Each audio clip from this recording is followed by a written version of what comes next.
continuing to stay a little bit single file there near the front. One other rider taking advantage of that, trying to go up the right-hand side there. Gives an opportunity for some of these riders that started a little farther back to maybe try and make their way up towards the front end of that group, get themselves in a little better position and a little more well-positioned for survival. I do. Well, it's supposed to be up and I have no idea. Well, of course, it should be up.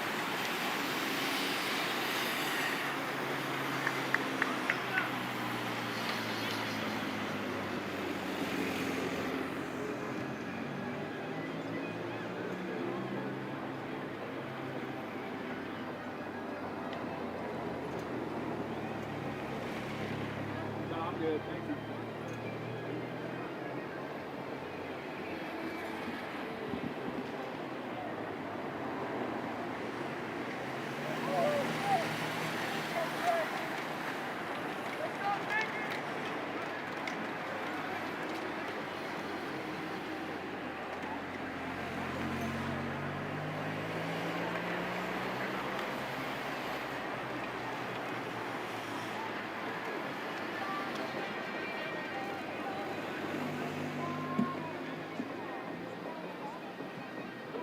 Wilson sending a rider off the road right now. You can see by the field that they are just kind of letting things ride there for the moment. That's rider number 220. Lars from Lindsey Wilson setting the tone right now at the front of the group. Lars Rayner out of Columbia, Kentucky, riding for the Lindsey Wilson squad. His riders and his groups are able to do the working through this today.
Look at this. The field is really disturbed right now. We're looking around, looking for somebody who's taking the reins on the front end of this race. It looks like somebody taking a little bit of the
looks like one of our Piedmont riders now with a good bit of game right up here, getting a little bit of discouragement from the coach here along the home straight.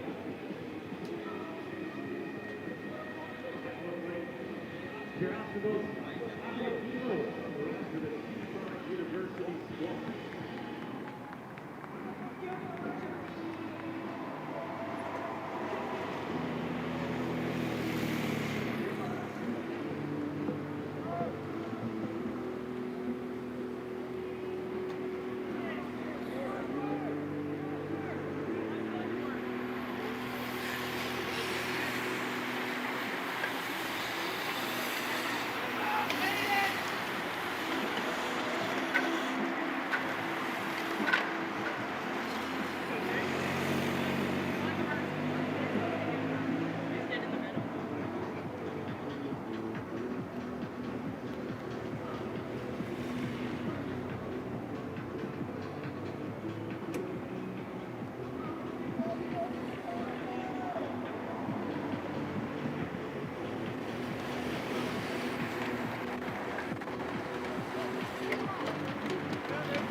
working that gap off the front right now. The field's starting to look a little bit interested in the chase. Big group coming up the inside there.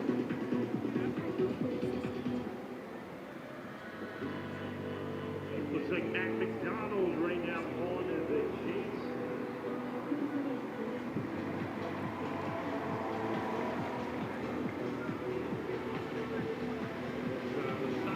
Definitely going to need more than one rider off the front to have a let's go!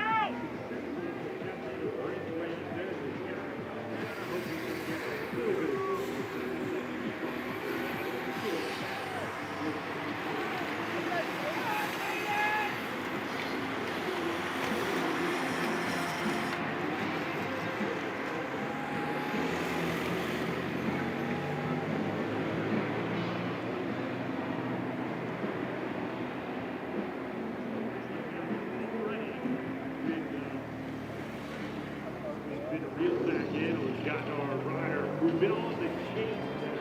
Is on the front. I think here comes our Sunny King Automotive Group chase car leading the way. Low to here now. 1-2 the home straight. The rest of the field very close by. I believe this is going to be coming on through. Giving it to Texas down on the front there.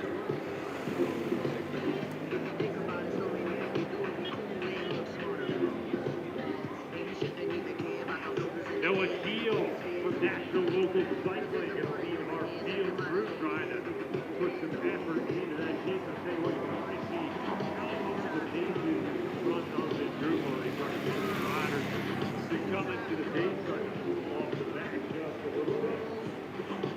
Cat 2-3 in race 4 is one of the tougher races, one of the tougher category combinations for my money. You've got the category 3 for willing to category 7.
No, I think right now all they're doing is for the video board here right now.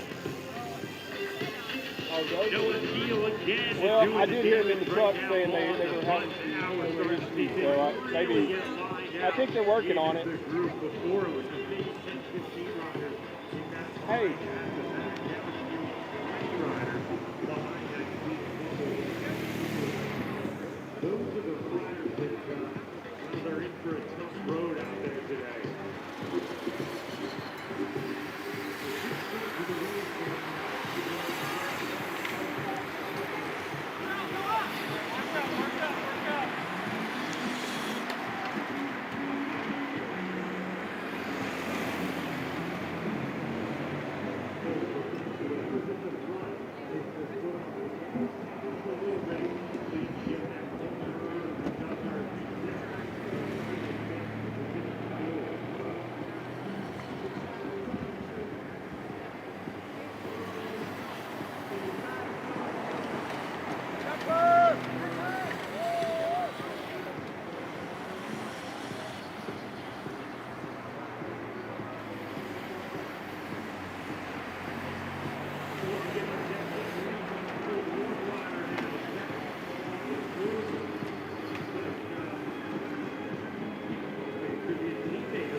Looks like Matt Bratcher and Adrian Diaz as the two riders trying to escape the junction there. But that's back to our leader, Maxwell. Not quite big enough yet with the chase with those two riders. It's kind of serving a little bit of a bridge for the rest of the field. So that could be a bad thing for our leader, Maxwell. He might not get the spot that he wants.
just a little bit. And again, your field literally curve to curve, indicative that nobody is set right to a pace right now. And that's been lending itself to the Maxwell for Baber. They probably opened up five or six additional seconds just on that lap alone. So Maxwell looking very, very smooth, very, very controlled again.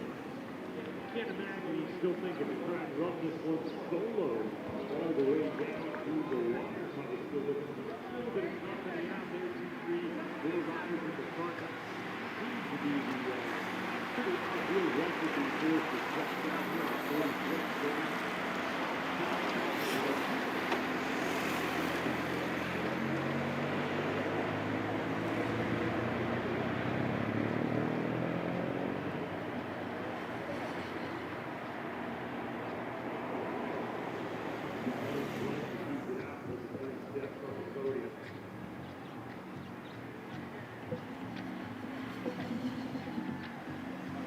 Steele just making their way to turn number 3 as we're down our leaders now on the home straight. So you know that that's probably about a 12-ish second gap or so. So as we'll continue to lay down the track, you see he's got some on the hood.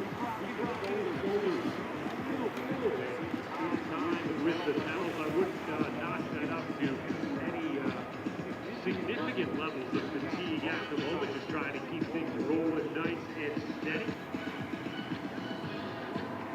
Once again, Logan Gauthier from the Mustang squad out of Nashville leads the charge in the field. And at this point, the field's going to need probably 3-4 laps of all riding together, all working together, if they want to bring this thing back together. So many riders, 52, 53 riders just around.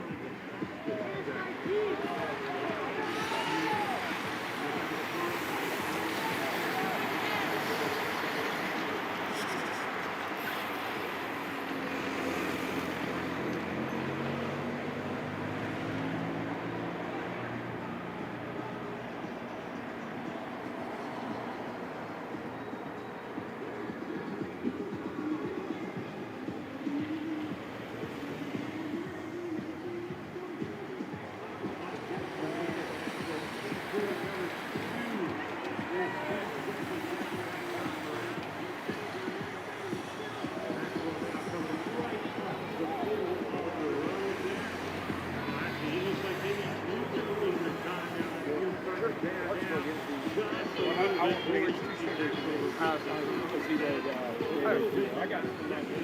Okay, appreciate it. Self-focused a little bit, but this way down the field, backing off the pace. Once again, Ryder 303, looking around there. Good position, Jacob Barrett from West Virginia, but not really wanting to put in the legwork there at the front, looking for somebody else to off the base. We'll be talking about how the pro races this afternoon will kick off our 2026 USA Grid Series. We've got a lot of great events across that USA Grid Series, and we're starting right here in downtown.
presented by our friends at Spark.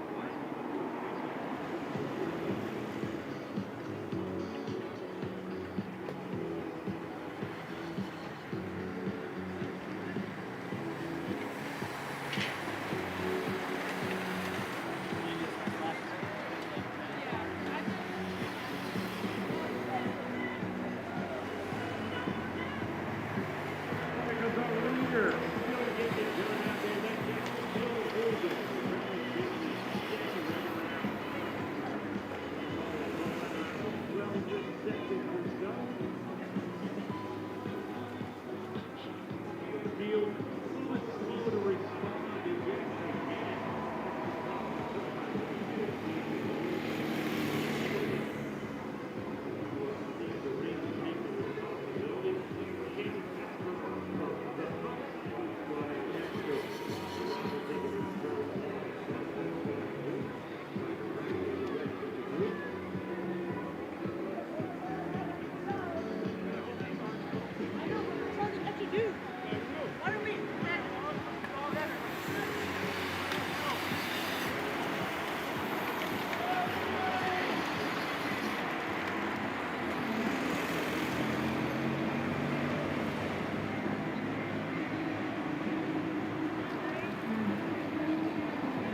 that's okay.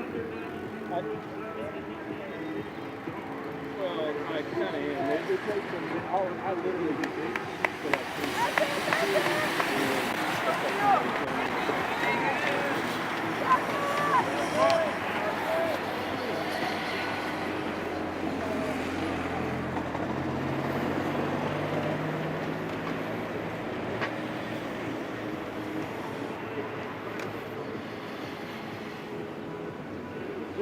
What?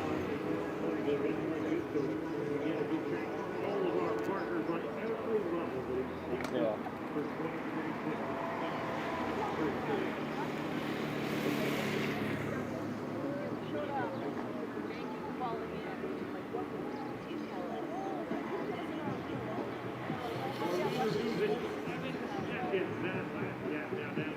Yeah. Starting to find their groove just a little bit. Yeah.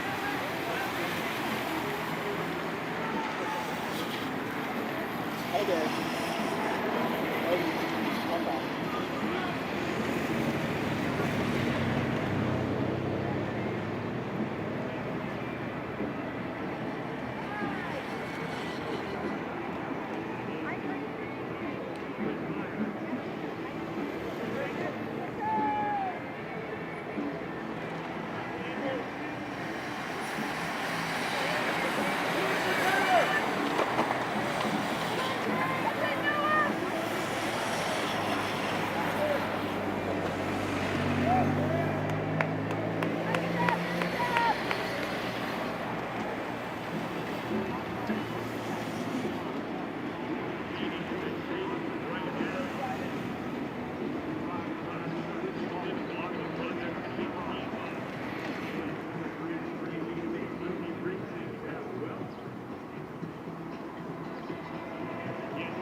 I was just getting to my camera. I would have shot the whole thing.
Once again, we're looking for our top 3 in our Category 2-3 race. If you want to check in with me up here on the stage, let me know you're around and ready to go. We can get your podium underway. That's going to be Adrian Diaz,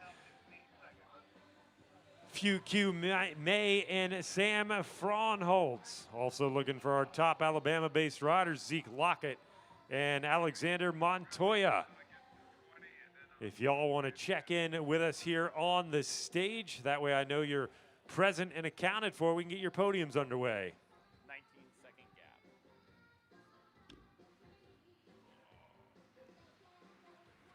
19 seconds, the current gap right now. 19-second gap to the very front of the race. I need all of them.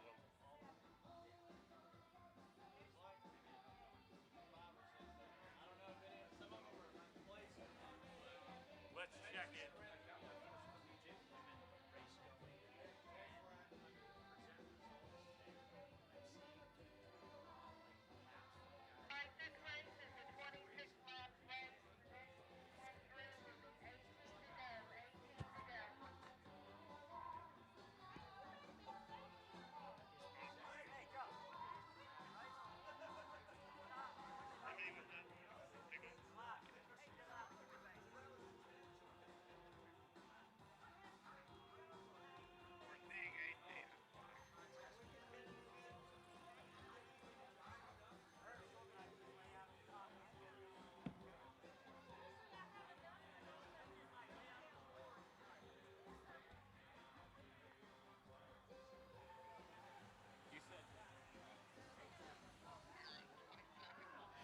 We are going to be at 18 to go, ladies. 18 laps to go.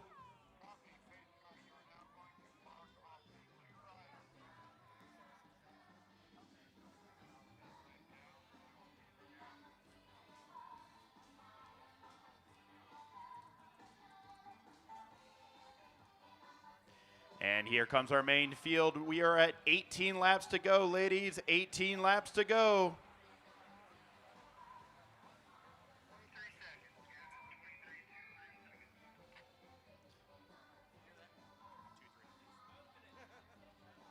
Well, it doesn't help that the whole lady just like deployed the flaps and just like, because it's like any field, but it's really noticeable in the ladies because they go like spread eagle from side to side. Still looking for Zeke Lockett and Alexander Montoya. If you guys are around, we'd love to have your company here. In the meantime, looks like we've got our top 3 for our Category 2-3 race, so we're going to get that podium underway.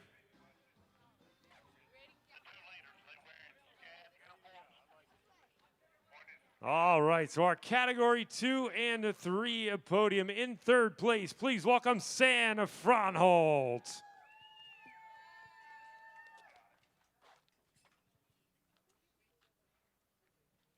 In 2nd place, please welcome Fukui Mai.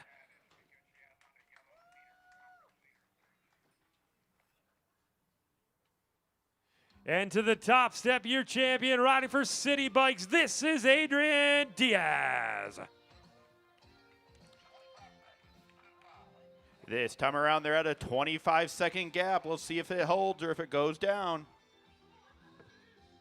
All right, gentlemen, hands in the air, your Category 2-3 podium. Well done. If anyone knows Zeke Lockett and Alexander Montoya, let them know we're looking for them for their Alabama State Criterium Championship podium.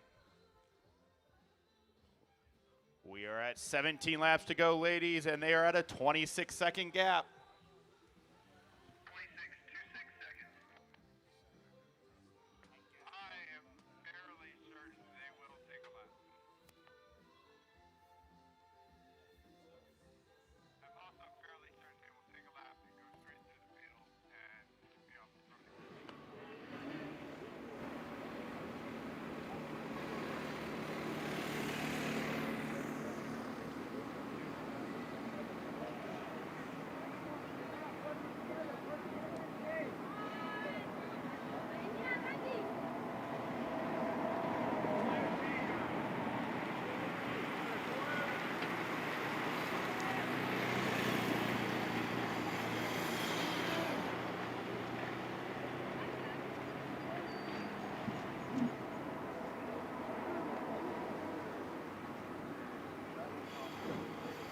Our leaders now making their way onto the home straight once again.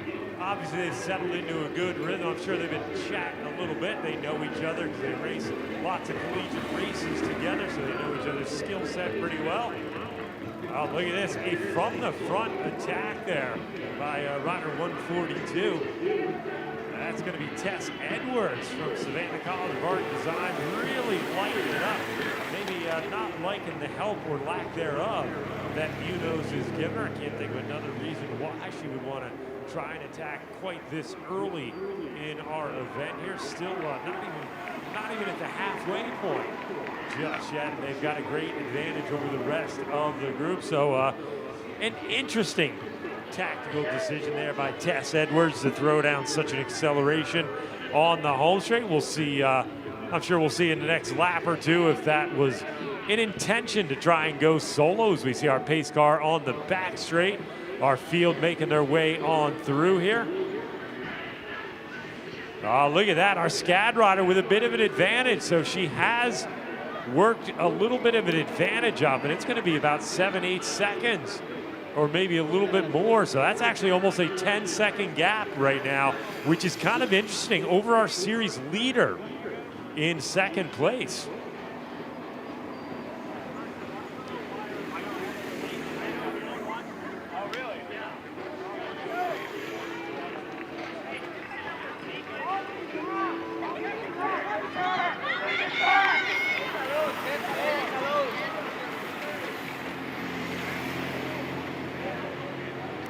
Look at this, our leader coming through, Tess Edwards. That big acceleration earned her a whole lot of real estate right there, and she is looking very comfortable. Here comes your SCCC leader now up the home straight, who just 2 minutes ago was looking very strong, very comfortable, but now she's on the back foot here a little bit. So our Milligan rider, who's been having a great season so far, Javiera Munoz from the Milligan College squad, now looking like she is under a whole lot of stress back there in second position.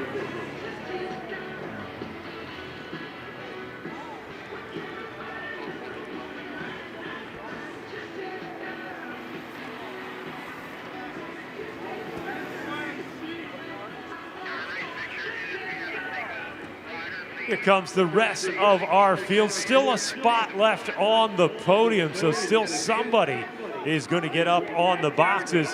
Hey, riders, our two leaders are now split 1-1. So we've got one solo leader right now from SCAD up the road. Tess Edwards has flown the coop with more than half of the race yet to go. And I'll tell you what, she may well have her sights on seeing if she can't pull a full lap out of the rest of the group, and that would be, I'll tell you what, that would be something to behold out here.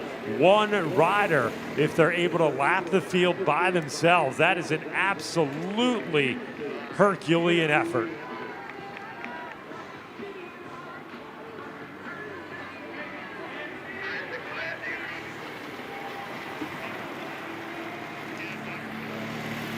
Well, there goes Edwards, looking very, very smooth, very comfortable, making her way across Noble Street up to turn number 1. And you know she's comfortable and confident when she's not even looking back over her shoulder to see what the gap is. She knows she's got a whole lot of daylight. And I mean, honestly, if she looked back at this point, she's not even going to see anything as we see the field now going down the hill. So I'll tell you what, if Tess keeps riding at the pace she's riding, I'm going to say she's about 6, 7, maybe 8 laps away from riding herself back into the group from behind.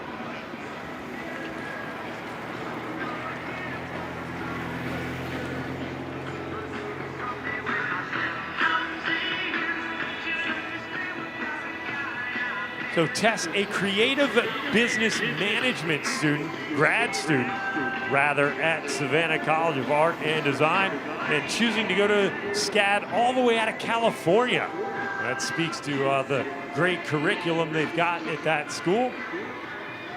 The rest of our field are coming on through. Piedmont continuing to lead the pace right now. I imagine Jane Carney probably has himself positioned down around turn number 4, somewhere on a quiet section of the course where he can offer some advice to his athletes out there in hopes of trying to reel in at least our second place rider right now. I'm not sure that they're going to be able to get back on terms with Edwards at the moment.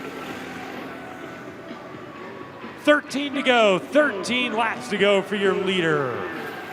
Looking very, very smooth.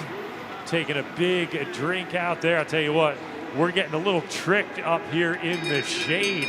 It's feeling like it's a nice cool day, but you get out there in the sun and it's downright warm out there. So these riders very smartly taking some frequent drinks off those bottles, whatever sugary carbohydrate-filled drink mix they've got out there to keep the energy levels high. Last thing you want to do is get a little bit behind the 8 ball on that hydration, because once you do, you know, especially when you're later in the race, it's kind of hard to get back on terms, and you're going to have to figure out how to manage that sinking ship a little bit.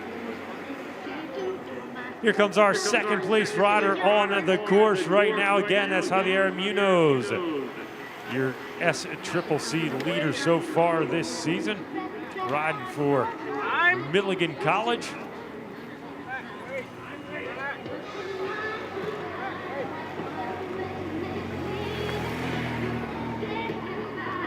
I'll tell you what, I'm not sure that she's got too much time left out there on her own. She's doing a good job running solo, but the rest of the field's still very motivated right now with the prospect of having one more opportunity to get themselves onto the podium. So that's continuing to breathe just a little bit of life into that field to keep them rolling strong there. Here comes our leader, and she's almost on the same straightaway now. So our leader only about 15 seconds behind the back of the field at this time. And I said it a few minutes ago, I didn't think it would be too terribly long before she potentially makes the junction. And now I'm going to give it about 6 laps before I think she makes that junction into the back of the group. We'll see if my math is any good out here. We'll see what kind of pacing Tess Edwards is using out there, but I suspect she is going to make short work of the rest of that gap and get herself back into the group. And well, that'll be the first time she's seen the rest of the field for probably about 25 minutes or 20 minutes at this point.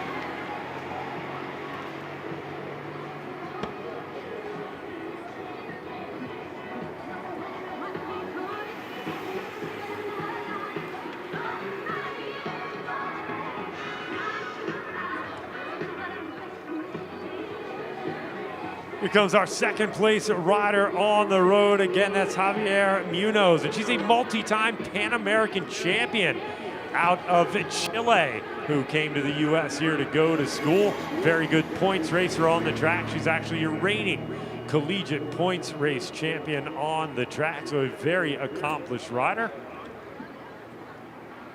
And of course, if you're familiar with track racing, you know most of those events are a little on the shorter side. Maybe a long track race would probably be about 25 minutes, maybe 30 minutes for some of those races. So, you know, she's starting to get into some more endurance-based territory out here as we're now 25 minutes into our race, as our leader now coming on through again, continuing to press her advantage forward there.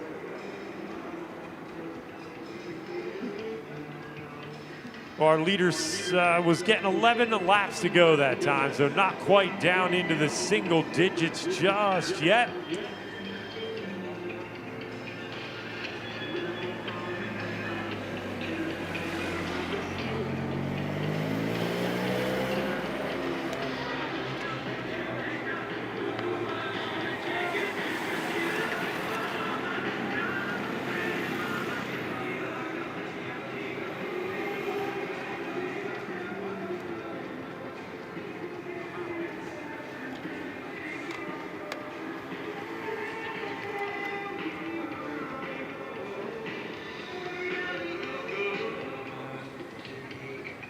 Oh, now we've got a little chase group coming through. We've got 2 SCAD riders in the group, 2 Milligan riders, and a Piedmont rider.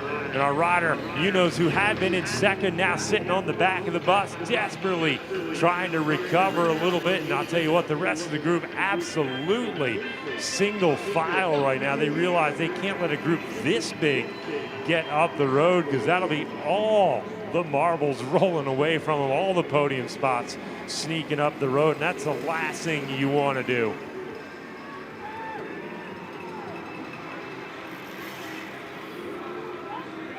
So our field now just getting through turn number 1. So I'm not sure if our leader can necessarily see them. She may see them on the descent of the course, and that's going to act as a little bit of a rabbit for her, but she knows she doesn't necessarily need to catch that group, and she may not want to catch the group, because then you start to get mixed in with other teams and you run the more risk of mishap and that sort of thing. So if she's feeling comfortable and controlled with her effort, she may well just kind of keep them in sight, but just kind of linger behind there and take that victory in solo fashion back there. And I'll tell you what, there's nothing better than taking a victory, as they refer to in Belgium, with no one else in the picture, meaning you're so dominant that literally nobody else is around, and you've won it in that kind of absolutely commandeering and dominating fashion. So we'll see if Edwards has that plan in mind here as we start to creep up on the single digits relatively soon in terms of lap count.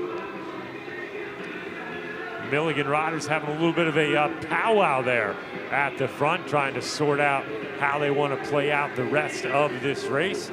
SCAD with 2 riders just behind, you can bet your bottom dollar they're not going to help contribute right now. I'll tell you what they may do, though. They get, you want to talk advanced tactics, now that that leader has such an advantage, it won't be long before the SCAD riders can kind of do what we would refer to as hit the reset button, because first place is so far almost out of reach. They may be able to kind of start to do some more attacking and try and put some more riders up the road. We'll see if they employ that tactic a little later in the race, but that would be a phenomenal thing to try and sweep the podium out here. 9 to go for our leader, 9 laps to go, so we're finally down to the single digits on the lap cards. Just about 30 minutes on the nose into our race as she gets that 9 to go.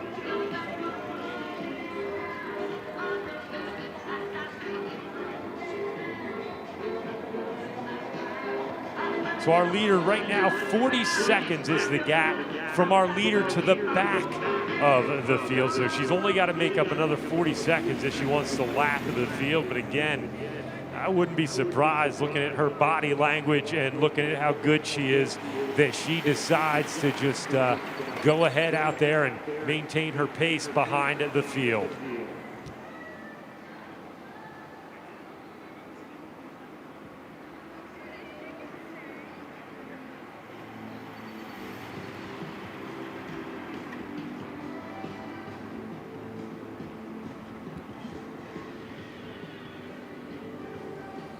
Looks like the rest of our field starting to kind of reassess things just a little bit. You see them spread out, some riders taking drinks, trying to figure out how they're going to dive back into the finale here of the race. It's going to be 9 to go for this group, 9 to go right now.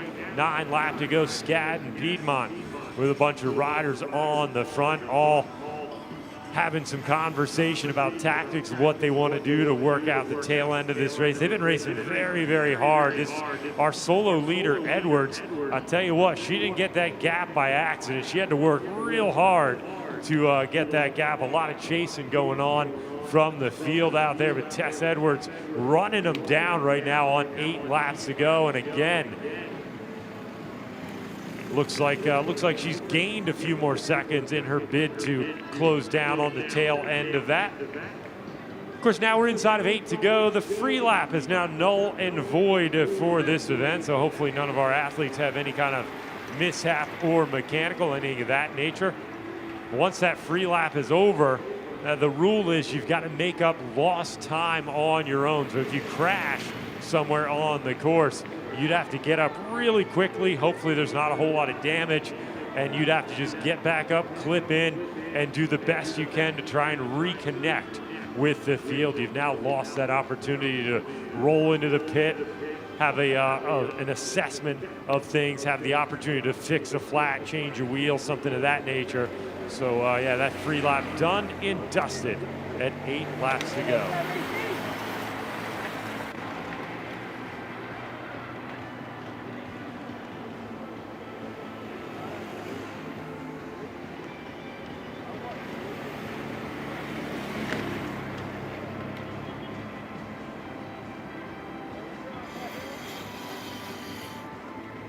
The field starting to get back into fight mode here on the front. Look at this, our series leader who had been up the road for Milligan now finding a second wind out there. So Javiera Munoz, the athlete from Chile, so decorated with multiple Pan American titles, now doing some teamwork on the front for the rest of her Milligan teammates.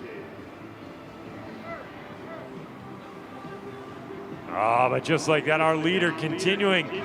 It was 20 seconds behind, but now it looks like probably about 12 or 15 seconds behind the group, and she is showing zero sign of letting up out there. She is really metering out her effort very, very well at the front end of this race, and I'll tell you what, it's not common that you see riders lapping the field in solo fashion in any category. So to have Tess Edwards just about 15 seconds away from potentially accomplishing that, that is a very, very big effort that's going to deserve a whole lot of accolade.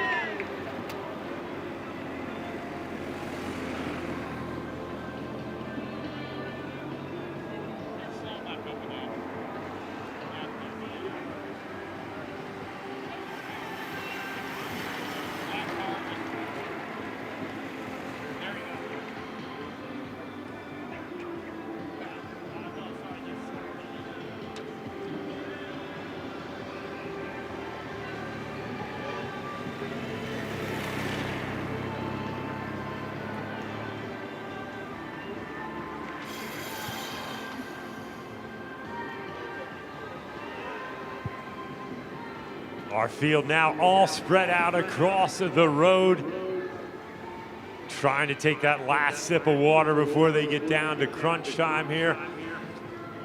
7 to go, riders 7 laps to go, 7 to go. Our leader just behind, she's only about 150 meters behind the field right now. So Tess Edwards, all that hard work paying off. And you can see her looking up the road, and she too has backed off the pace just a little bit.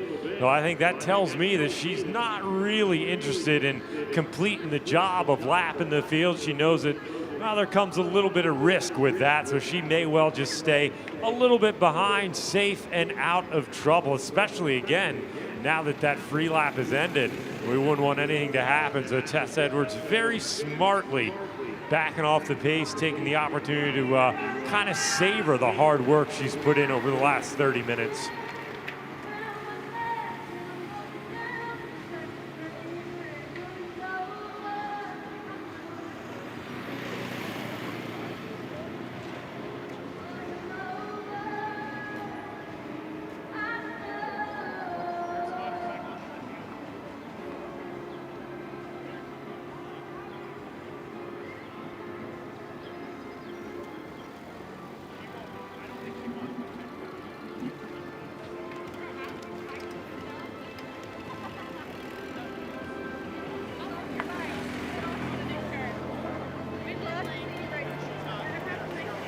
Yeah, you can take a look on our big screen there. Every time you get a long straightaway section and a view from the front, you can see Tess Edwards just kind of lingering back there, that motorcycle that's a little farther behind the field in our camera shot.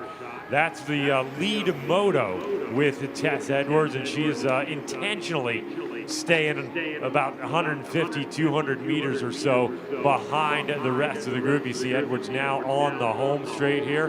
The moto just kind of keeping her company for the moment. We're going to be looking at 6 to go for our field right now. And it's a little bit of a tricky situation in that because she's not lapped the field has 6 to go. But here comes Tess. She's got 5 to go. So a little bit of confusion there, but Tess is like, I don't care. The officials can work that one out. I don't want to lap the field. I'm just going to hang out back here, and I'm going to have one less lap to do. So she'll be off and celebrating that victory as the field starts to ready themselves for the sprint for second and third. What do you want me to do about it? I am quite good not to do that. I value my life. Some of them are going to be doctors. I'm here. They know how to end it, make it look like an accident.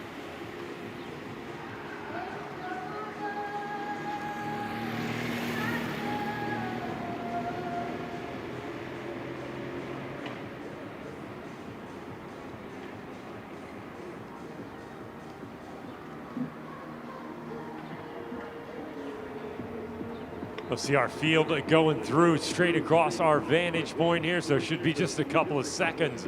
There we go, Tess Edwards rolling on through again, taking a big drink out there, starting her, I don't know, maybe she's starting her recovery process with that drink, just kind of hanging out back there. Obviously the pacemaking that she's been doing, she could certainly have caught the field and maybe even gone right back up to the front, so very much choosing not to catch the field at this moment. And again, understandable because that free lap ended with 8 laps to go, and well, you start to integrate with that field, you start to run some risks. So Tess Edwards going to continue to linger back there a little bit. In the meantime, our field now coming through. They are going to see 5 to go. 5 to go, riders, 5 laps to go. We're going to go ahead and flip those lap cards just like that because we're now going to be on 4 to go for your leader right here. So 4 laps to go for your leader.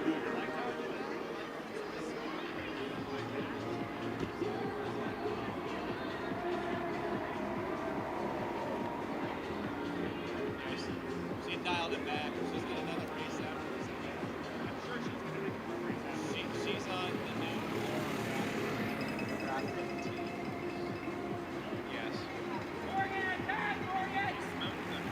There were a couple scab riders that jumped in the men's category.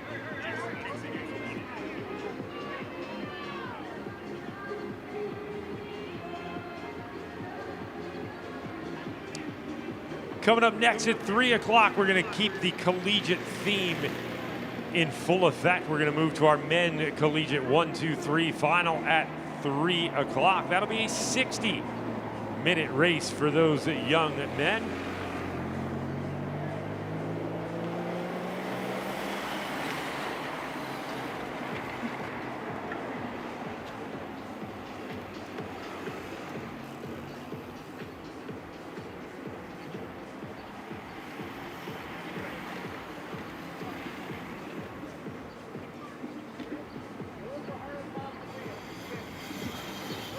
Our field now starting to get into battle mode for the last couple of laps here. It's going to be 4 to go for our field. 4 to go, 4 to go. Milligan trying to make a little effort there to shake things up. 4 laps to go. Our leader has dropped back just a little bit now, so Tess knows she's got lots of time to play with out there. So Tess Edwards, your leader coming through. It's going to be 3 to go. 3 to go for your leader.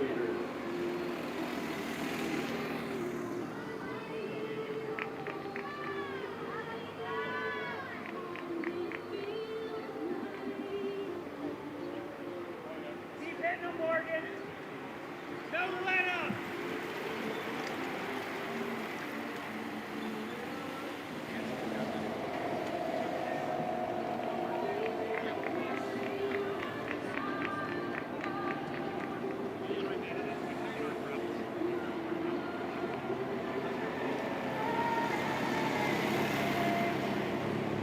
You don't forget, for our youngsters in the YMCA Kids Fun Races, we want to try and get you set up by about 3:15 or so. So if you're anywhere from pre-K up until 6th grade, you've got a bike, you've got a helmet, make sure you get inside the Northeast Alabama Bicycle Association building, the registration building just behind the stage. Get yourself registered, get yourself set up, and our crew that's running that YMC Kids race will get you all dialed in. That race is going to start at 4 o'clock.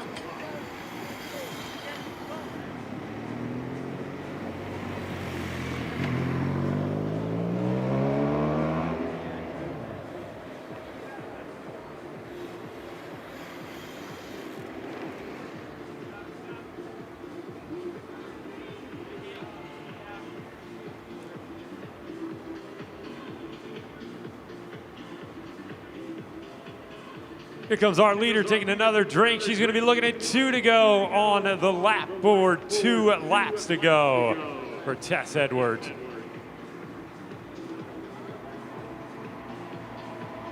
Tess taking full control over the front end of this race, showing the rest of the SCCC riders who's the boss in this conference, and that's going to give her a pretty good bit of motivation as we're now just a couple of weeks out of the Collegiate National Championships.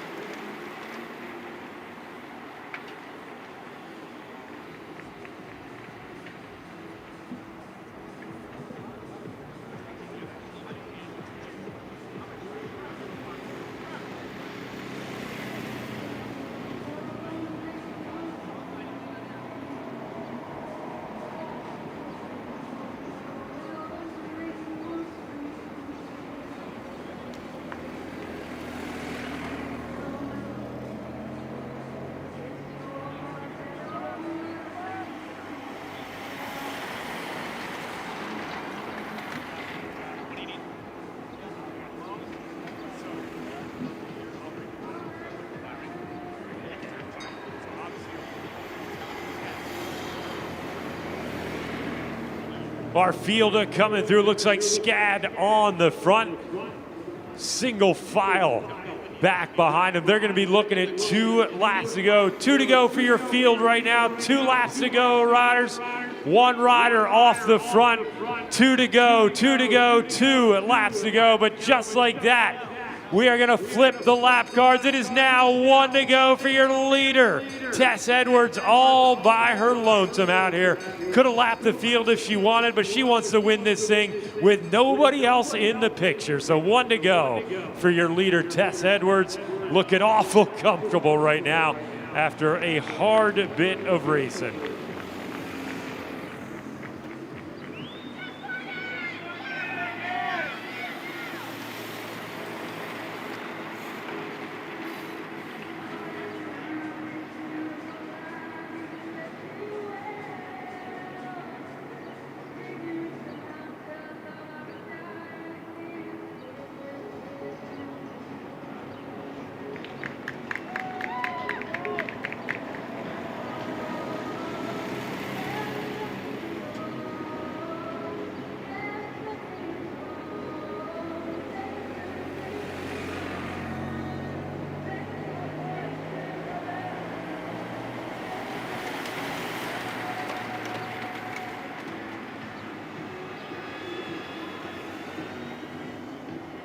Here comes our pace car, here comes our moto. Remember, our field will be first in sight. They are going to get their bell for 1 lap to go. So it's going to be a great field sprint to decide silver and bronze in the SCCC Championship event here.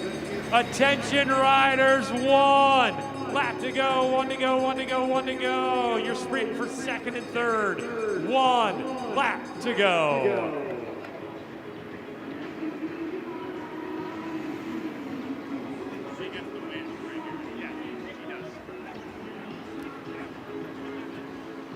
And just like that, here comes our leader, Tess Edwards. There's no more bell for her. She got that last time through. She's going to be your champion. How about a little hands in the air? What a phenomenal ride to take this one solo here today. Tess Edwards from the SCAD squad, your SCCC champion.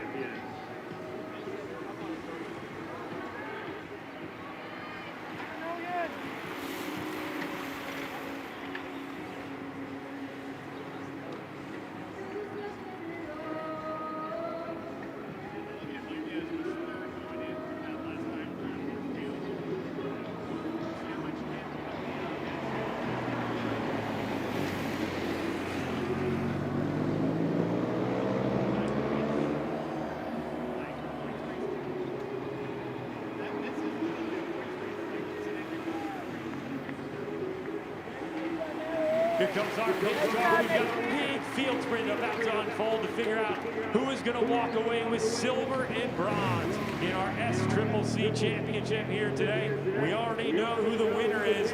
Now we want to see who's going to stand on her left and right on the podium boxes. Milligan leading this thing one out. Could our early leader Munoz have enough in the tank? Coming up the middle, she indeed does. So Javier Munoz, who had been one of your leaders for much of the day, recovers to still pick up the silver medal just by about a half a bike length there on the line. So great job for Milligan to pick up second place. We'll get the rest of the results here very, very shortly.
Oh, what a great race there, that women's collegiate 1, 2, 3. Dominant display by Edwards and phenomenal racing by the rest of the group to suss out the rest of the spots. We're about 10 minutes before 3 o'clock, our next race, our men collegiate 1, 2, 3, scheduled to start right on 3 o'clock. We'll give you gentlemen just a few minutes down there before we get you up here to the line. So our results, Tess Edwards with the win, Javier Munoz in second, and Michaela McPherson picking up the bronze medal out there. So great job by those three. Again, Tess, Javiera, and Michaela, if you three want to make your way to the podium. Once we get our men's race underway, we should be able to move fairly quickly into your podium presentation.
Okay, gentlemen, we're going to do a little bit different here. We are going to mix the starts. That way I don't see a bunch of Lees McRae or Piedmont or Milligan on the front.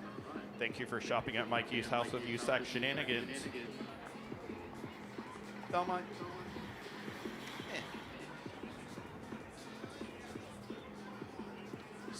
So I'm going to give you guys 30 seconds to talk among yourselves on who you want to do, because I'm going to do it how we do at Nationals, where every team gets one rider to roll up at the front.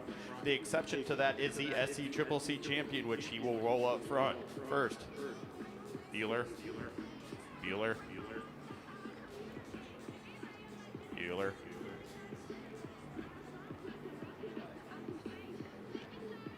They don't understand it. They don't get it.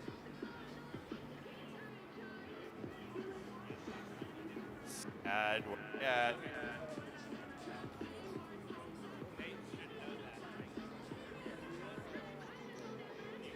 Our conference leader from SCAD University, please roll up to the front.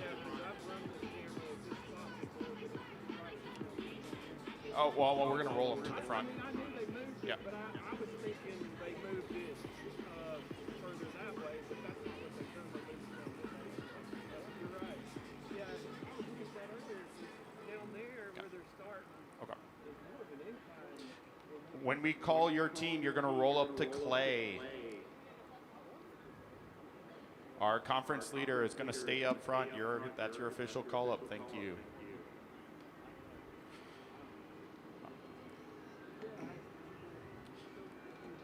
Piedmont, Milligan, Lees McRae, Clemson, King, SCAD, Belmont, Piedmont, Milligan, SCAD, Belmont, Georgia Tech, King University, Florida Cycling Club, USF, USC, Furman, Milligan, Piedmont, Lees McRae, Lindsey Wilson, Milligan, SCAD, Piedmont. Everyone just roll up.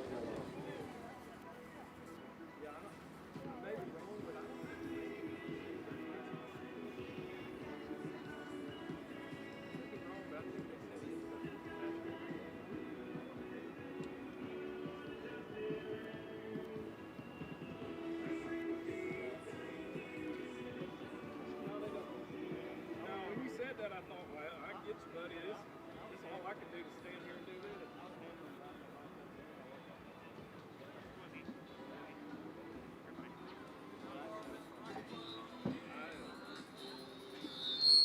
My wife showed me the other day. The last time we got it, I still kind of that idea. The last time I got out there,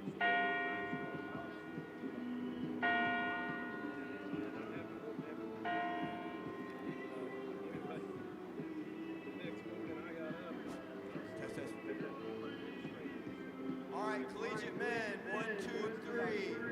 This will be a 60-minute race, 60 minutes. I think most of you have already raced once today. If you haven't, 3 laps end at 8 to go. We have a neutral pit here behind you on your right. It's a white tent. Neutral support. Get yourselves back there quickly if you have a mishap. If you are out of contention, I'm going to ask you to withdraw from this race. So if I do that, please exit the course quickly and safely. Other than that, have a safe ride. Start on the wheel.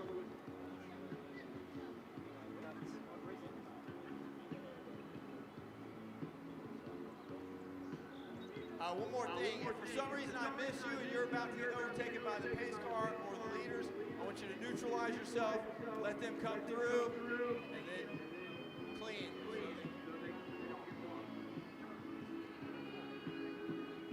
All right, gentlemen, you know the deal. This is your collegiate men, category 1, 2, 3. 60 minutes of racing. All the top schools are represented from the Southeast Conference here, getting ready to do battle. You will go on the whistle, gentlemen. Best of luck. There we go. 60 minutes of racing officially underway for our collegiate men 1, 2, 3. Another great size group showing that collegiate racing is alive and well here in Anniston, Alabama. 62 starters. That makes that the biggest field we've had so far today. One of our earlier races was right around 55 or something like that. So we continue to get bigger and bigger fields as we get deeper into the day here.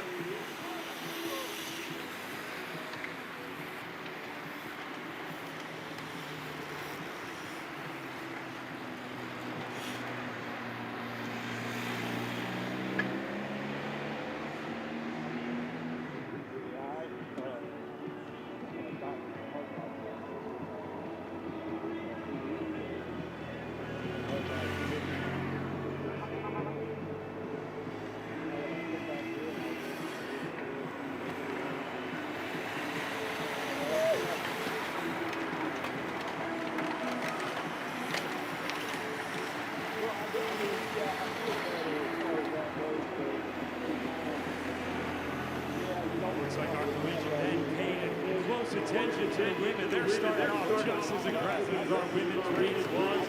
Looks like Furman going to be lighting up the charge here on the front. Milligan, Lees, McCray, Scat, Kings, all up there in the mix along with Georgia. 62 riders. You could almost count them one by one all the way to the back of the bus.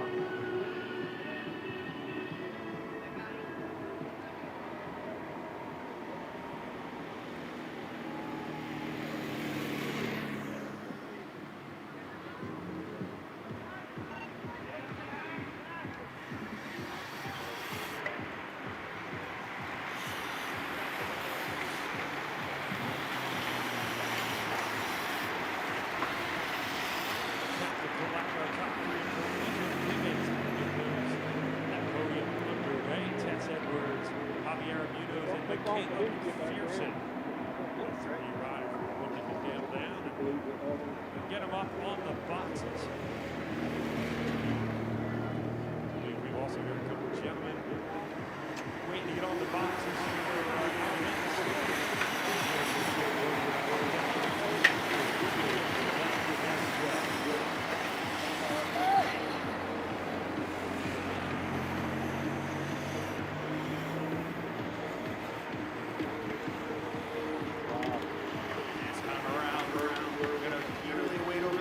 See who's popping through. It looks like it's still all together. Definitely still single file. That means the pace is nice and strong. Milligan University guided up with them trying to launch on the right-hand side.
All right, we are ready to get our women's collegiate 1, 2, 3 podium underway. In third place, riding for Milligan, please welcome Michaela McPherson.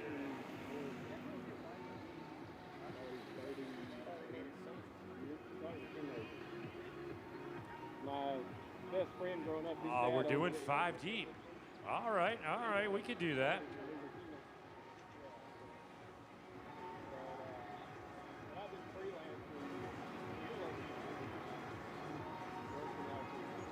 All right, we're going to go 5 deep. So in 5th place, riding for Milligan, Megan Lester.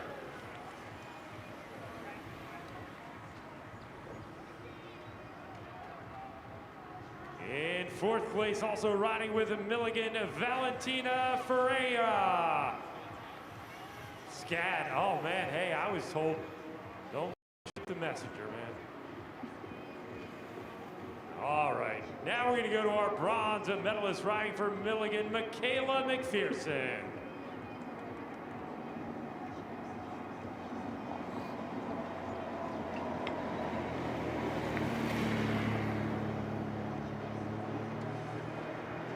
In 2nd place, also riding for Milligan, Javier Munoz.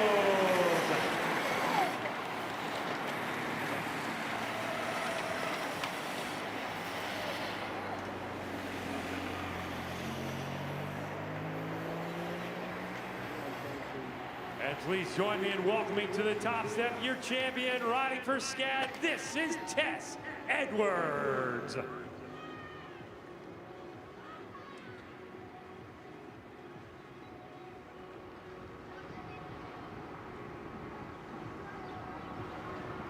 Still working on my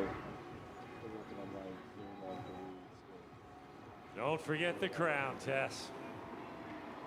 All right, how about it? Your podium for your collegiate women. 1, 2, 3. Well done.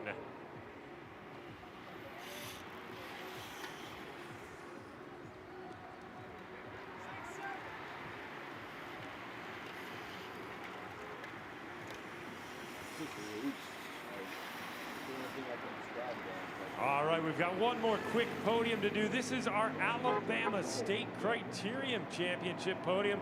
We've got both our Category 2 and Category 3 winner with us, so we're going to get them both up on the box there. Please welcome your Category 3 champion, Zeke Lockett.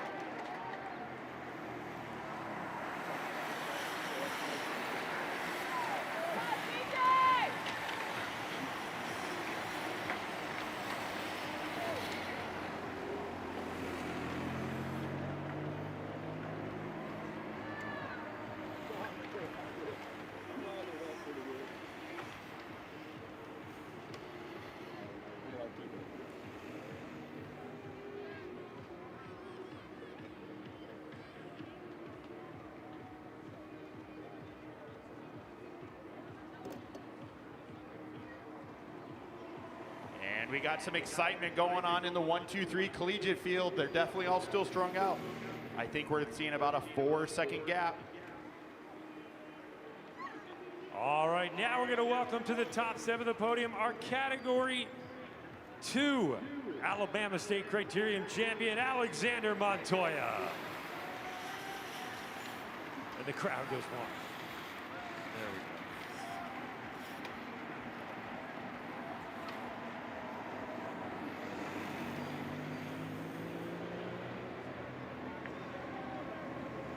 The crown is you, Alexander. Well done, my friend.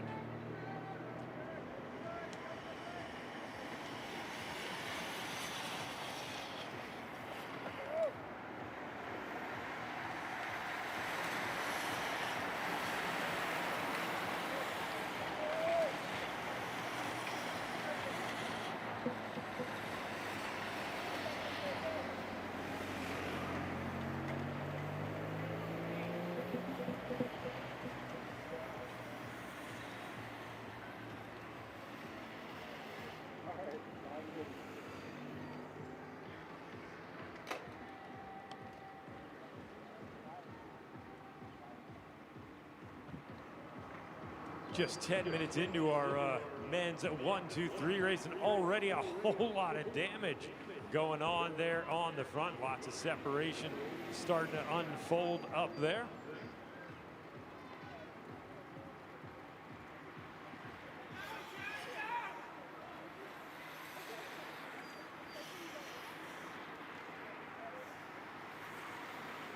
Tell you what, looking down the list of schools in attendance, we've got a ton of them here. Of course, Piedmont, Milligan, SCAD, Lees McRae, some of the normals, but we've got University of South Carolina, University of Tennessee, Clemson, Fraser Cycling in the mix.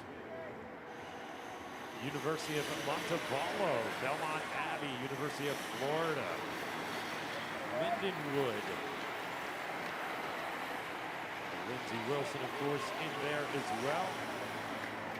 University of Georgia also in the mix. I'm sure I'm missing a couple that maybe aren't listed on here. 32 schools, I believe, is what we've got in total in the conference. And, man, we probably have at least half of those schools represented here right now. Milligan, Lindsey Wilson, Piedmont, SCAD all up there, but the rest of the field not too eager to see this kind of separation early in the race. Again, a lot of riders get, we've got lots of teamwork going on in this races, collegiate races, because a win for the university is a win for everybody. So lots of tactical discussions unfolding back at the team compound before the race. And of course, certain riders getting tasked with certain obligations during the race. And sometimes when you get that early break, some of those riders are just to draw out some other riders. The intention isn't always to necessarily see that be the breakaway that goes to the line. They just want to see if they can draw out some other competitors, tire them out a little bit, give some of their own respective riders a chance to recover and maybe counterattack on the heels of that. So a little bit of a chess match going on out there right now, which is why you still see the field very, very close. I think some of the schools maybe not content with the combination of riders up there just yet, so looking to do a little bit of a reset before things get a little out of control.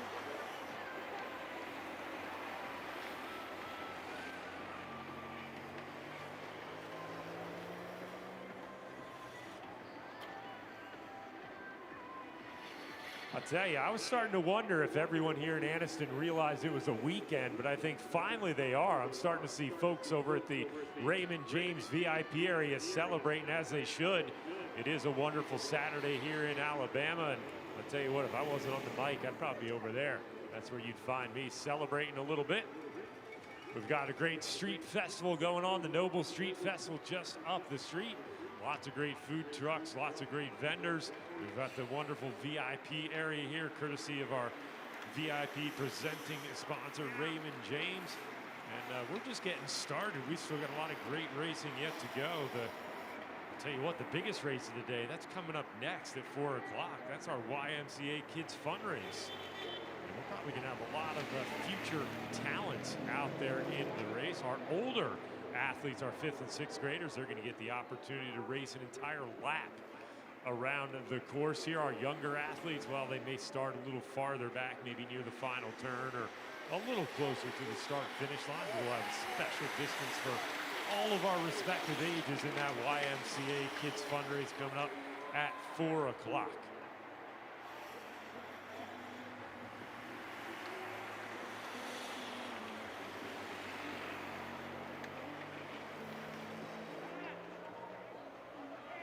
Oh, look at this. Furman is bound and determined to set the tone out here today. The riders clad in that distinctive purple kit out there. That's Julian Wang from Dublin, Ohio, riding for the Furman squad. And Julian has been very aggressive so far in this first 15 minutes of the race. Already see some riders having a little bit of trouble. And this is the category 1, 2, 3 collegiate race. A lot of these riders, when there's no collegiate race available, they're going to be doing the 2, 3 race or the Pro 1, 2 in their respective racing regions. So these are all some very fit, talented riders. So that's saying something that some of them are already in a little bit of trouble here today.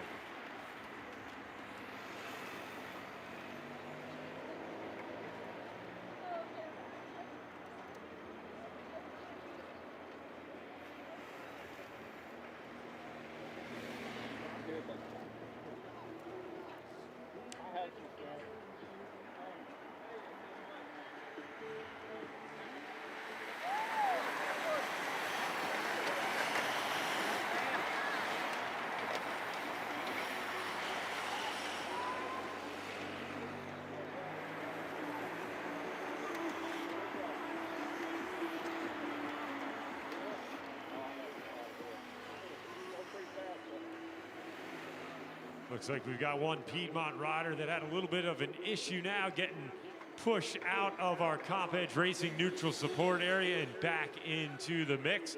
Meanwhile, at the front, Milligan taking their turn, trying to lay down the law just a little bit.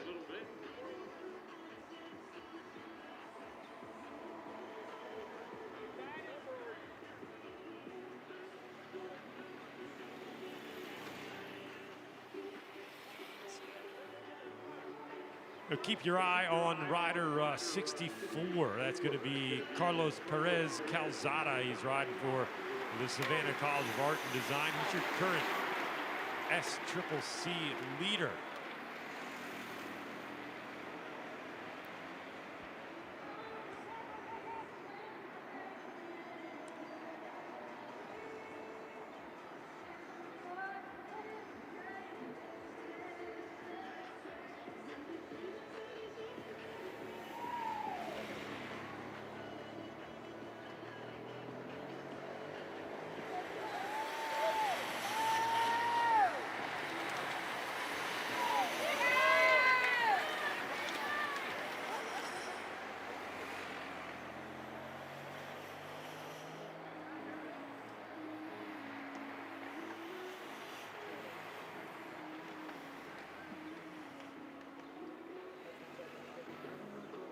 Another little group trying to take formation on the front here. There goes our Georgia Tech rider. Looks like our conference leader there, right in second wheel, wearing that yellow jersey, riding for the SCAD squad, trying to keep himself up in the mix. And of course, on the women's side, we had our conference leader very much part of the action in that breakaway. Got reabsorbed by the chase group and then the field, but well, obviously it worked all right. She was able to recover, hit the reset, and still picked up the field sprint to bring home a silver medal performance.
Oh, Julian Wang leading things through again. I got Alejandro Castilla Garcia up there in the mix. Pearson Bruns, George Fraser. George Fraser, a very talented cyclocross rider. I see a lot of that young man in the fall during the cross season, also up there in the mix.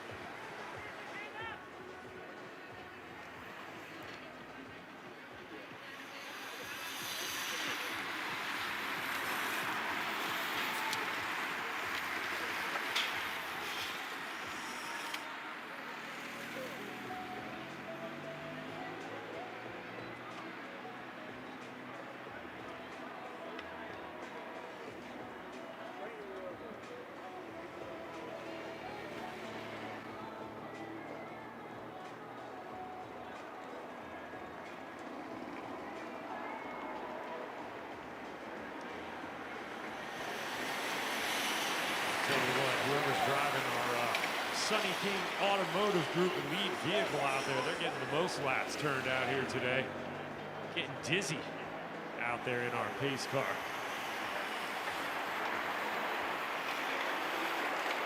Despite the aggressive racing so far at the front, things still all together as we're now just about 20 minutes in. Milligan once again on the front with a big acceleration coming up the home straight here.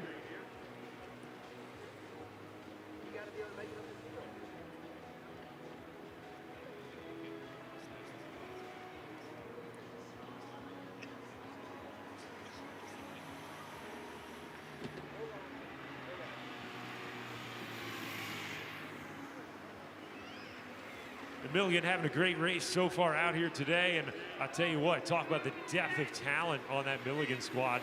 Arguably, they're one of their top riders actually not here right now because he's over in Europe riding for the Modern Adventure Pro Cycling Team, Brody McDonald. A phenomenal young man who spent some time on some big under-23 teams. I had the opportunity to work with Brody a few years ago at the Tour Abitibi up in Quebec, Canada, junior UCI stage race, and it's been wonderful to see his development. You know, he attends school still at Milligan, but taking a little downtime to pursue the professional bike racing thing over in Europe. Is he on the roster for Paris-Roubaix? He is, so he's going to do arguably the biggest one-day race in the world tomorrow, Paris-Roubaix. And so that's going to be quite an achievement for that young man. I know he did the Scheldeprijs Grand Prix on Wednesday midweek over there in Belgium with the Modern Adventure squad, and be a good block of racing for that young man to bring back to the Southeast Collegiate Conference.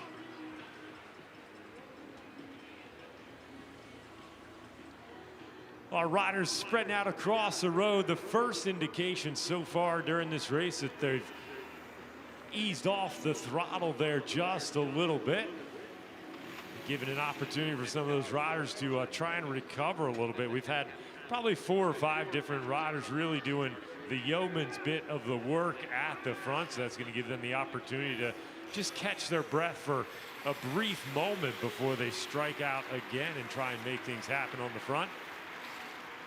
It looks like already a couple riders at the front starting to open up another little bit of a gap. So just like that, they've gone back into full throttle race mode as one Milligan rider looks like he's probably got not a huge gap, but maybe about 3-4 seconds over a couple of chasers right now. But hey, every breakaway has to start somewhere, and Milligan trying to light this one up as they're now coming into turn number 4. So Milligan on the move, 2 riders on the chase. They've got a little bit of daylight there before we see the rest of the group. So if some of the major players here are represented, this could be a good move. That's going to be Piedmont on the chase. Also going to be SCAD, Savannah College of Art and Design, on the chase. So arguably 3 of the bigger teams. Lees McRae said, you know what?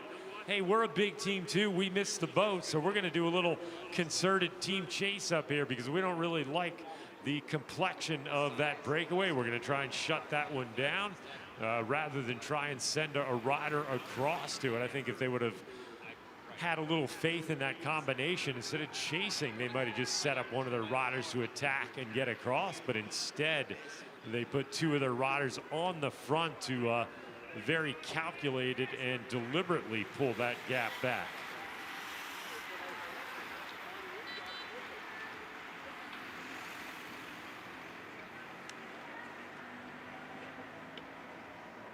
Bill, thanks for announcing that. You're a good voice for collegiate thing. Without you, we would not have it. Appreciate it.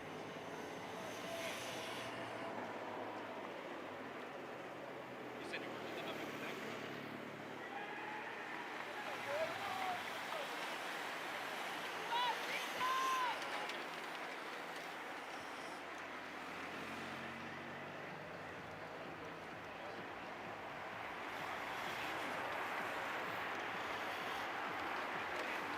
Well, just like that, we're down to 2 on the front. Piedmont has made the juncture on the front. This is going to be potentially a very, very dangerous move.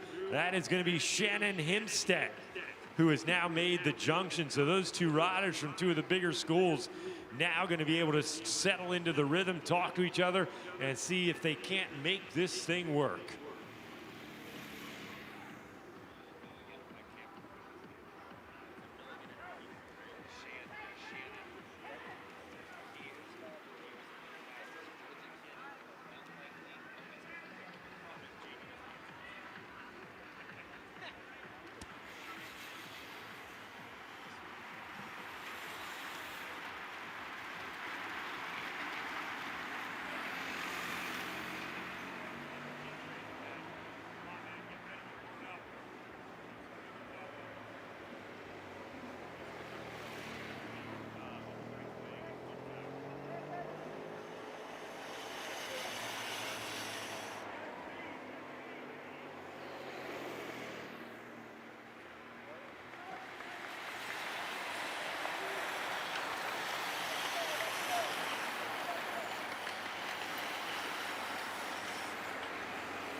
Here comes our two leaders right now, very quickly approaching the halfway point of this race.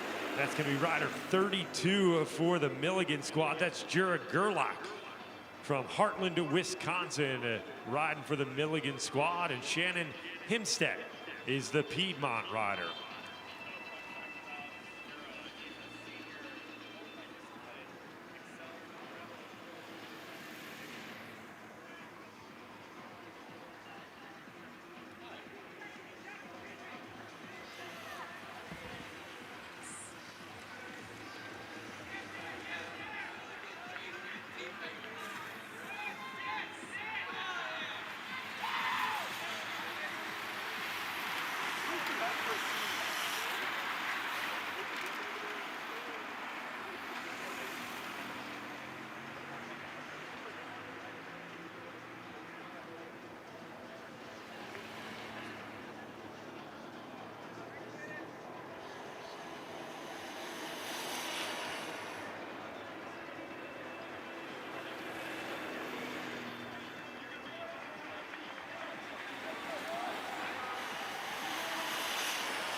Our two riders taking a look around. They are looking back. They're going to see another Milligan rider making their way across. So Milligan trying to take the odds up here, have the numerical advantage in that break. And I'll tell you what, the Piedmont rider, he might want to start to rethink things. Jack Flippin is that Milligan rider who's now going across. So I gotta say, I think Shannon Himstead might want to reevaluate things. If he's got two Milligan riders up there, he might want to just start to sit on a little bit or soft pedal on his pulls there in attempts to kind of reshuffle or give his team, Piedmont University, an opportunity to also get another rider up there, because that's a tricky situation to be in. It's not dead certain that it's going to work out in favor of the team with numerical advantage, but it sure does lean that direction.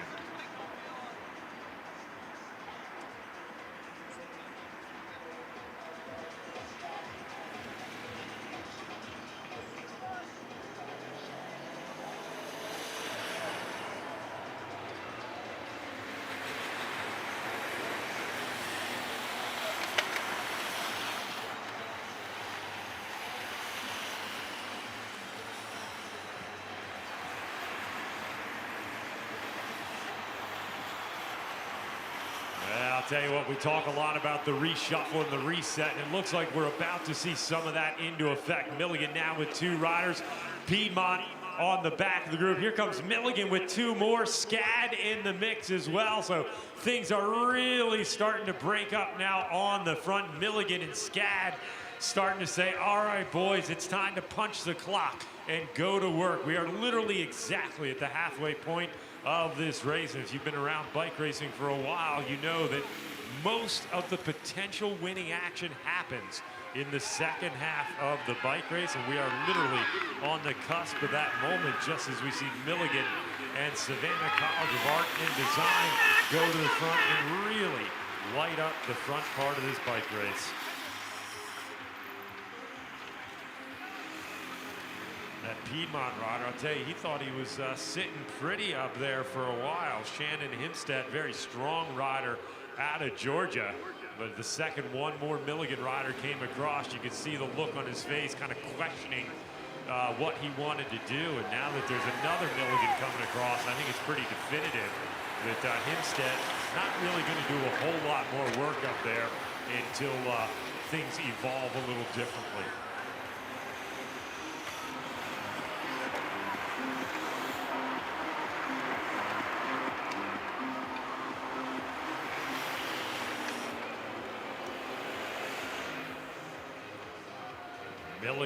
Milligan, SCAD, Piedmont, Milligan, SCAD, Furman, Piedmont, Lees McRae, everybody represented at the front there. As you look about 30 wheels back, you start to see a little bit of daylight there. Those last 12 riders in the group desperately trying to hang on to the pace right now.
take it to the club after, right?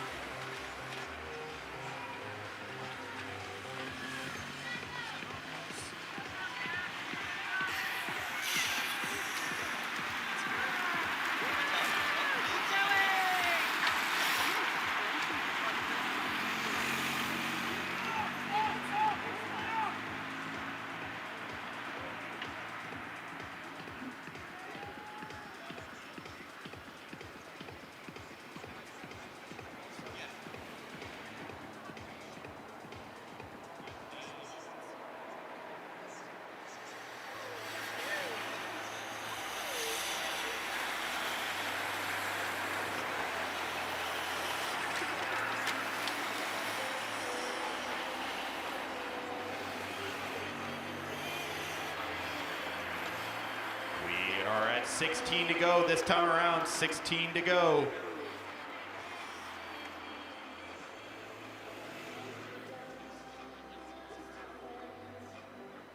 And they're starting to look at each other where the next move is going to come from. It looks like from Milligan on the left-hand side, pulling it out.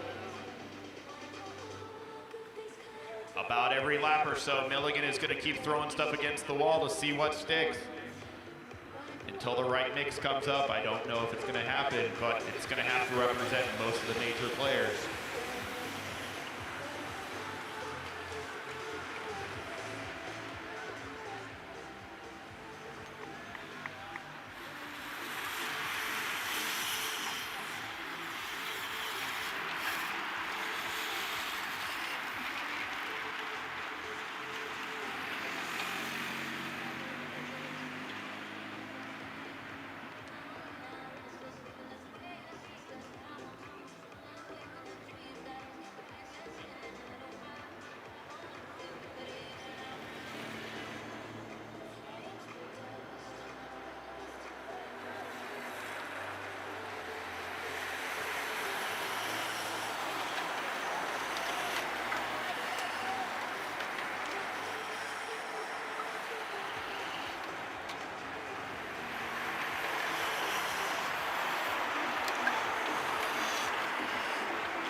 We are slowly creeping down the laps. 14 to go, gentlemen. 14 laps to go. Looks like things have kind of settled now just a little bit. We've had so much attacking going on in the first 40 minutes of this race. We're almost now into the final third of our race. We've had lots of riders take stabs at it. We've had a couple of breakaways that looked like they had quite a bit of promise to them, but once again, we are all back together here to enter the final third of our race.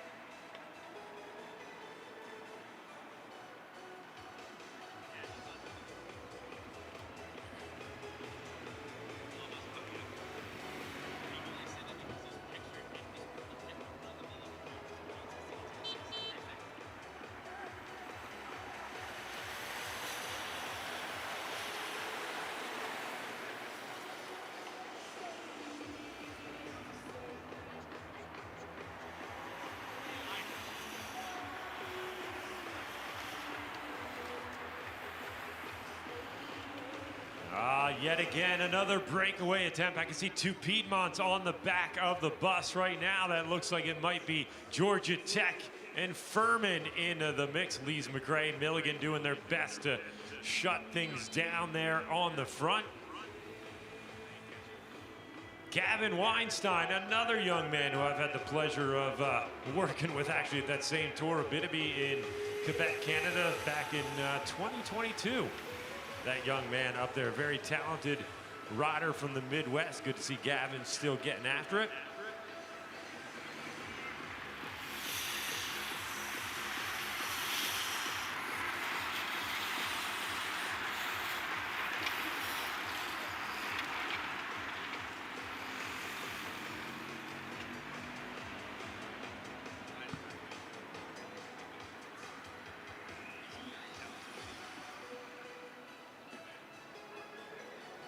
You guys over in the Raymond James VIP area, you having fun? All right, that's what I like. I like that somebody's paying attention to me for starters, but I like that you're enjoying yourselves over there. Hopefully that party keeps hopping as we get a little later on into the afternoon here.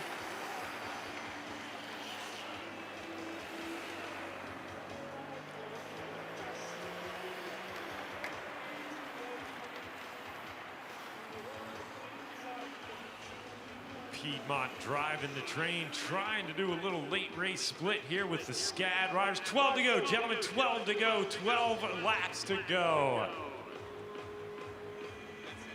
Yeah, I'll tell you what, that looked like it was Himstead again. Shannon Himstead, the Piedmont rider, trying once again to get things going. He was in such a great position with the Milligan rider, Gerlach, a few laps ago, but saw that all kind of come tumbling down when Milligan decided to try and up their odds in that move. Didn't really work out for the rest of those schools as they reeled it back in. And now Piedmont trying to take advantage of that.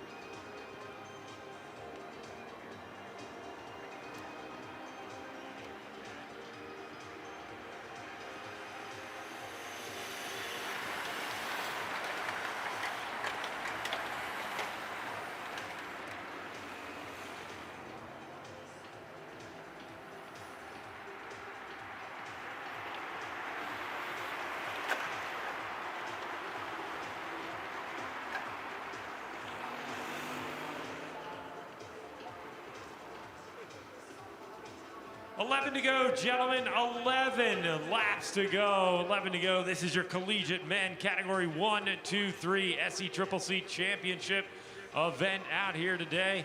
Everybody representing Clemson, bringing up the back of the train there with those Tiger bib shorts. It's a bold move, Cotton. That's what I say. That's strategy, right? Somebody was watching the tour back in the 90s with the Carrera squad and the jean short bibs. It wasn't a good look back then. The Tiger stripes, all right, you know, I guess I can get on board with that.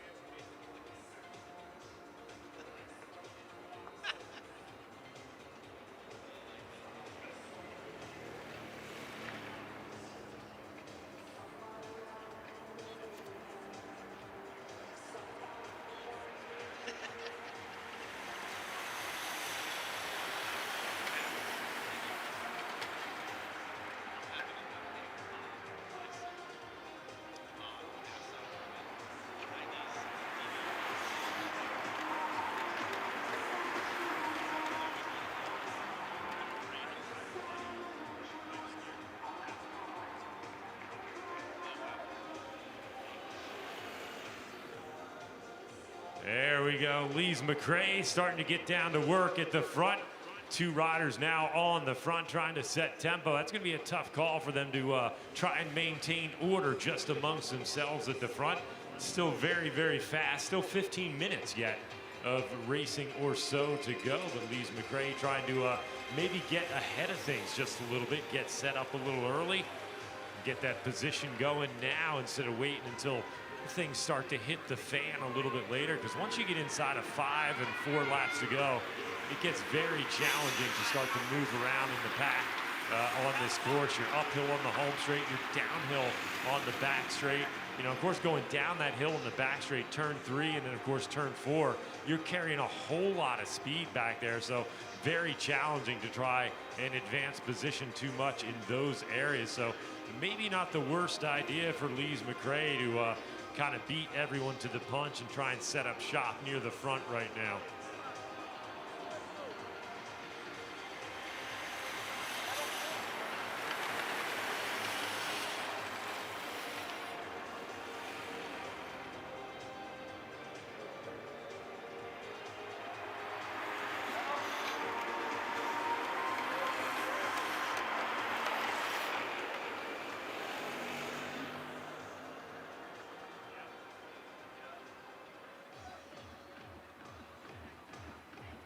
Oh, look at this, Lees McRae still getting it done on the front. Everyone content to let them set the tempo, keep a little order in the group. We've got our SECCC leader up there in 3rd position, Carlos Perez Calzada, riding for the Savannah College of Art and Design.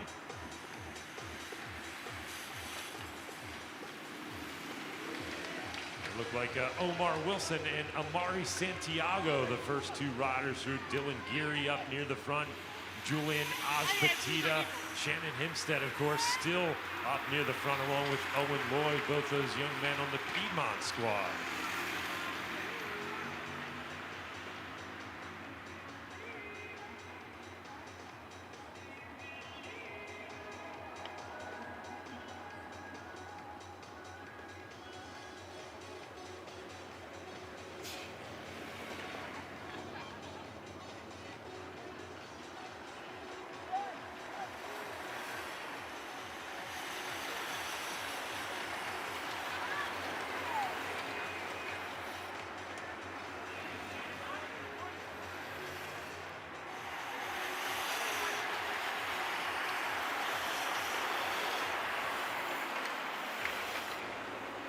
Coming up on 8 laps to go. Of course, that means the free lap will be null and void when these riders cross the line, get inside of 8 to go. 8 to go, gentlemen, 8 to go. Free lap officially done and dusted for the day.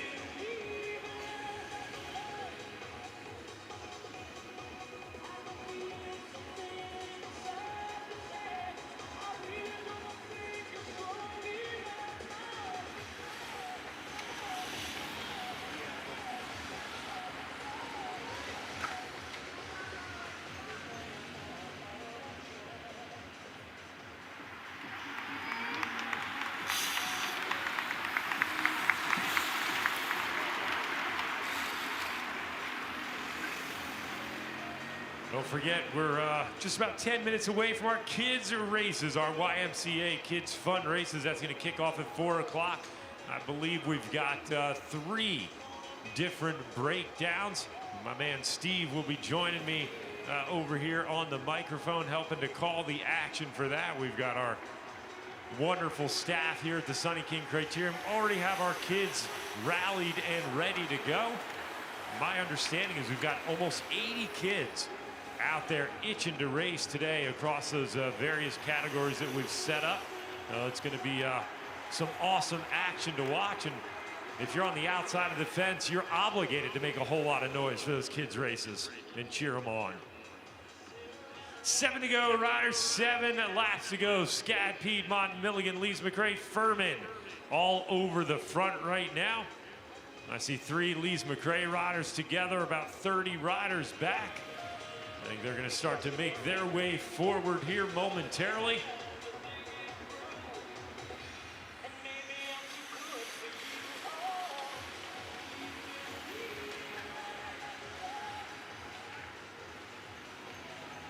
Of course, once we wrap up our YMCA Kids Fun Races, that's when the real action is going to start. 4:45, the 2026 USA Crit Series will begin with our Pro 1-2 women racing for 60 minutes.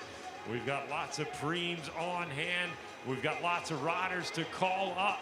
So you're not going to want to miss any of that action right here in Anniston. Again, that's our Women's Pro 1-2, the first race of our 2026 USA Crit Series, starting right here in downtown Anniston this afternoon.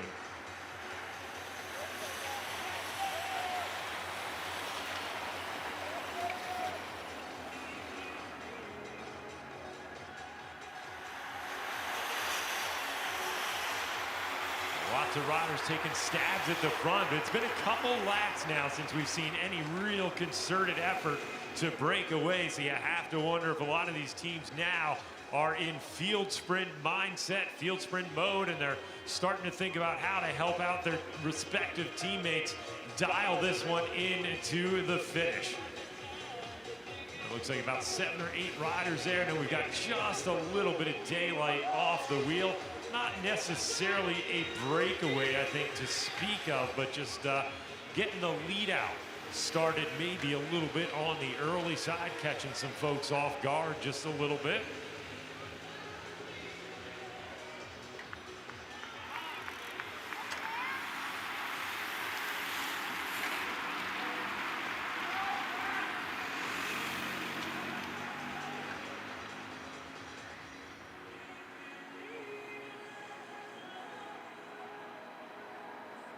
Talking about our USA Crit Series. This is the 17th season for USA Crits. The series anchored around the OG of Twilight races, the Athens Orthopedic Clinic Twilight race.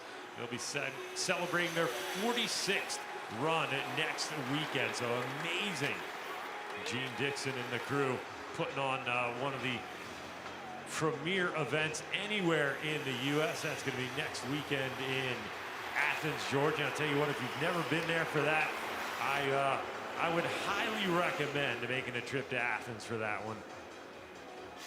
5 to go, riders, 5 laps to go, 5 to go. We are getting down to the business end of our collegiate men's 1-2-3 race right here, as we are now inside of 5 to go. This is the point in the party where position is going to become very, very important. If you are a contender and you think you've got the chance to get on the podium, you have got to start to think about where you're positioned in the field right now. You've got to make sure you're up inside probably that top 10, top 12 right now. You don't have to be right on the front, but you want to be kind of near the front. That means being in that top 10, 15, and it's not a given that you move into that position and everybody lets you stay there.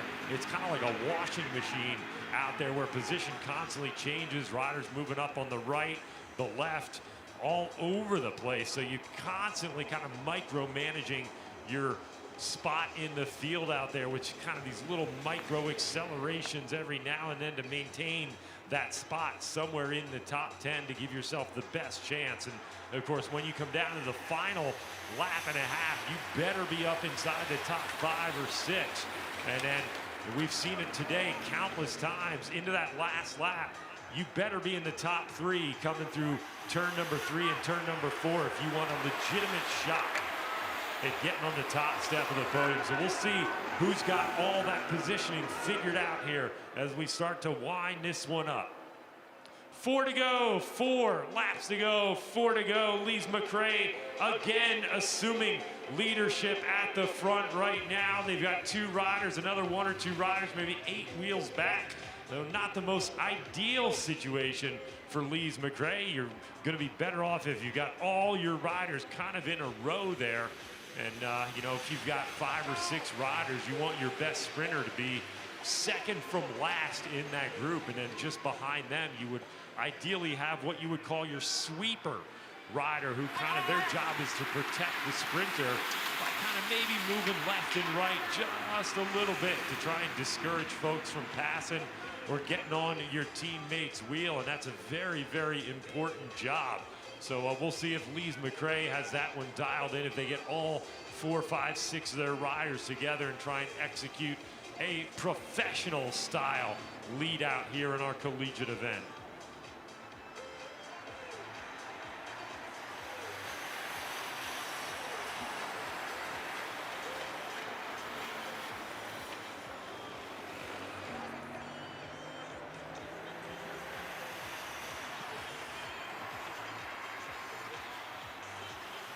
Well, I'll tell you what, I think our breakaway artists have all but given up the idea of trying to go clear right now. They're all resigned to thinking this one is going to come down to a big old bunch kick in the end.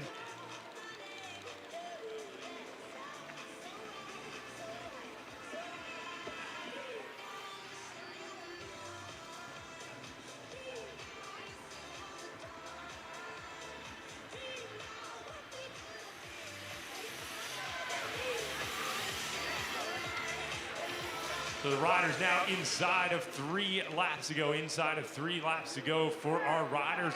We've got lots of vantage points to keep our eye on things. We've got our wonderful big screen up just down there a little bit before our finish line area. We can keep tabs on the riders all the way around the course. I can look straight in front of me down this alleyway and catch them on the back straight there as well. So a couple different opportunities to see them shuffling positions to see what's going on out there.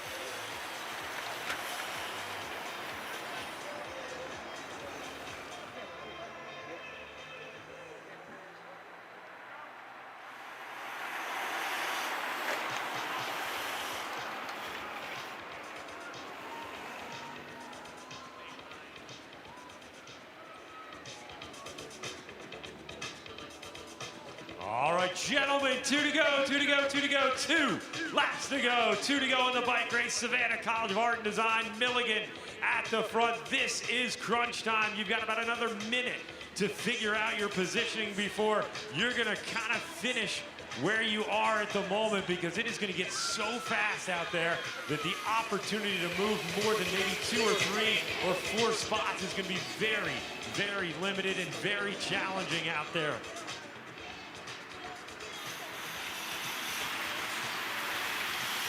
Don't forget our kids race is coming up next. At the conclusion of this race, our YMCA Kids Fun Races. My man Steve will be joining me over here on the microphone helping with the kids events. We've got all of our young athletes in their respective spots down the road. 3 different groups of youngsters will be taken to the line here very, very shortly upon the completion of our collegiate men's championship event out here, the Southeast Collegiate Cycling Conference Championships. And it is all coming down to this. They started with 1 hour, and now it all comes down to this. Hey, Anniston, how about you join the party and make some noise? These guys have 1 lap to go. 1 to go, 1 to go, 1 to go. 1 lap to go.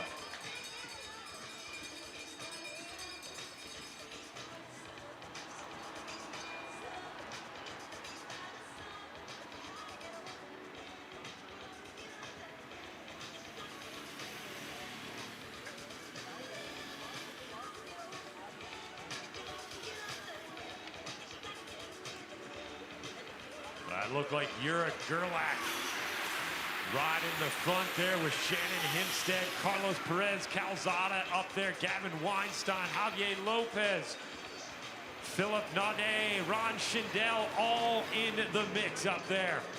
It is going to be anybody's race to win here. I'll tell you what, there's a dozen different riders with the sprint legs to be able to pull this one out here today. And I can't even begin to think which one of our riders from the Southeast Collegiate Cycling Conference is going to get it done. We're going to find out in just a moment, as we're now about to see our leaders going to make their way through the turn right now. That looks like it might be Piedmont on the front. Milligan in the mix. It is going to be full gas sprint to the line. I have a feeling this might be Hempstead lining it up for Piedmont. That is rider number 47. That is going to be Owen Lloyd from Piedmont, taking that big win out there today. So Owen Lloyd with a textbook lead out from his team, taking the title here. Our second place rider looked to be Carlos Perez Calzada, your current leader of the Southeast Cycling Conference out there. So great job by those riders that come on through. Owen Lloyd Carlos Perez Calzada and Shannon Hempstead coming through in third. So Piedmont going 1-3 with Savannah College of Art and Design in second. Julian Aspatita finishing up in fourth, and Julian Wang rounding out fifth place on the day.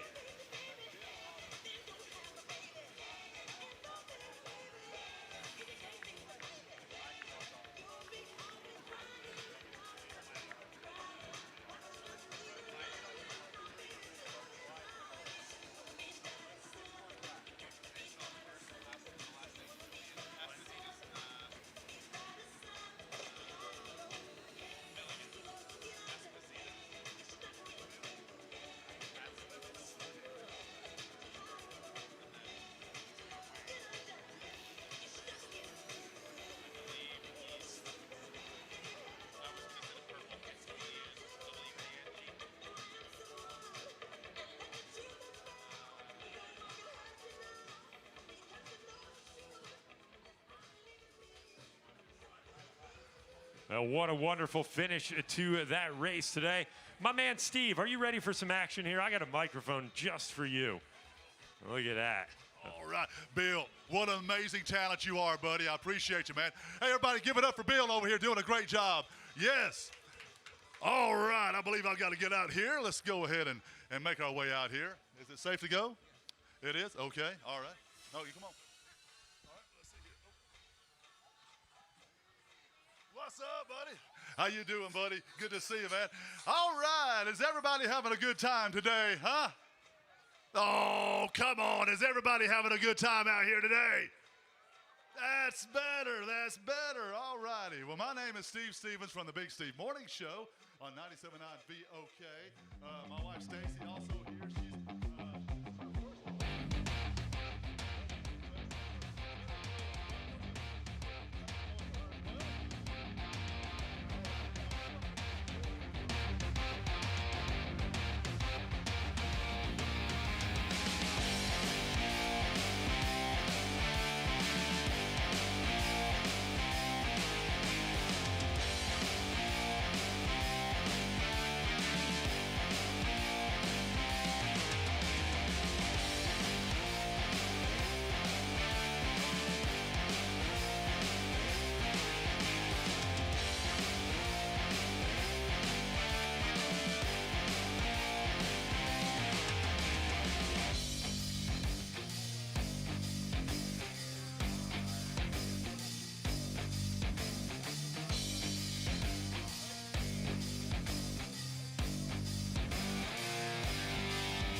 It's that time of year again when we dust off our racing kits and get ready to return to the great world of criterium racing. The kickoff to the National Criterium calendar right here in Anniston, Alabama for the Sunny King Criterium, and we could not have asked for better conditions here in Anniston. The sun is shining, temperatures hovering right around 80 degrees. We just wrapped up a full day of amateur and collegiate racing, and now it's time for the pros. Pro women up first tonight, followed by pro men as we get ready for one of the classic races on the calendar. There's a reason they call this one the king of all crits. And welcoming you personally to Anniston here, as I've got the best seat in the house. Brad Stoner here, ready for my 15th edition as Anniston celebrates their 24th year of this great criterium. You see the festival happening behind me. VIP is hopping. We just finished up the kids races, and we are ready to race on a new course here in Anniston. If you've ever been here before, you'll be familiar with some of this course because we are basically just a block over from where we have raced for the past 23 years. Down here in Anniston, Alabama, about an hour and a half west of Atlanta, about an hour east of Birmingham. It starts here with a slight uphill. You see the elevation profile at the top of your screen. Gives you a good idea of what these riders are looking at. A little bit of it downhill onto the backside, but it's going to be the uphill coming out of turn 4 that will decide this race. That is one thing that is stuck around in this course for 2026, that we will continue the uphill sprint out of turn 4. And it is not easy. You can see the kick up at the end of that elevation profile. You're going to have to time this one perfectly if you want a shot at winning. We've seen a lot of riders go early today trying to sprint from too far out and just couldn't hold on. The hill is brutal, especially after an hour of racing out there. There'll be a lot of riders familiar with Anniston and familiar with this course as well, including returning champion Kendall Ryan, who we had a chance to catch up earlier today.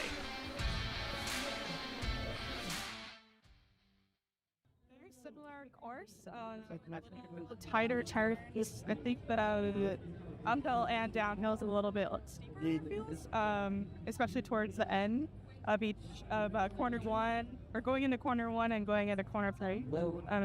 But yeah, I mean it's a fun course. It's kind of like pedaling the whole time because you know, it gets kind of windy on the backside, so yeah, it can feel a bit heavy on the legs sometimes, but yeah, I think we're really excited to be here. So new program for you this year, got the team together. Tell me about your squad, how that's been so far. Yeah, I mean, this is our first official race with everyone, so yeah, we've got 6 riders here, and I think we're just chomping at the bit to race. And I mean, we have the Cadence team supporting us, and they're just kind of our infrastructure of the races, and we're really grateful to have them, you know, taking care of us. So yeah, we can travel around and just hang out. But yeah, I think we're just good vibes, and everyone's really excited to race, and I think we're just gonna, race aggressively and have fun. This is also kind of a new role for you as a team owner. Talk about how that came about. I think Laurel and I just decided, you know, let's start a team for the girls, and let's do something really cool and support women's cycling and grow women's cycling in the U.S. And I really want to see American racing get really big, and this is a pretty good start. But yeah, I think we need more teams out there. We need more support for women's cycling, and I think a lot of fun, exciting things are happening in women's sports in general. So I just really wanted to be part of it, and Laurel felt the same. And so I think we want to support women with Olympic dreams and aspirations, and be their support system, and kind of afford them that luxury of focusing on big goals and victories, and having a good time doing it.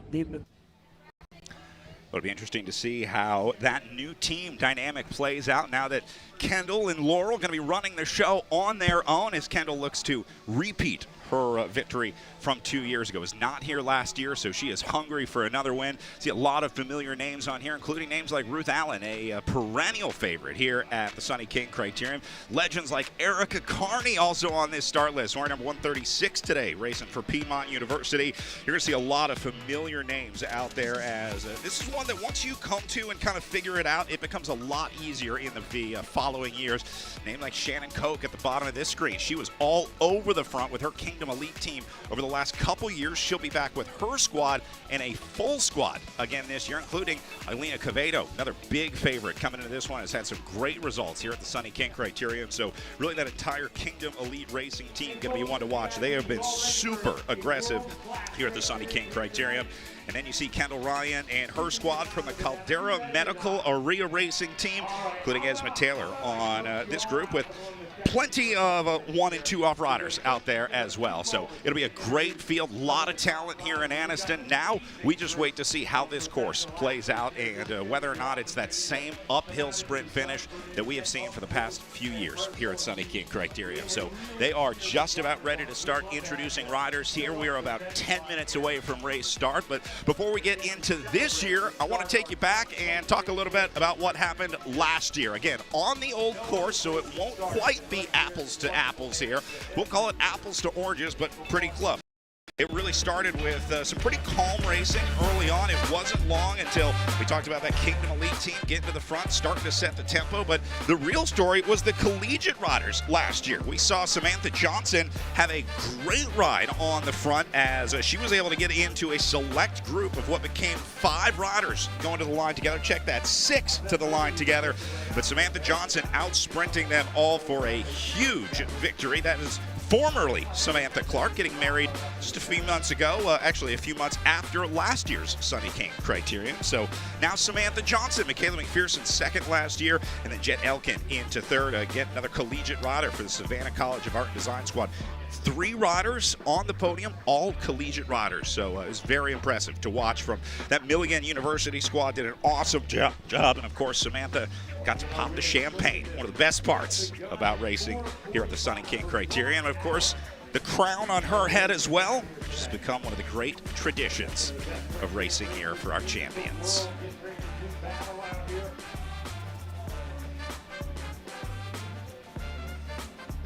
So you see, again, last year's results, a lot of these names returning. Elizabeth Harden back on the start list. We talked about Alina Quevedo earlier.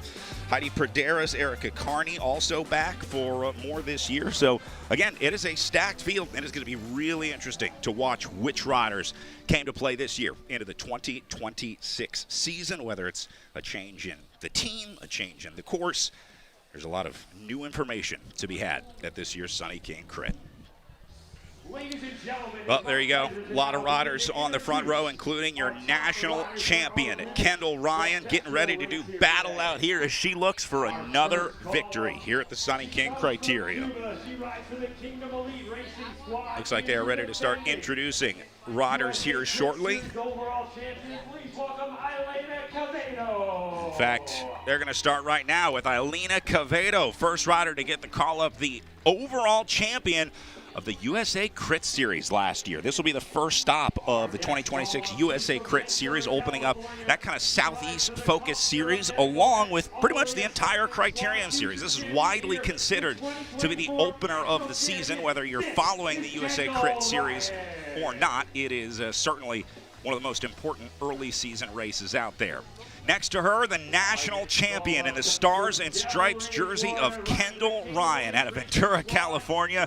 She'll be looking to line up with her team. And again, a very, very strong squad that she has brought. She's going to be using Laurel Rathbun as her right-hand woman out there. And I think it's going to be really fun to watch those two. Next to her, Shannon Koch, the team leader for the Kingdom Elite Racing team out of Daytona Beach, Florida. I expect to see a lot of Shannon Koch on the front. If this year is anything like the last couple years, she spent maybe 80% of the race riding on the front, and if it wasn't her, oftentimes it was one of her Kingdom Elite teammates. What they didn't figure out is how to seal the deal after that. Next, the legend, Erica Carney, former professional, now representing the Mako squad at Piedmont University as well, coming out of Demarest, Georgia. And, well, what can you say about this? Had a long professional career, and such an honor to have her out here racing. So impressive to have Erica Carney back on the start line.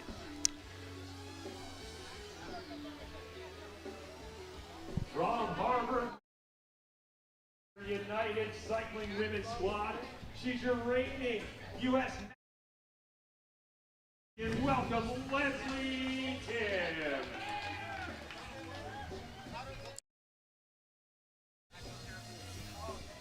Sorry about that. I had me muted. This will be Leslie Tim up next for the United Cycling Team in the light blue jersey. National Local Cycling. Please welcome Andrea Katu. That sounds like next to her, they're going to add some international riders. This will be, I think, Katu next to her out of Mexico. And from Tampa, Up next on the start line. Winston-Salem Flow, Mallory Bryant. And that team Winston-Salem going to get one up on the line as well with Mallory Bryant. They're running a bi-coastal program with Winston-Salem. They got a squad racing out at the Redlands Bicycle Classic out in California, and also got their riders here on the line.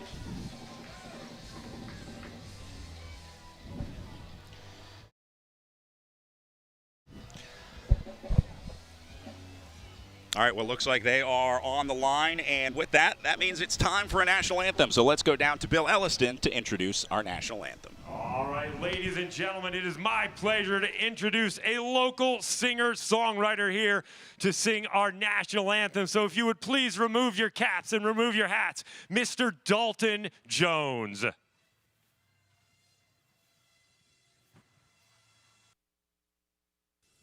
Oh, say, can you see by the dawn's early light what so proudly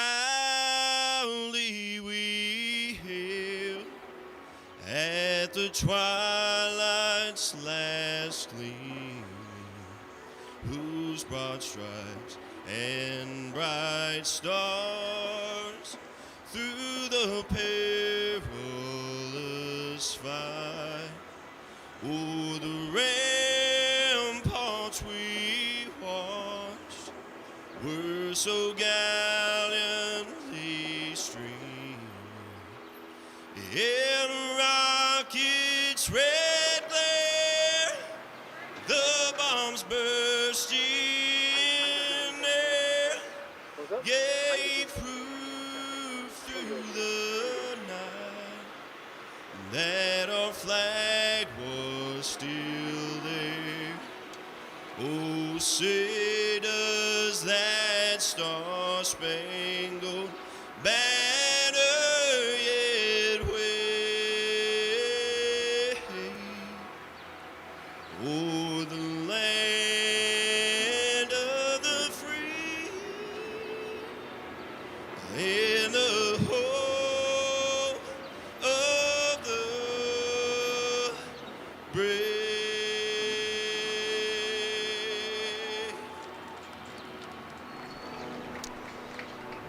All right, well, with that, we are just about ready to go racing inside of 2 minutes to the official race start here in Anniston as our national anthem done, final instructions about to get underway, and then it's time to go racing. A lot of nerves on this line. Everybody lined up early.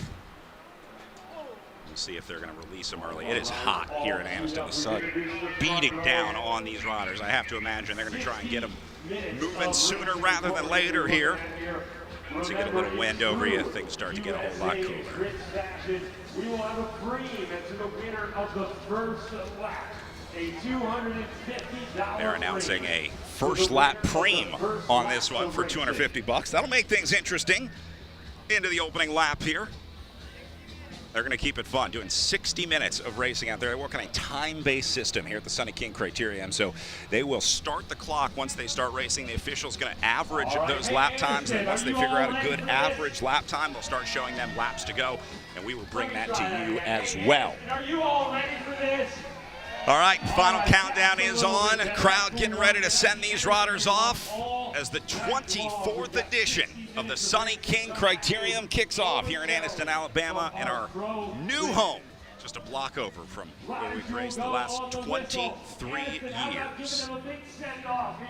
60 minutes of racing, the 2026 USA Crit Series starts right now. Here we go. There's the whistle underway in racing for 60 minutes. Pro Women underway in Anniston.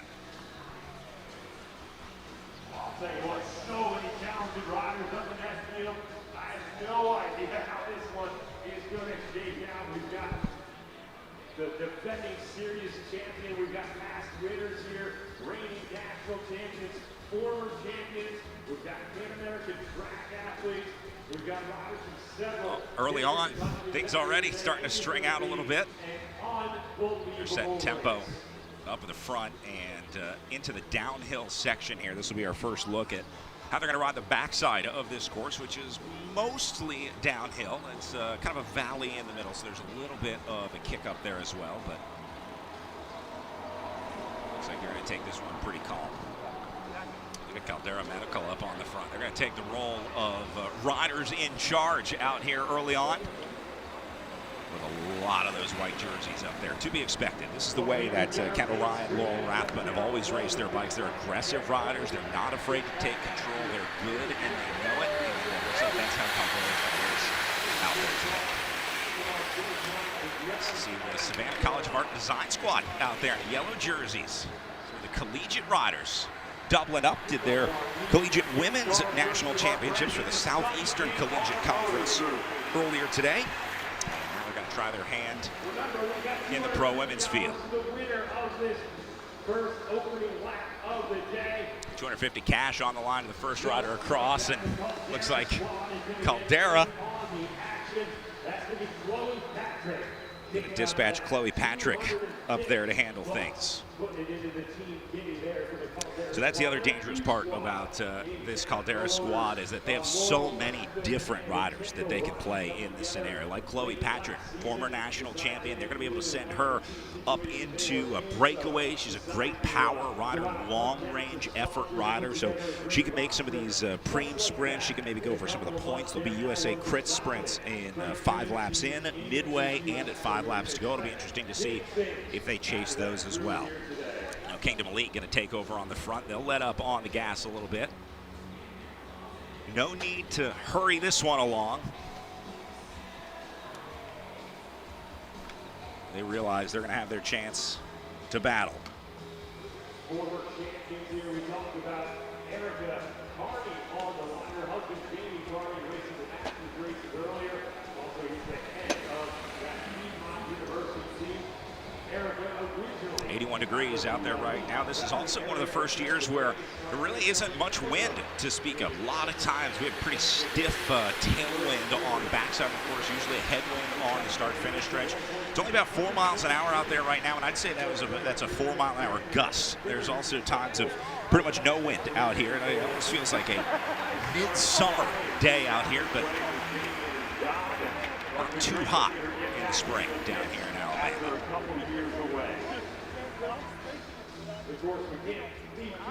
Good look at the field here from our FPV drone on board. One of the best pilots in the business, with Ciotti FPV piloting his way through the field here. One of my favorite shots from the Sunny King Criterium right here. Feels like you're in the race.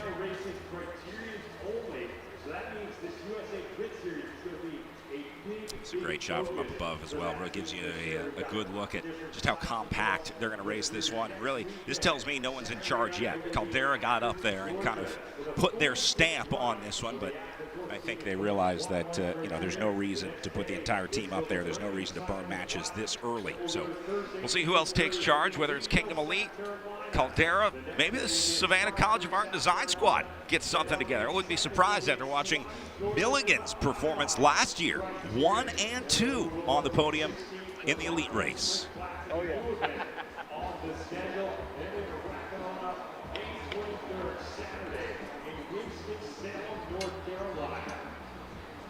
Here they come, right on cue.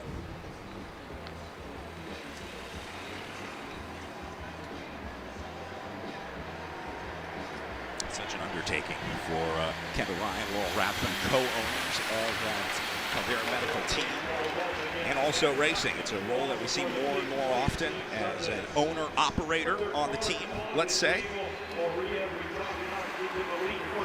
It'll certainly be interesting to see what they do under Ryan and Rathbun's direction.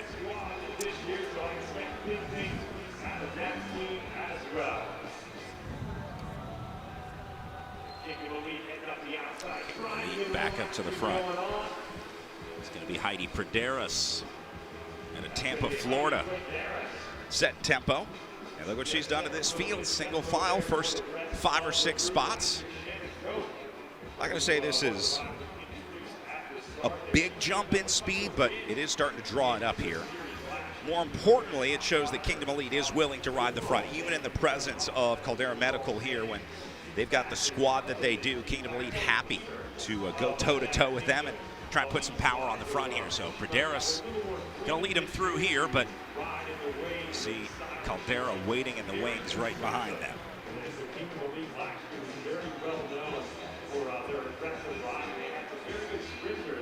They were rarely content to let things come down to a stretch. Was the aggressor for the better part of the race. That tactic benefited her with a couple of series wins.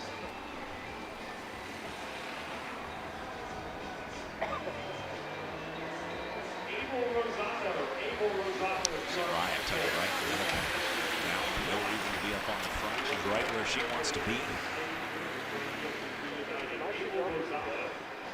Now just to save as much energy as she can early on here. This is going to be Rathbun back up to the front for Caldera. So that's been the story so far, but now starting to see Milligan making their way up to the front. Let's see who this is getting into this mix.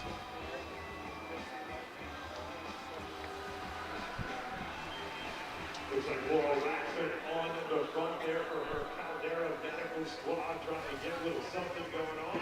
No, I thought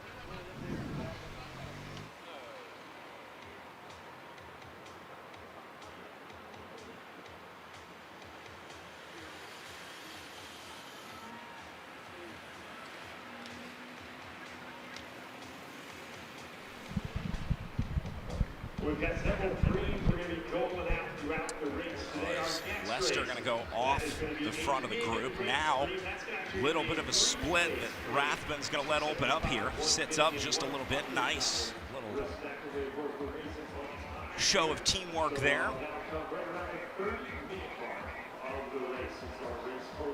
Not much of a gap to speak of. Looks like that one going to get shut down pretty quickly here. Look what it's doing in the field, though. Starting to go single file. Tempo is picking up as, again, Kingdom Elite and Caldera continue to trade blows on the front.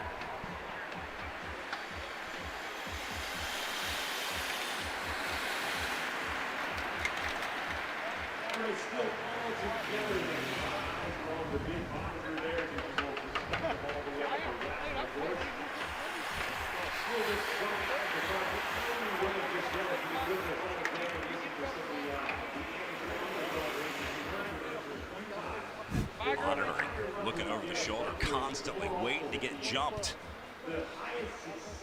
It's the price you pay for riding the front. Couple riders in trouble early on here. Should be able to get back on.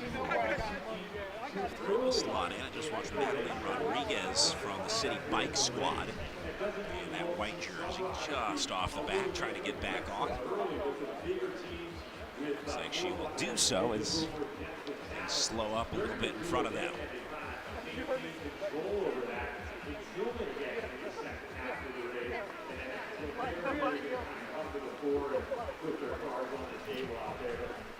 you just don't see people going to prom with this thing, you know, it's a good shot. Sets up a really interesting scenario, having two dominant teams right here. This is the kind of race where a quiet rider can sneak in and get a result in a scenario like this. If you know Caldera and Kingdom are going to be fighting all over the front, they can just let them fight. There's no reason that you need to be a part of that scrap early on. And if they focus on each other, that's where, let's say, a collegiate rider, like one of these Savannah College of Art and Design riders or a Milligan rider can slip through and get a result like they did last year, going 1 and 2 on the podium.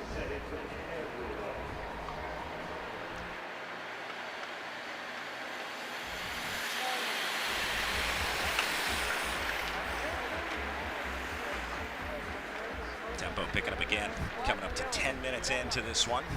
Again, 60 total. Officials tracking those laps right now. We'll let you know when they start showing lap counters here at the line.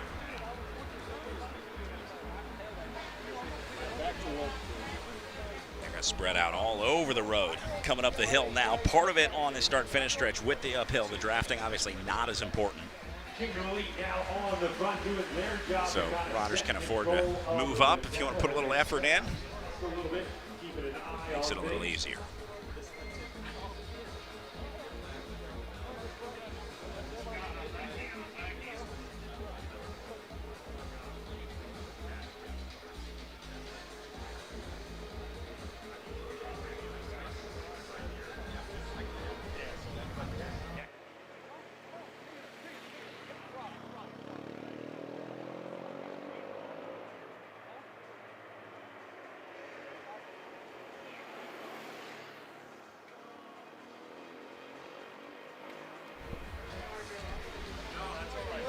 Coming up on 5 laps into this one, averaging a little over 2 minutes per lap.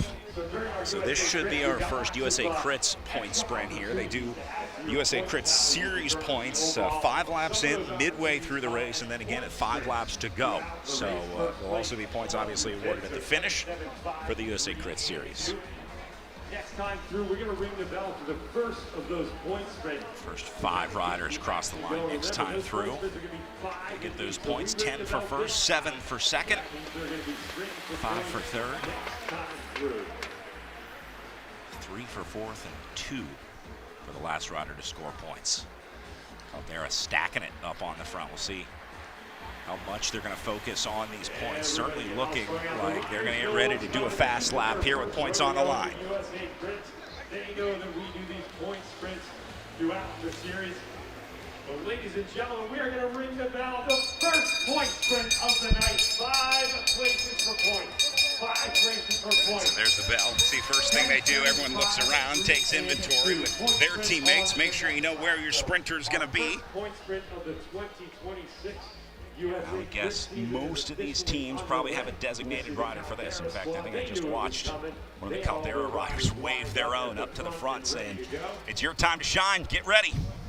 We'll see who's organized. You have to imagine the Kingdom Elite squad wants a piece of the action as well. And this is also a great opportunity for some of the teams to launch what we would call a counterattack on the heels of the point sprint. The point sprints, it's almost like a full finish up to the front, right in the middle. Trying to get those valuable points. She's been an invaluable lead-out rider for Kendall Ryan over the last couple seasons.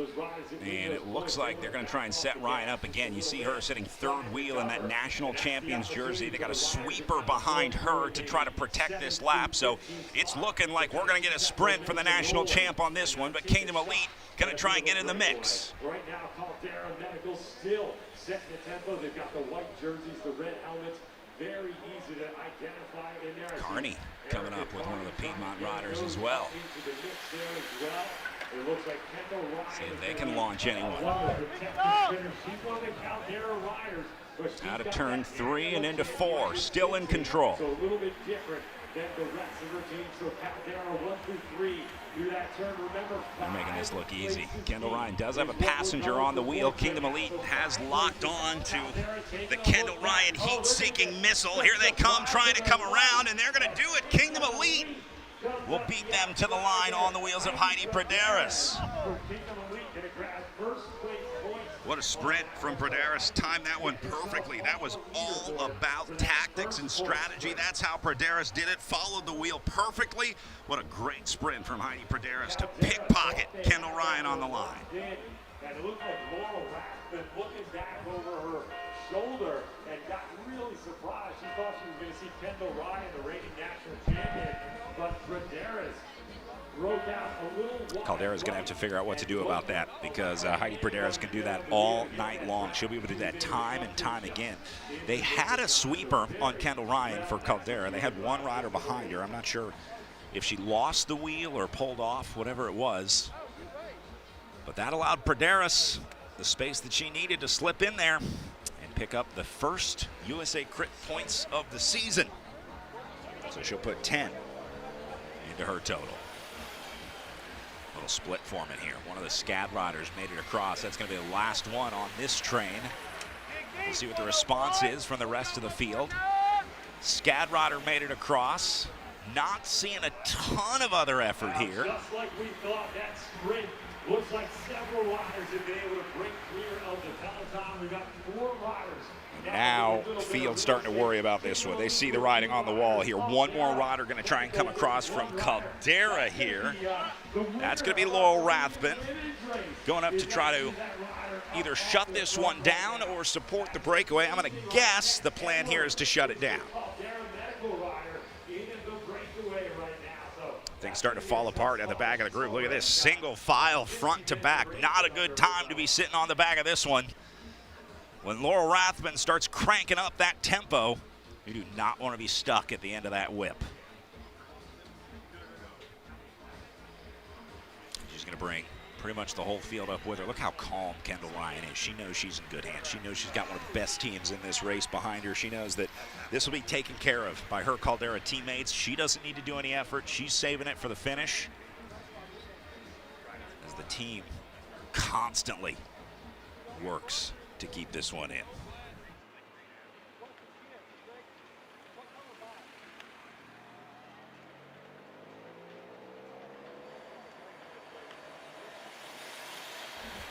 So 2 Kingdom Elite. I think that's a City Bikes jersey at the back. Caldera's got 2. Scad missed it, went in, and then when the group went back, dropped out. Certainly looks like Caldera's trying to drive this one. I think they like this. Caldera now liking what they see. There you got 3 of their riders, 2 Kingdom Elite. Heidi Praderis is in there, though. Great sprinter. Just watched her beat Kendall Ryan to the line. And now, see Kingdom Elite back up to the front. On the field, they're going to slow this down a little bit. I think they're going to let Heidi Praderis have a look at this off the front. Well, as promised, Kingdom Elite has been super aggressive on the front so far tonight. They've got Praderis in this breakaway. I had a chance to catch up with one of their team leaders, Shannon Koch, as they were checking out the course earlier today. Pretty good, you know, the weather's great. Everybody arrived, no problems, no travel issues. Bikes are working well, legs hopefully working well too, so we're excited. What's the key to Sunny King? Like, what's the key to this course? Well, we rode the new course last night. We're going to try to hop on here in a little bit and do a couple laps at speed, but you know, it's got this kind of long drag to the finish, so there is a element of attrition there. It's going to be a lot of timing, I think, and positioning, just because it is such a short distance from the last corner to the finish. So it's going to be a lot about timing your sprint. However, notoriously, we don't really leave it to a sprint. So obviously our goal is to be aggressive and try to make, you know, a move go. So that's goal number 1. If that doesn't happen, we do have a backup plan, but you know, like always, we're going to be aggressive out of the gate. So last couple of years here, you spent a lot of time on the front. Are you planning on doing that again? Maybe a little bit smarter than last year. You know, we made some tactical mistakes in the last 2 years, and we've learned from that. So we did add a couple new girls too that have quite a bit of horsepower and engines behind them. So that should free me up to be a little bit more intelligent about my moves. So yeah, we have a good mix of girls, so we're excited. Can you tell us who to look for in the sprint? Like, do you have a name yet? Not particularly. I mean, a lot of us, we have good sprints when the race is hard, so it's kind of a toss-up. We don't have a specific leader per se in the finish. It's just kind of how people are feeling and who's going well. So we communicate a lot during the race to see, you know, how people are feeling. So we don't have a specific person to look out for, which, you know, for other teams can be kind of frustrating, but for us, you know, it's definitely an advantage we have is a lot of cards to play. Well, plenty of cards to play, and they've played a few of them already, including, we talked about Heidi Praderis earlier, but now we're looking at another separation off the front as we were hearing from Koch in the interview. Caldera decided to split this group again. Pretty much everyone else gave up the ghost except for these 2. They're going to mark Praderis with 1 Caldera rider. But more importantly, you got a solo rider off the front here on the wheels of Tess Edwards. Chasers, that's going to be Liza Ray, but she's got the company of another Caldera rider. That rider is absolutely not going to give Ray and Salazar, the chasers behind them. Liza Ray out of Brooklyn, New York. And Riley Salazar, the Mexican rider on that Caldera squad, also marking this one. So Caldera taking charge here early on. This is an all or nothing move for Edwards here. She's going to go all in on trying to hold this. I don't think there's a reason that she would continue to stay off the front like this if she wasn't fully committed to the move. That's going to be One Heart Racing along with the City Bike Squad. They've got a whole lot of work to do. And hardly any urgency in this field, probably because Caldera is running the field right now. Of the USA. Look at this effort, Edwards all in. Oh my goodness. The USA not off to the best start for those riders right now. So Shannon Coates, who's probably one of the protected riders, she may have to go back to her playbook of being really, really aggressive. She's a very good time trialist. She's been on the national championship podium more than once. And she's going to have to get to the front. Now Chase going to stay on. I wouldn't expect to see Caldera take any pulls here. I think Kingdom pretty much going to be on her own as they try to chase down Tess Edwards here, continuing to ride away solo and not showing any signs of fatigue right now. So field has just come around the final turn as Edwards gets up to the top, wearing number 142 on her back for the Caldera Racing team. Hey, look, I know we're friendly out here.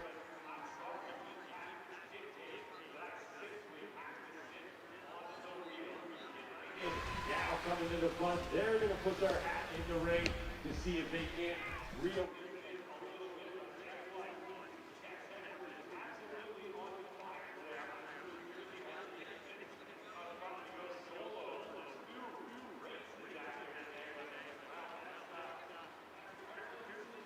She's gotten herself into right now. Looks like some new chasers going to try and jump off the front. Little elbow flick, looking for some help from Kingdom Elite. Whether they get it or not remains to be seen. Edwards' head starting to bob a little bit of fatigue starting to show. Still got about 37 minutes, call it, of racing left. That'll be right in the wheelhouse for Tess Edwards. This is the kind of effort that she likes to do. The final turn, that can only mean one thing, our leader. In that distinctive white. United gonna get up here, do some chasing. Chloe Patrick tacked on the back of that. I don't want to have to remind you every time, but this rider, she is in her second race today. She won the women's collegiate a couple hours ago. She's back out here again. Man, Edwards really efforting this one. At some point, she'll have to let off this tempo. She cannot ride at this intensity for Here comes our two chasers the remainder of this race. There's a great look at the gap that she has built herself. We're going to have a little bit of a reset back here in the field. I think what Edwards is doing here is hitting it on the hills. You see her head bobbing, her shoulders kind of going side to side a little bit, especially on these uphill sections. I think she is increasing her effort on the hardest parts of this course, knowing that that may not be reciprocated as clearly as it would on, say, a flat part of the course.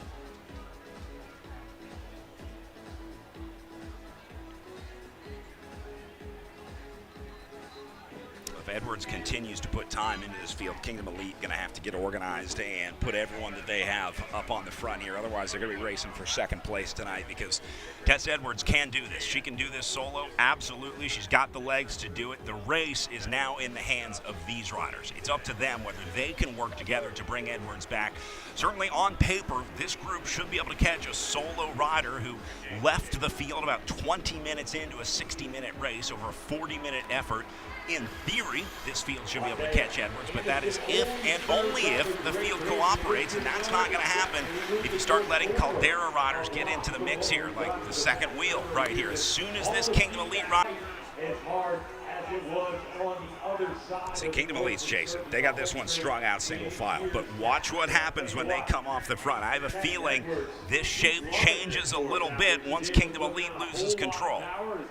Liza Ray back in the field along with Salazar. They're still on the front, so I think Liza Ray, her task right now is to try and keep the momentum rolling in this field and see if the rest of her squad can unify a little bit and start to make a little progress. That's a great effort on the front. Also got some help from Leah Sprouts. Got to give her a shout out for the United Cycling women's team coming out of Asheville, North Carolina. Just took a couple lap pole up on the front. Certainly did her part to try to bring this one back. Another 15 minutes.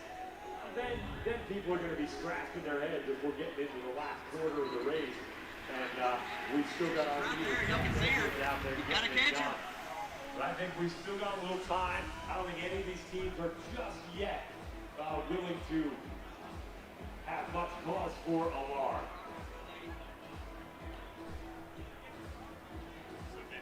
Who else is going to help? Who else can help? Not many other teams that have the numbers to burn riders up on the front. See 4 of those SCAD jerseys having a little conversation back there, but I don't think anyone really expects the collegiate riders to have to do work here. Looks like they're getting ready to ring the bell for the mid-race sprint coming up here.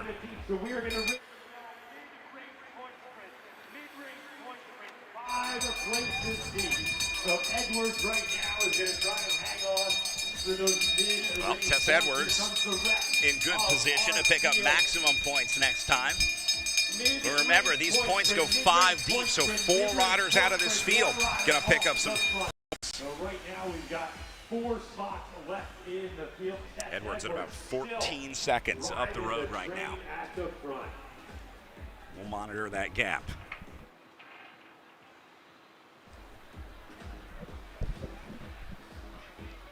Also seeing riders already coming off the back. They've already pulled a couple riders. They just saw a few more that came unglued.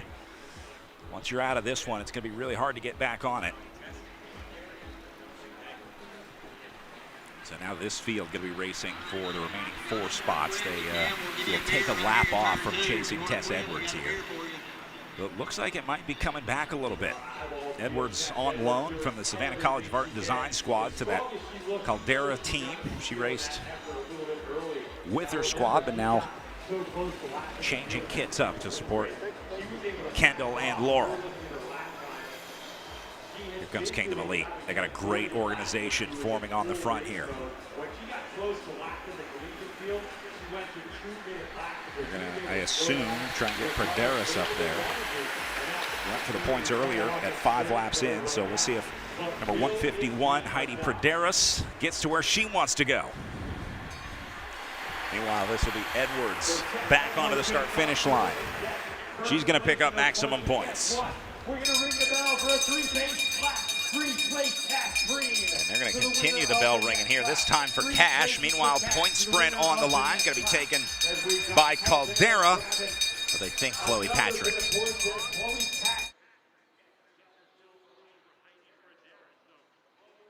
Making it a 1-2 for Caldera Medical there. Into that. Caldera's getting in there as well.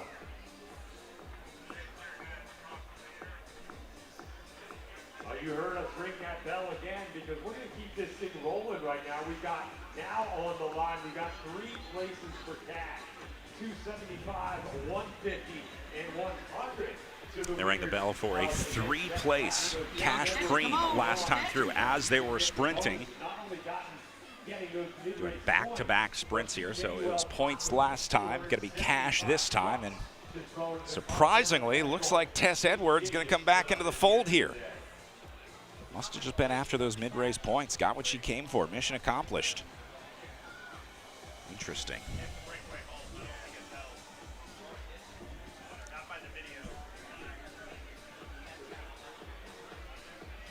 Trying to get our eye on things. Looks like we've got a little reshuffling at the front. Looks like one rider has joined off the front. So it looks like we now have 2 leaders at the front of the race right now. Onto the hoods.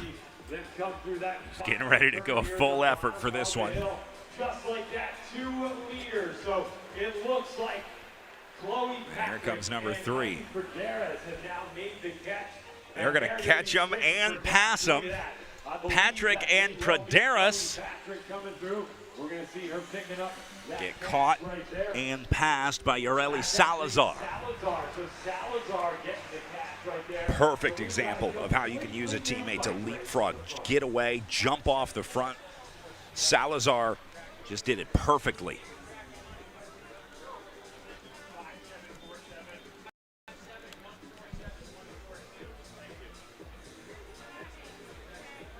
So that winning that green was Salazar. Salazar, the 2023 winner here at the Sunny King Criterium.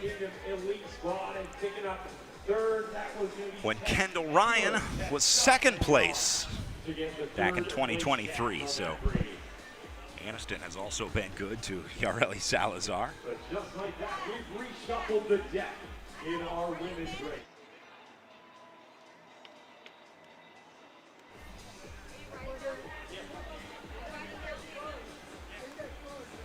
So it looks like Caldera just going to keep throwing riders off the front here until they either win solo or wear everyone out chasing them.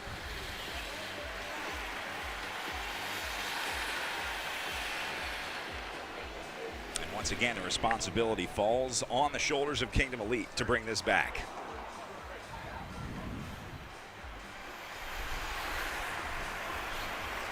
What a reshuffling we've got now in the front of our women's professional event here. It is aggressive. These riders going It's going to be it for Salazar. She's going to get caught here on the line. Oh, she just wanted that pre. Got it and decided to go back into the group. So now, Liza Ray continuing to lead the charge for the squad. going to have a look at it. That looked like Esma Taylor in there for Caldera. Yareli Salazar, Laurel Rathbun, Leslie Kim, all up in the mix at the front.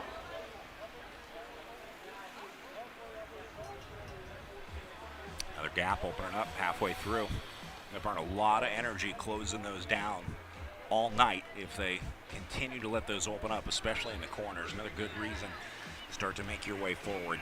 Middle of the field seems like a safe place to be, but you start to see some riders starting to struggle and suffer a little farther back. Not the wheel you want to be on. Once you see that sign of weakness in the back of the field, you've got to get around that rider because it's only a matter of time before they let a gap open up. And now it's your problem too. If you were sitting on their wheel and weren't able to go around, or you have to burn some matches to make up for the gap that they let open. Aggressive 35 minutes so far as we're now tipping the scale, getting into the second half of the race. So remember what I said, the best opportunity. A ton of urgency from Caldera anymore. Again, I think they're good either way, because if this one comes down to a field sprint, they've got Kendall Ryan for it. A little nervous. Praderas. Very, very good.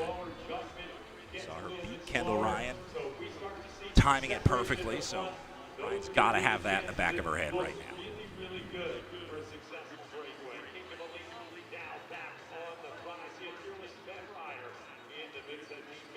New Jersey and the Pure Energy Bike Shop. They've been around the scene for a number of years. It's been maybe a couple years since they've had a high-level professional winning. Spread out again across the road. So hot and cold, on and off. That's been the story of this race so far. Certainly going for the sprints, going for the points. We've seen big efforts from both Kingdom Elite and Caldera. And you see names like Leah Sprouse, been really aggressive on the front, all things considered. When there's not much expectation with two dominant teams riding on the front, Sprouse been getting into those mixes, chasing moves down, making it interesting. A few riders taking a look off to the side here. Maybe going to use the opportunity on the backside of this course to move up while things are relatively chill up at the front. That's exactly what these riders are doing. These are a lot of the riders that were struggling with those gaps opening up earlier at the back. You see the SCAD rider just can't respond to it. Watches Kingdom Elite roll away with what I think is Shannon Koch. Yep, that is going to be Koch.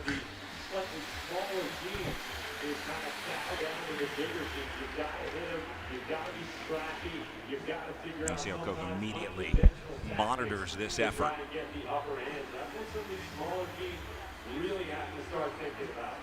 What Koch is looking for in this scenario is a weak link in the chain. She's looking to see if anybody in the first, like, let's say 6 or 7 spots will let a gap open up if they can't respond to her lifting the tempo. She didn't see that, so she's going to give up and turn it over to one of her Kingdom Elite teammates. This is awesome racing from Kingdom Elite. All the credit in the world to the ladies in purple here, keeping this one interesting. Between them and Caldera, this is turning into a real battle of giants out there on the front. Oh, they're going to keep trading it. Beautiful.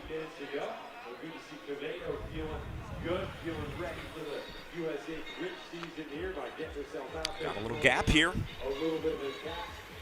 Coming up on about 37 or so minutes. John and Dustin in the race. Remember, we're aiming for 60 minutes of racing. We'll get those lap cars. There's Rathbun. It might be Sprouse in the United kit. Now get an ID on the SCAD rider.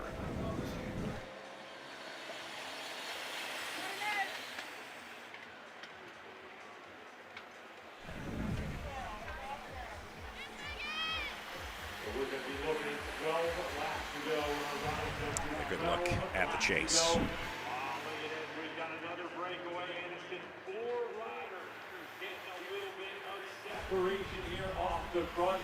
I see Kingdom Elite. Well, this group not working together yet in the front group of 4. On the back. I see United. I see SCAD all in the mix. So another great It's Leslie Tim, the United rider. 4 riders starting to make their way off the front Liza of the Ray. field right now. Kingdom rider up there. Look at the effort here from SCAD.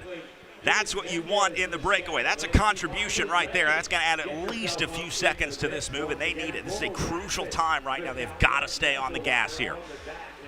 If you were watching closely, the Caldera rider, Laurel Rapids, Oh, the unrequited elbow flick. she was actually looking. You hate to see it. So that tells me she may not Yeah, this one like that scenario. She's looking working together about as well as Congress right now. If she should pedal in that break or if she's going to sit on right now. She's got a very stacked team. They're leading some of the points right now. And of course, they've got the ring. It's going to be it for this move. Laurel Rathbun going to try and salvage it. So Whatever's left. for that Caldera team, just because they've got Rathbun in that I think she liked what she saw in Liza Ray and said, I want a piece of that. So we're going to see how things unfold here.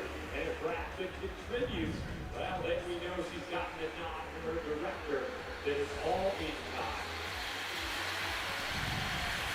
Look at that, our breakaway is now split. 2 riders, 2 and 2 right now.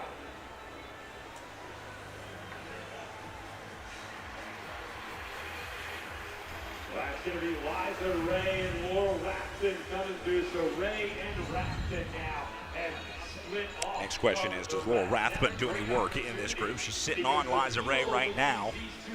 Rathbun in the white, Ray in the purple. And I think that was a head shake from Laurel Rathbun right there saying, not right now, Liza. With that breakaway, get the gap before the field can notice.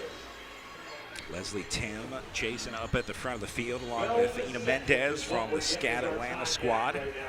Eilina Quevedo a little farther back at the front of the group. That is Tim and Mendez that you see there coming back into the fold in the blue and yellow jerseys. Will be the first truly dangerous group of the race. We're now into the second half. We've probably got about 20 minutes to go, so we're really almost into the final third arguably the two best G1 women's teams in the country out there up the road with riders in the breakaway. They've got teammates back there to try and slow things down. So this is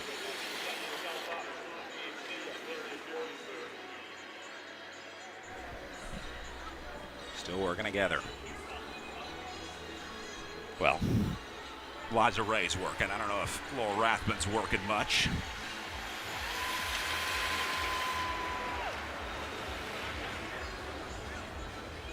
Anniston, how about giving these two leaders a little bit of love right now? They've been working hard. Rathman looking back, waiting for her team to come up.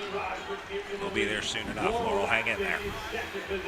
Meanwhile, Liza Ray on her own to make this break work out for the next 12 laps. That block, start that up late last call.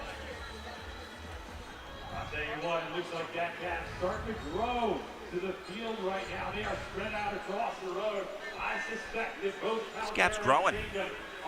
Liza Ray single-handedly opening up about 20 seconds on this field. No conversation between the two, but this will be the first time that Rathman has gone to the front. She's like, all right, look, I'll help a little. Absolutely no chasing going on back here. They're spread out all over the road. This tempo not as high as it could be. So the riders in control, not really willing or worried.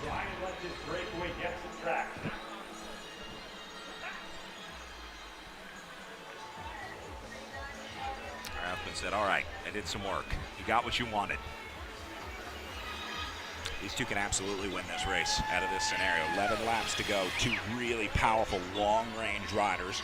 Laura Rathman is a good sprinter, but not a great sprinter. She is a really good endurance rider, though, so this would be a perfect scenario for her. If nothing else, you lock in second place, although I think they would have preferred that it be Kendall Ryan on the podium. Just looking at the USA Crits overall series, if you're trying to pick your most likely candidate for season-long success, I think that's probably Kendall Ryan, so they would like to get her as many points as possible. But if Laura Rathman is best equipped to win the race, you got to take that gift when it's given. Although she worked hard for this one. Rathman not pulling through. So that's interesting. We're going to keep our eyes on the camera and see if that's been a bit of a lead.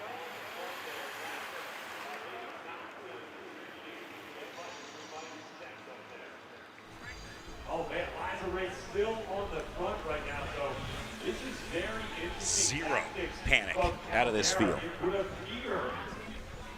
It would really appear that Laurel Rathman not contributing. They're going to give up the ghost on this chase. I just don't think there's anybody who's equipped or willing to chase down a breakaway with the two biggest teams in it, because Caldera is spoken for, Kingdom is spoken for. I don't think SCAD has the talent or expectation to try to chase this one. Otherwise, they will be putting their riders on the front. They rode as aggressively as they could earlier. And other than that, there's really not many other teams that have the numbers to mount an organized chase effort here. On the front. And now that's the way Liza races, a very, very aggressive rider, cutter team in New York. This is going to be Ray versus Rathman, I think, to the finish. The winner coming out of that lead group of two, as this group just does not show the motivation that they're going to need to bring this gap back over the next 9 laps.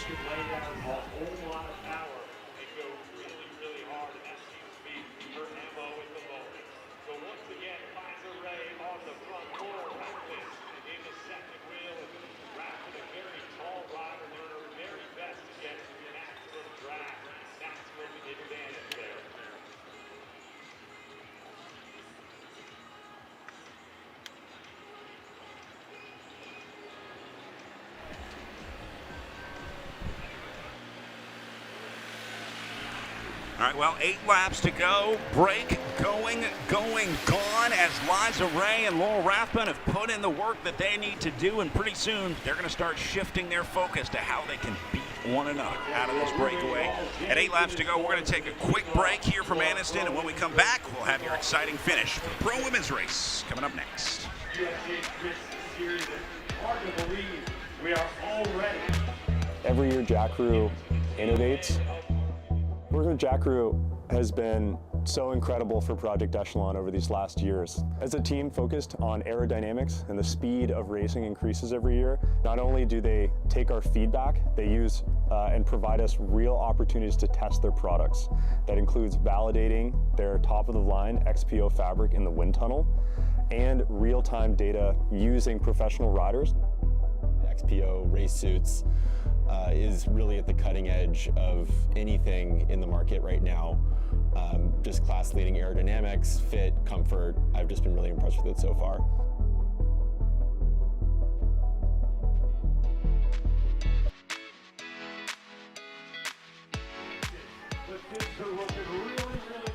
Welcome back. Looking at Liza Ray and Laurel Rathbun, your two leaders who have now established a 30-plus second gap off the front of this field. They ain't coming back tonight in Anniston, folks. Your winner will come out of this lead group of two. As long as they don't play any crazy games, they would have to get into track stand territory at this point, watching one another to lose this race. So it's in their hands. As long as they keep this racing up for another couple laps, they're going to be just fine. They'll be able to play all the games that they want after that. Shannon Koch up on the front.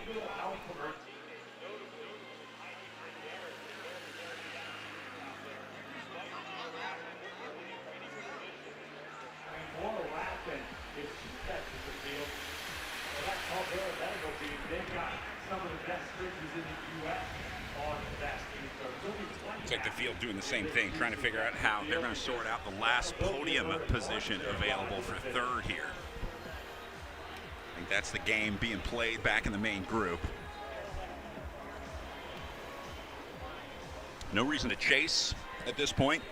Our chasing group up the home straight here. They are now going to see. So we're going to get a 2-for-1 special with the finishes here today. You'll see your two leaders battle it out head to head. And Shannon Koch, who has been towing this field around for the better part of the last 10 laps, will try and figure out if her team can get two onto the podium. You're already going to have Liza Ray up the road, and now Shannon Koch and company going to see if they can get another one. All right, leaders going to be looking at 6 laps to go when they come through. The gap is now smaller from the back of the field to the front of the breakaway than it is from the back of the breakaway to the front of the field. So they are now more than a half lap ahead of this group. There is no chance that they get caught. There is a chance that they catch the back of this field. If they really hammer it hard over the next 6 laps, there is a possibility that they come into some traffic late in the race. I'm not sure if they would prefer that to get into the traffic or if they would rather just go head-to-head. You see they're going to pull the pace car out there because that is the back of the field right there. And those are your two leaders looking at the back of the group here. So the question now becomes, do you want to catch this field? Well, it comes down to who's waiting for you in the field, and the truth is they both have great teams waiting for them. Liza Ray with her Kingdom Elite squad, and Laurel Rathbun with her Caldera Medical squad.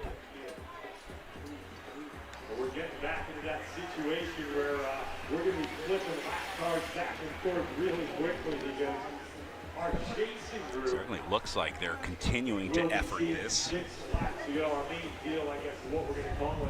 Whether or not it works remains to be seen. On the home straight, 6 to go, riders 6 to go, 6 laps to go.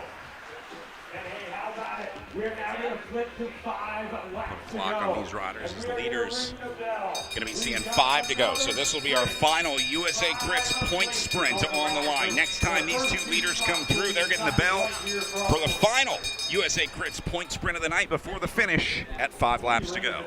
Again, when the field comes through, because there's still 3 spots left for points in the field when they come through. Rathbun going to take over. 5 laps to go, so just making sure all y'all. So now this will be interesting to see how these two sprint. Kendall Ryan having a little chat with her riders up on the front.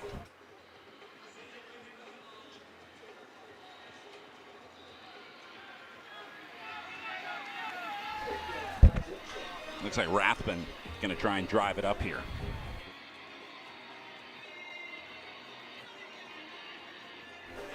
Oh, Little head shake there from Liza Ray. I think Rathbun just asked Ray if she wanted to work together to close down this final gap, and Ray said, I don't think so. Ray may just be saying, you know what, we're going to catch him anyway. Need to go right now. Meanwhile, this is Kendall Ryan at the front of the field in the Stars and Stripes jersey. She's talking a little strategy with her riders. This is why they're such a good team. This is why Caldera Medical wins races, because Kendall Ryan is thinking 5 steps ahead right now. She's already preparing her team for the multiple scenarios that could happen. What are we going to do if they catch? What are we going to do if it comes close? Are we going to drop back? Are we going to stay on the front? What's the plan when they get here? They've already got that all worked out from the boss, Kendall Ryan, up on the front. And it's going to happen. Here comes Laurel Rathbun. She is hammering it now. And Rathbun will weld this back together. They're going to go a lap up in this race. And just like that, Laurel Rathbun tacks this one back with Liza Ray. Oh, Rathbun going to go right through him. Look at that move. Beautiful riding here from Caldera. Rathbun giving Ray a free ride here, but getting away.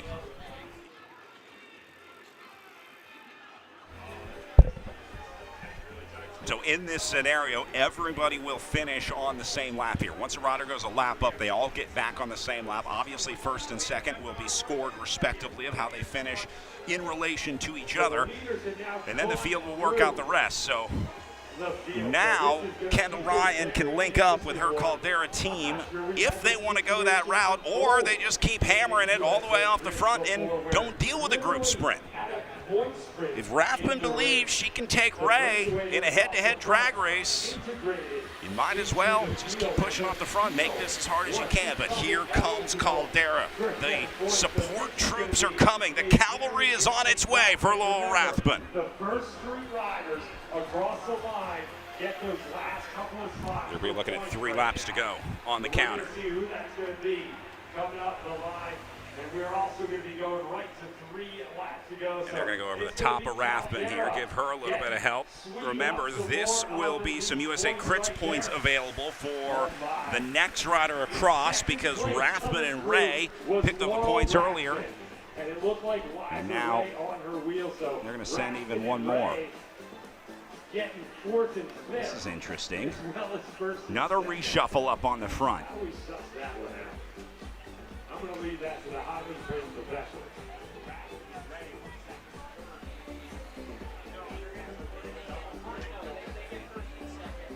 Caldera going to try and get another one onto the podium here. Remember, they're still racing for 3rd place, even though Rathbun is locked in at least 2nd. This is we've suspected all kinds of confusion on that point spread. So because Rathbun and Ray got 1st and 2nd, they were not eligible to get points again. Looking for some help, begging for some help, demanding help. And getting none of it, just business.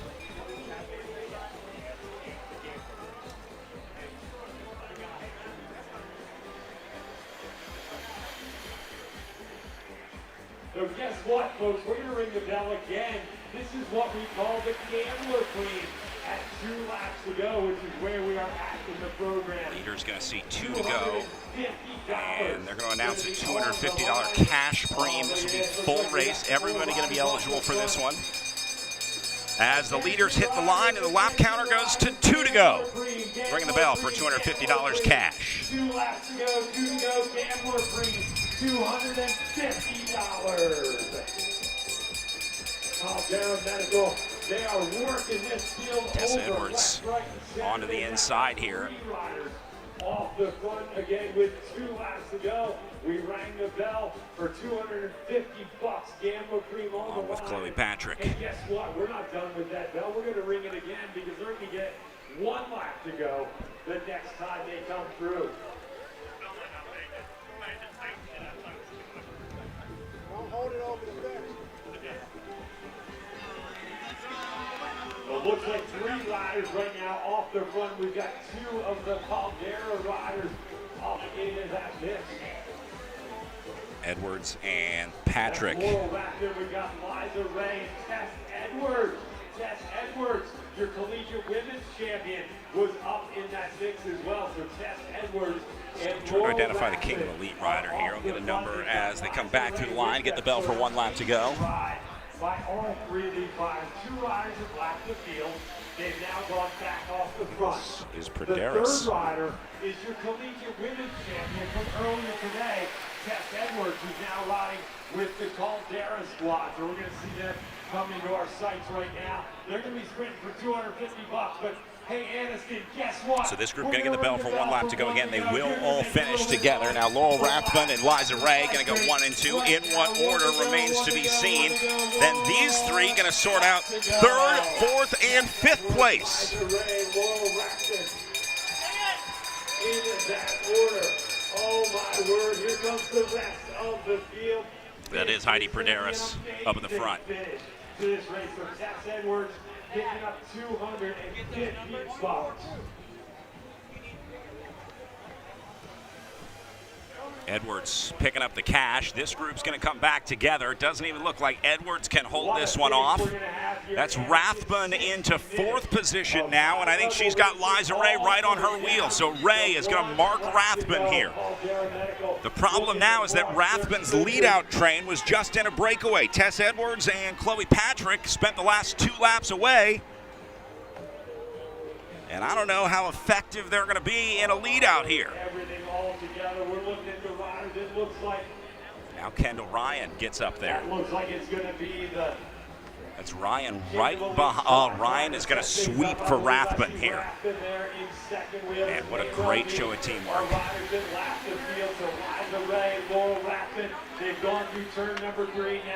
More conversation from Kendall Ryan, just coaching Laurel Rathbun through this, saying, you got this, you can do it. Riders going down into the last corner. Hate to see it. Meanwhile, sprint opens up the hill to the line. Who is going to take this one? Ryan going to get the field sprint. That'll be good for 3rd. And I think Laurel Rathbun going to lock in a win here. Heidi Praderis going to go 4th, and Laurel Rathbun will pick up a W here in Anniston at the Sunny King Criterium. Kendall Ryan going to be in 3rd place today. So what a day for the brand new Caldera Medical X Arena Racing Squad. 1st and 3rd. Look at this. A few riders running in here on the line after that crash. Savannah College of Art and Design just limping through there. With Amelia Clethero. Doing a great job to finish strong, but What an exciting finish to Caldera off to a pretty good start of the 2026 season as Laurel Rathbun goes a lap up and wins out of the breakaway in the field, beating Liza Ray to the line for 2nd. And then Kendall Ryan going to complete the Caldera sandwich on the podium into 3rd, winning the field sprint.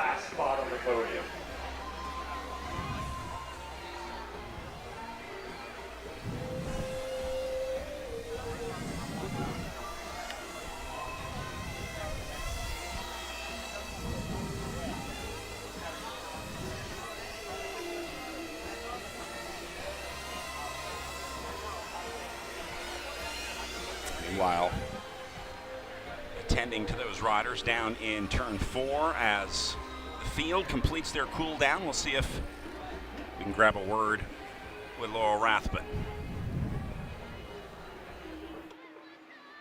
I'm trying.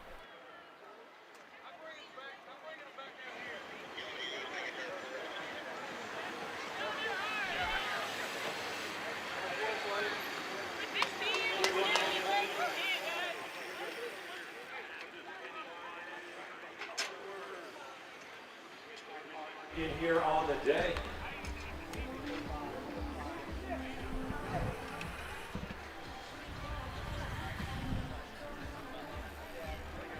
What a perfectly executed race by the Caldera Medical Squad. They were aggressive all day, figuring in every one of the breakaways. At the end of the day, Caldera having a conversation down here on the line. Looks like they are still debriefing this one. To take the win. Nothing but good things to talk about after that ride, though. What an awesome ride for the entire squad.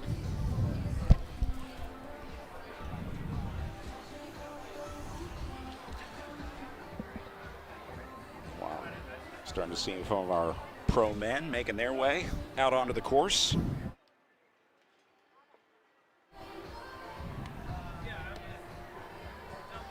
Again, we're looking to try and get Laurel Rathbun. Laurel, you can join us up here at the finish line. We'd love to get a word with you.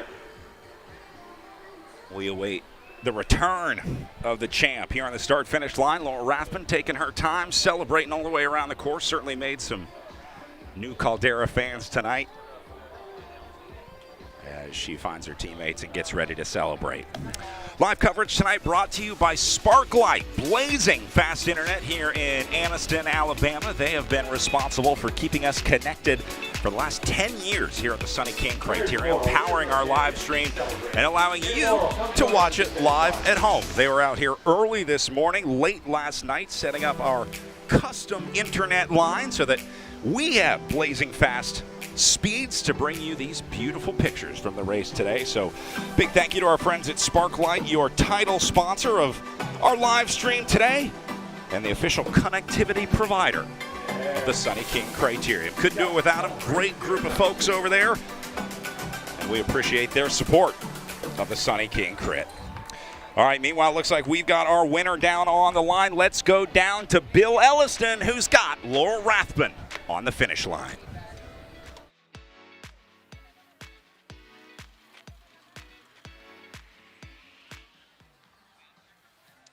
Well, we've got our women's champion, Laurel Rathbun, with us here on the line. Laurel, that was a pretty big move here to lap the field. What was the team plan for Caldera Medical coming into today? I think since it was our first race, we said we want to come out swinging. We have such an amazing team. We really wanted to race forward, show how strong we are, and that it's going to be an awesome season ahead. And I think we just have a fail-safe of Kendall, like, you know, being able to win any bunch sprint, so it allows us to like race really hard. We're really dynamic, make the race fun to watch. And when I was just waiting for the race to get hard, and I know that's when you go. Was that the plan coming in? Was that your role, was to try and be aggressive and make the race hard and save your sprinters for other options? Yes, we don't make too much of a plan because anything can happen in bike racing. So, you know, we just trust instinctively that we know what moves to follow and like when to go. And then we have an order for the lead out, but that's basically our whole plan is here's the order, here's a general idea, and then go race your bike. And what's it mean to win the series opener here in Anniston, Alabama in front of such a wonderful crowd? It feels so good. Kendall even told me yesterday, I know that I've been riding really well, and she said, dude, you're going to ride off the front of a lot of these races and win. And she was right. Well, what a great victory today. Caldera Medical, the new kids on the block, Laurel Rathbun with a huge win here today. Well, sounds like they called it. You're going to win a lot of races off the front. The prediction was correct for Laurel Rathbun. The win, Liza Ray going to take second on the day, and Kendall Ryan will lock in third place on the podium as we look a little farther down into our top 10. Heidi Praderis doing the best that she could out of that scenario for Kingdom Elite to get second and fourth for that squad. Again, Liza Ray racing with that Kingdom Elite squad. Javiera Munoz into fifth. Tess Edwards, really good finish for sixth place considering the work that she did up there along with Yareli Salazar. These are really just riders that put in the work and are almost consequentially up at the front after the lead out. Andrea Cantu from the One Heart Racing team picking up 8th place. Mendez into 9th for the SCAD squad.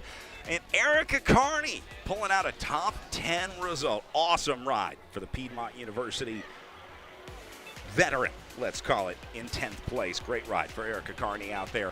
We are going to take a quick break here from Anniston, and we'll let you know what's going on when we come back right after this.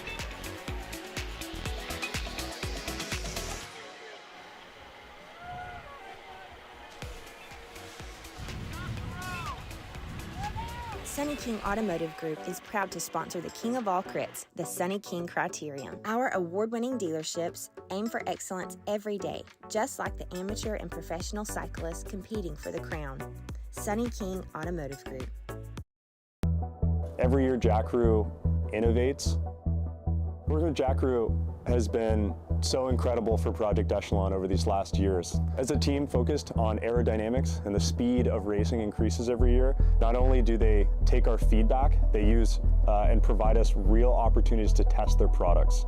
That includes validating their top-of-the-line XPO fabric in the wind tunnel and real-time data using professional riders. XPO race suits is really at the cutting edge of anything in the market right now. Just class-leading aerodynamics, fit, comfort. I've just been really impressed with it so far.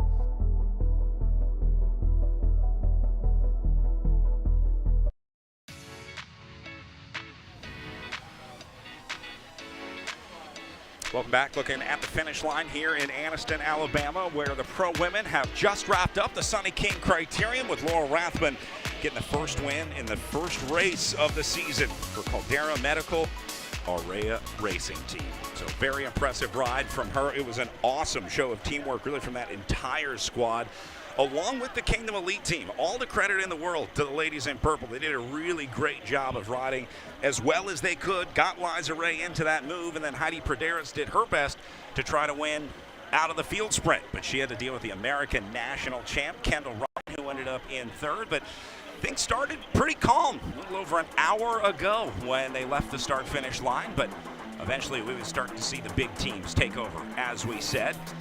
I was a little surprised to see the breakaway of just two riders form, but it came after a pretty chaotic mid-race. There were multiple moves that went off throughout the night out there tonight, and eventually they came back together until the two just kind of rolled off the front. It wasn't really a major snap in the winning move of two. It was pretty surprising how they just kind of appeared off the front. Started to see the field going single file early on. About 30 seconds into this one, they were already starting to move off the front onto the backside, using that downhill tailwind section to their advantage on the course tonight. But eventually, we'll start to see new faces, new names come to the front and try and form those breakaways.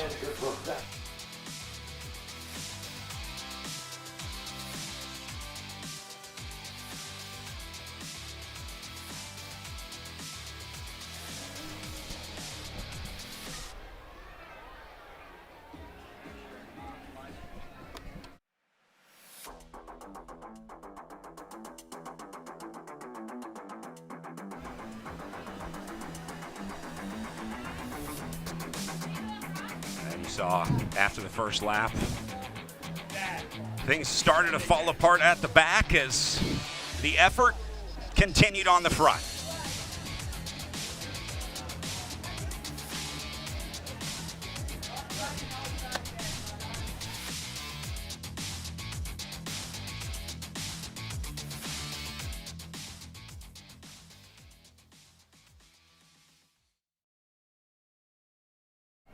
All right, as we prepare for our pro women's race coming up next, we are unfortunately on a medical hold following the pro women's race, getting ready for the pro men's race here. You saw that crash in turn 4 on the last lap. They are attending to a rider down in the corner, so as we make sure that she gets the care that she needs and the attention that she needs, we are going to step away briefly, and we'll let you know when we are ready to resume racing. But we will go to a medical hold here in Anniston. And when we are able to resume racing, once everybody who needs to be taken care of has been taken care of, and that will be the first priority out here in Anniston, then and only then will we resume racing here in downtown. So we're going to step away as we do what needs to be done here on course, and we'll be back with your pro men's race when we can.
begin our professional men's call-ups here. All right, welcome back to Anniston, Alabama. Happy to report that we are ready to resume racing here for our final race of the evening with our pro men's race.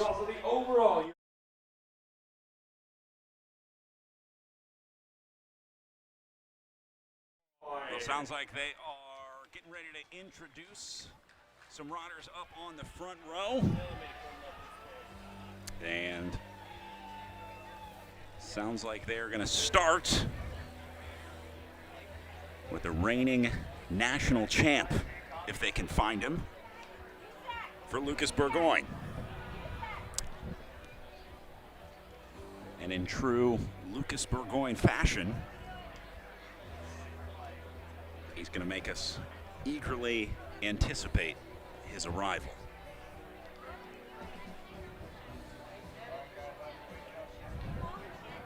Lucas Burgoyne to the start line, please.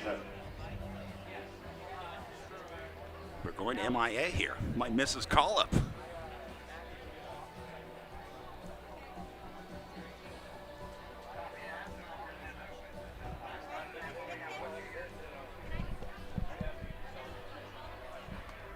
All right, we're going to move to our next call. Looks like they're going to move on. Lucas Burgoyne waited as long as they could.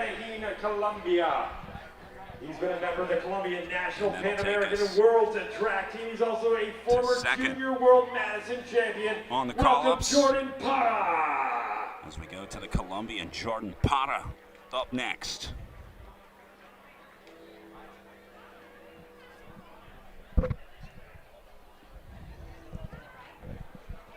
So there is Parra. That is Burgoyne. Finally made it. Next call-up comes to us from Parra Aberdeenshire, Scotland. right next to He him. rides for Scottish After Cycling. that, going to be He's the a former Scottish rider coming up next. champion, Racing for World Cup Scottish track Cycling. It'll be Tim Welcome, Shorman. Tim Getting the third call-up of the day, adding to some international talent up on the front row.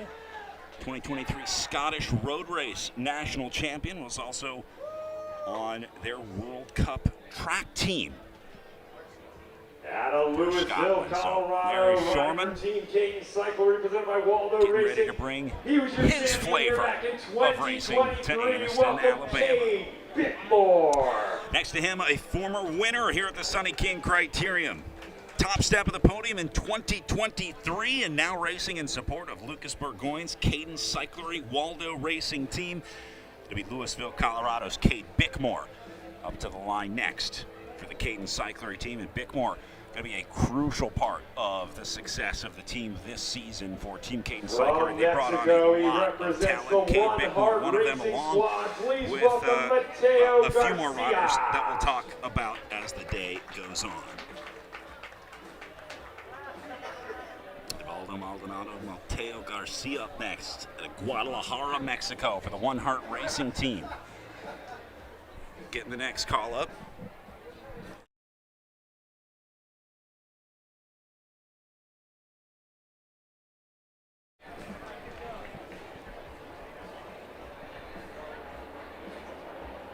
Riding for MBO Racing all the way from Sweden, a member of the Swedish National Track Squad. Swedish MBO rider Gustav Johansson up next Gustav Johansson for the Swedish National Track Team, and coming fresh off the World Cup over in Cairo, Egypt. So going to see if his track skills can translate to the American criterium scene for the Swede with Gustav Johansson.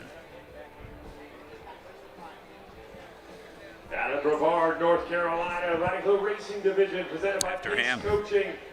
Going to be racing division rider Ruben Bacon getting the next call up. Bacon, another former national champion on the track. And we'll see what his fitness is like early on in the season here at the Brevard. He's the manager of this brand new Next USA comes the Crits new Division type 1 racing team. team. Let's welcome Jared Stacy. The name is Jared Stacy, a manager and racer with a new D1 team for this year. Stacy launching this squad and program as a rider, owner, director, organizer. And he'll get a call up for his efforts and commitment to the USA Crit Series. These guys are getting call-ups because the D1 teams in the USA Crit Series are all entitled to a call-up for one of their riders before the start. So these are the teams that have committed is the champion here in Anniston in 2024. USA Crits Let's Series. welcome back Alfredo And then finally, Rodriguez. another returning champion, your 2024 winner out of La Paz, Mexico. This will be Alfredo Rodriguez, and if this one comes down to a sprint, Rodriguez is going to be a major factor in this one. He was actually close one other time, got pipped at the line when he celebrated too early in 2023, but got it right in 2024, and now we're going to see if he can figure it out in 2026. Looks like they're going to give call up to the U23 champ as well. That's Luke Fetzer on your screen right now for Team Cadence Cyclery, presented by Waldo Racing. Fetzer not wearing the Stars and Stripes jersey because the elite national champion Lucas Burgoyne is in the race, and anytime the elite national champ jersey is represented, any sub-national championships, whether it be U23 or juniors, are not allowed to wear that jersey. So Lucas Burgoyne will be the only one in Stars and Stripes out there tonight.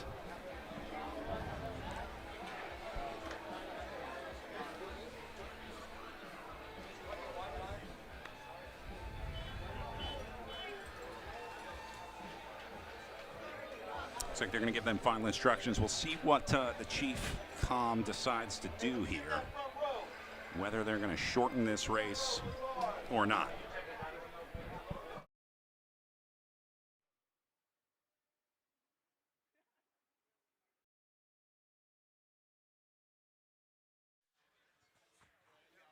All right, let's listen in to Chief Referee for final instructions here.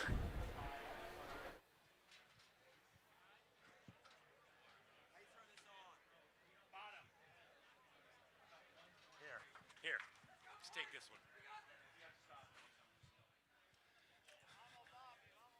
Hey, can you guys hear me? Everybody hear me okay? All right. Little warning, turn 4, there's a little bit of water in turn 4, so check that out before you start hitting it too hard. Shouldn't be a problem, but I want to let you know. Second thing, free laps end at 8 to go.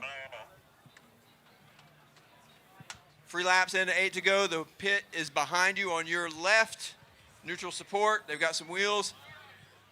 Free laps are for mechanical breakage or mishaps, not drop chains or loose seat posts. Remember that.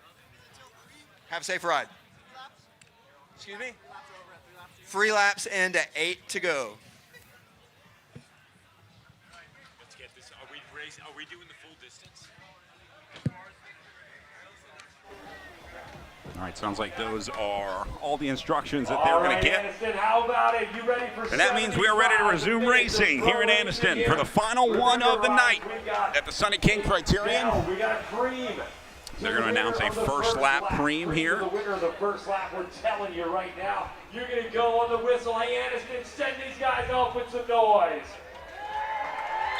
And here we go, underway in racing. For the cash preem on lap number 1. To the winner of the lap. Oh my, talk about start the race with a bang. Just like that, these guys are going to be going full tilt, trying to wrap their head around getting $250.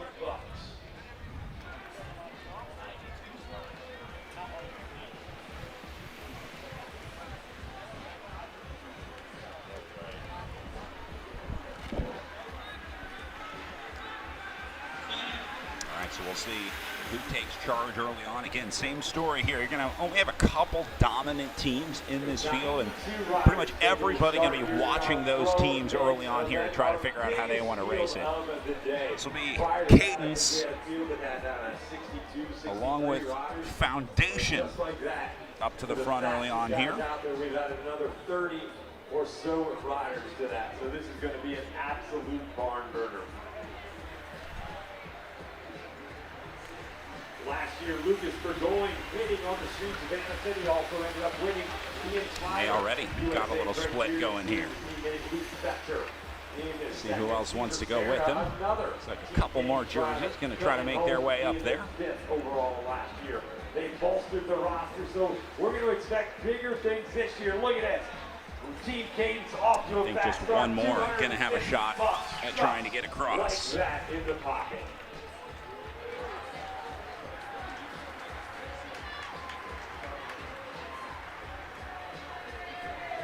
So Cade Bickmore, the first rider across the line there.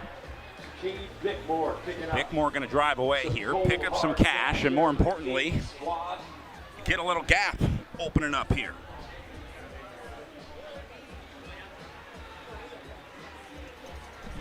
Foundation smartly following the wheel. That's Lucas Ginde for the Foundation Cycling New York squad, directed by former longtime professional Argentinian rider Sebastian Alexander. One's going to come back together, looks like.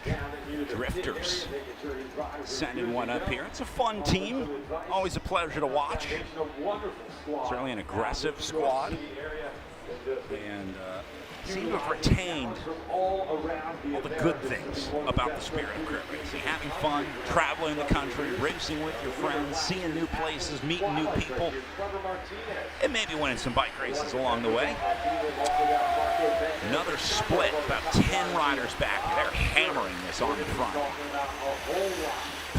Bickmore single-handedly opened up this gap. There, he's going to get some help from these riders.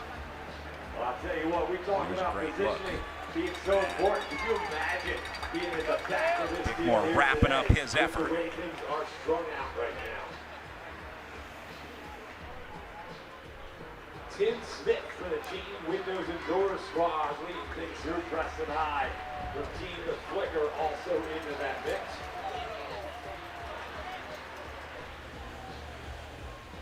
Man, look at this. 100+ riders on the start list today, so it'll be a decent field to contend with. Now, I don't know a lot about bike racing, but I do know you don't want to be at the back of this one. There are going to be a lot of gaps opening up throughout the day here, and the farther back you are, the bigger your chances of being caught on the wrong side of one of those splits. So my armchair quarterback advice here is go ahead and start moving up now, because it's going to be a long night of battling for position for these riders on the back. One of the dominant teams in the U.S., Lucas Burgoyne, a former member of the junior national team. After he turned 19, he went to Europe, lived there for a season or two. It's going to be more of a split than a breakaway, I think, in this scenario. There's way too many guys to cooperate or get any sort of organization or pace line going. Meanwhile, Lucas Burgoyne hanging out back in the Sprinters Lounge, one of the few people who I would trust to ride at the back of this race. And I only say that because Lucas Burgoyne has proved time and time again over the last, let's say, 2 seasons of racing that he can find the front even if he rides at the back. He has won countless races where he tail-gunned the entire race. What he does is basically calls the shot that, look, if this comes down to a sprint, I'll get there and sprint. If it doesn't, I don't really need to be in the conversation. It doesn't really matter if there's a breakaway because it's going to be my teammates doing that work. And so Lucas Burgoyne is happy to hang out at the back in that Stars and Stripes jersey because he knows he's got guys like Danny Summerhill, Cade Bickmore up on the front. They're going to be the hitters early on here, and Burgoyne really just kind of relaxing, waiting to do what he does best and sprint for the finish, but I wouldn't expect to see a whole lot from him until then. There he is.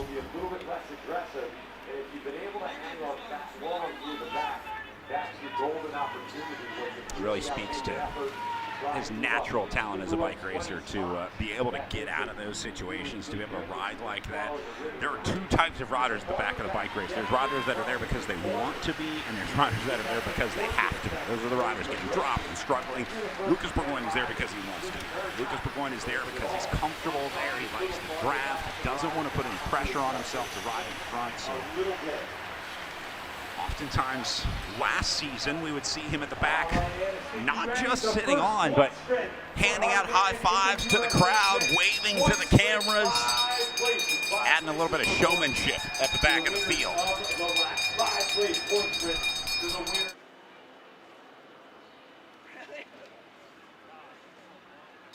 Wow, Gustav Johansson taking full advantage of his call up on the front as they ring the bell for the first USA Crits point sprint on course. Again, going 5 deep. These will add to the USA Crits total points throughout the season. Looks like Cadence going to try and pick some of those up. Bickmore. Really as much as we do here.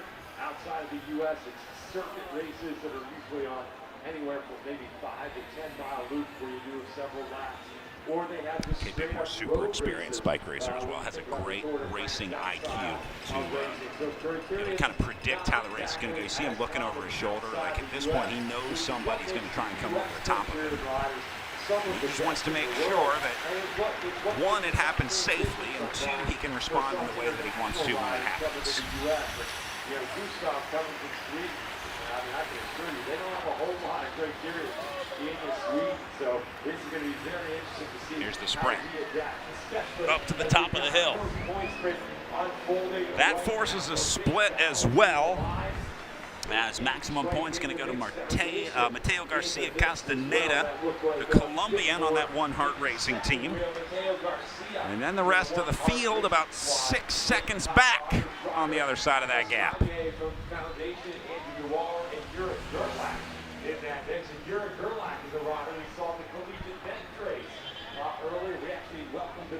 Drifters back up to the front. You're going to see a bunch of collegiate riders in this one as well. So your Gerlach up in the breakaway, part of that Southeastern Collegiate Conference Championships earlier today.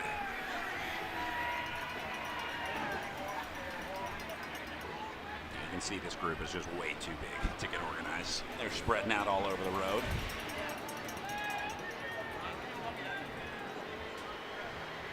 But as we saw with Laurel Rathbun in the women's race, it's not necessarily this breakaway that we worry about, but it's the remnants of this break and what happens when things start coming back together and going back out, the tide kind of coming in and going.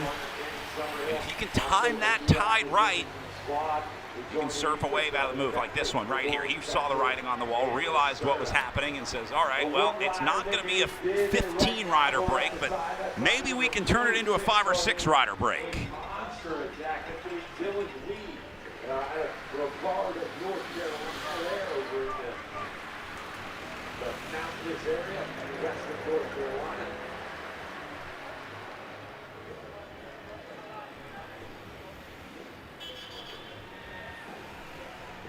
Got some company. This is a much more manageable scenario here. 3 guys can absolutely do it. If they had 2 more coming up right now, still doable. But this next wave is going to have to get a quick, clean break off the front. Otherwise, they're just going to drag this entire field up there with them. Their powder dry, so to speak, saved for the second half of the race. Riders like Marcos Mendez. We've also got Clever Martina. Screw locked in up on the front. That's a Cheney jersey back here in the light blue. Let's see what Bickmore's going to do for Cadence here. Just going to keep an eye on this, make sure it doesn't get out of hand. This is a great reason why you have a guy like Kate Bickmore on this team, because if there's a break, he can either shut it down or get into it. I think he's going to try and join these guys right now.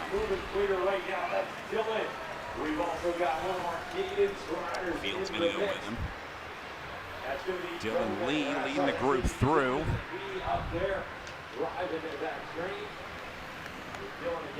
And Bickmore got onto the back.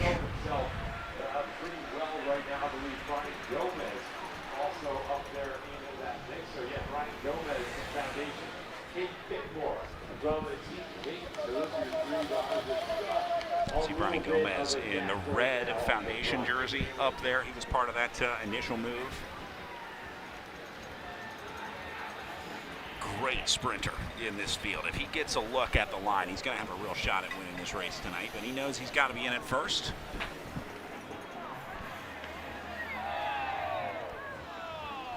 Now the official officials at the start of the race, we did have a brief hold before the start. They did not announce any shortened instructions. We didn't hear anything from the chief ref at the start about an abbreviated race here.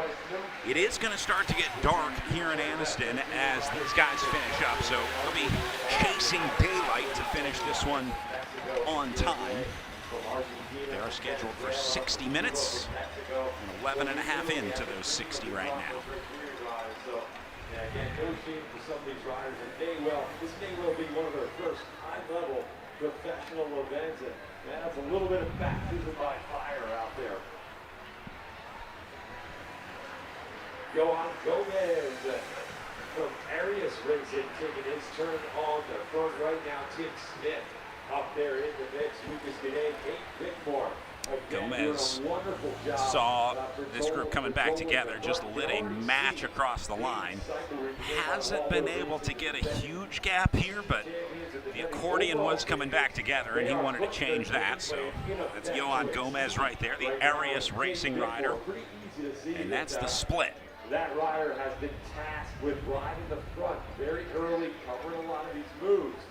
He's a new rider to the team, and every time a rider switches teams, even if they're an experienced rider with a great resume, a lot of good results, there's still a little bit of a learning curve into figuring out how certain team dynamics work.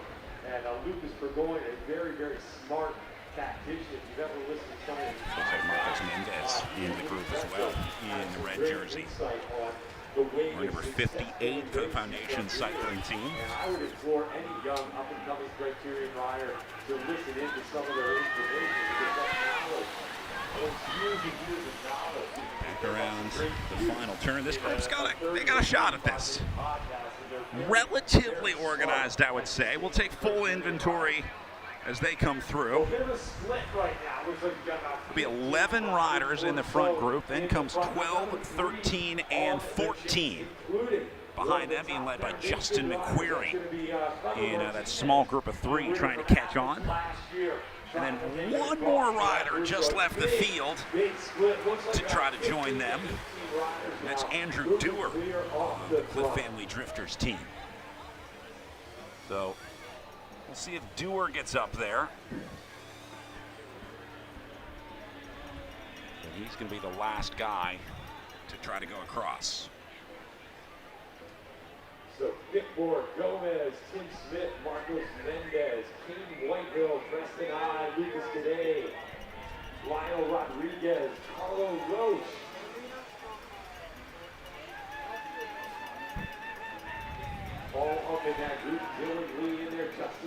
As the riders doing work out on course, they're partying over in the Raymond James Hospitality Tent. You can see in the shadow of the Team Cadence bus in the background, those are the best seats in the house in Anniston, Alabama tonight. 13 or 14 seconds, and now we're seeing our leaders come on through. We've got all the representation up here. We've got foundation. Meanwhile, some infighting happening in the front group up here. Leonel Rodriguez didn't like what he saw, and he just set out on his own, trying to get away. Marcos Mendez going to go with him.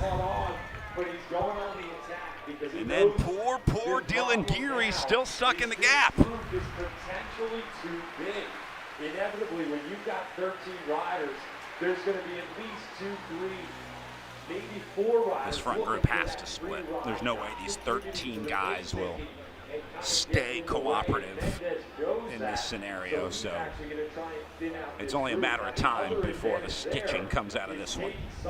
There's Geary.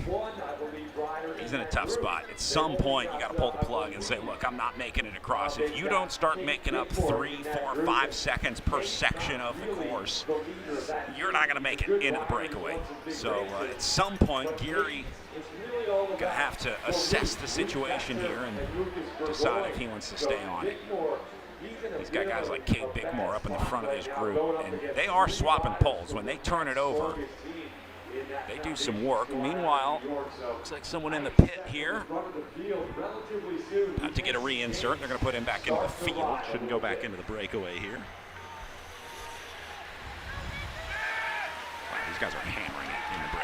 they come by the start-finish line, I can see the speed. Significantly different than the speed of this field. They are starting to give up the chase here. This gap just grew another 10 seconds up the road. Doing a great job. So Gomez from Arias Racing, Preston I, Kate Bickmore, Dylan Lee, Kate Whitehall. Lucas Cadet, Pablo Martinez, Marcos Mendez, all from the Foundation squad. 20 seconds the gap.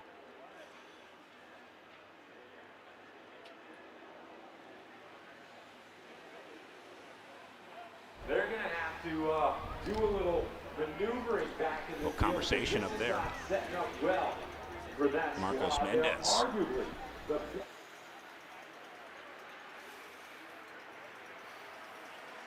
on the back foot right now.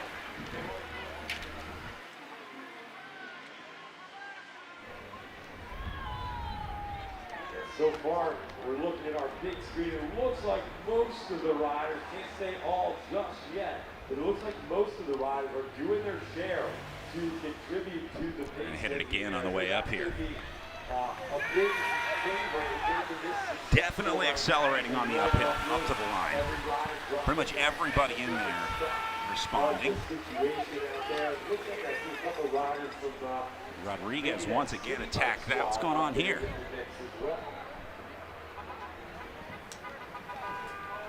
Must have been mechanical for Tim Smith. Smith was in that front group. We'll see if we can figure out what happened to Smith up there. Cheney windows and doors, big shark rider. Suddenly out of the move. So then there were 12. Tim Smith has some bad luck. And he goes the wrong way across this gap that the officials are reporting at 22 seconds right now. That group is so big up there. And Foundation with 3 riders. I'll tell you, they're in the driver's seat, and the rest of that breakaway. Breakaway not really super organized right now, but they are aggressive. They are continuing to ride. They're not disorganized to the point where they're looking around at each other. They're just disorganized to the point where they're not making clean handoffs. Yeah, so you can see these guys having to close the gap. It's just not smooth out there in this group. But they are making up time. Again, 22 seconds last lap.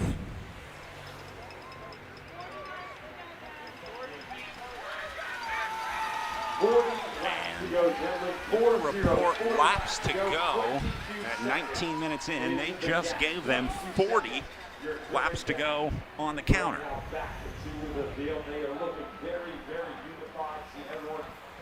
They're going to start seeing lap counters at 39 at laps to go next time they come through. They just gave them 40 more times around this course here in Anniston.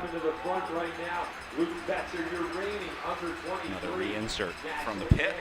He knows that this is a very dangerous move in general. This guy's out of sight on the short sections of the rectangle here. I think they'll still be in sight on the longer section. They're on the backside right now as Marcos Mendez drives this.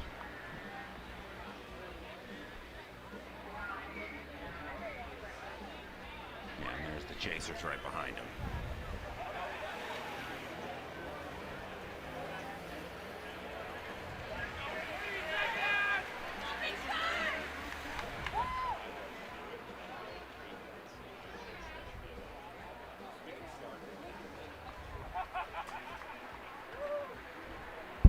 Meanwhile, saw Luke Fetzer up at the front of the main field. Here comes our breakaway once again. It's trying to chase the 12 in front of him. Hey, Anniston, make some noise. This is your pro man's breakaway. We've got 13 riders. We've got many of the race favorites in there. Trevor Martinez sitting about 3 from the back. He was the champion last year in Athens, Georgia, the 45th running of the Athens Orthopedic Clinic Twilight. And I'm sure he's heading back to try and defend that title. But look at this. Luke Fetzer drawing out a few more Foundation riders. And they know this trick.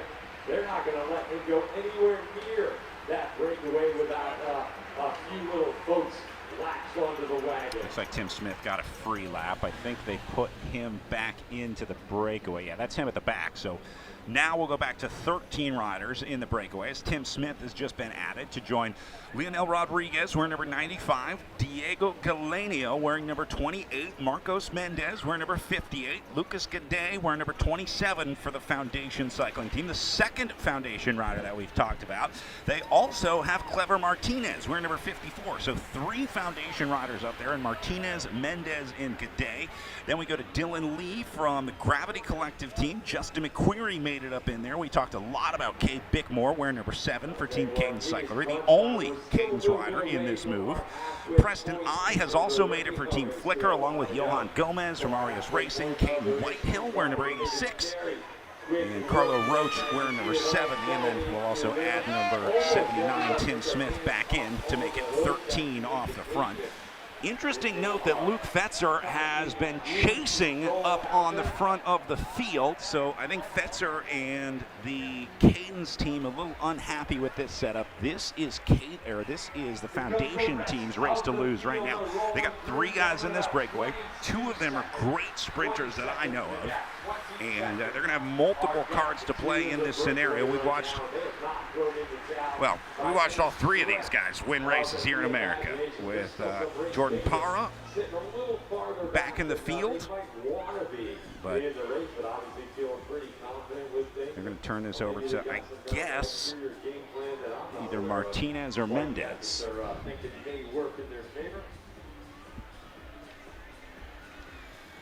There's an effort in the field, but it is far from an organized effort.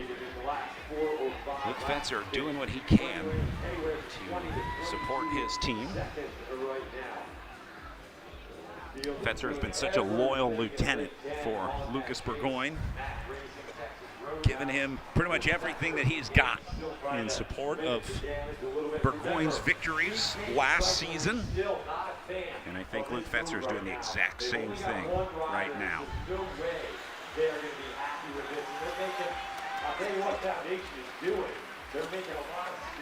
Fetzer recently making headlines for a really scary run-in with a vehicle, or more importantly, a vehicle driver out in California, harassing him as he was out riding, turned into a pretty major news story and ended in some police action. So, good reminder to be safe out there.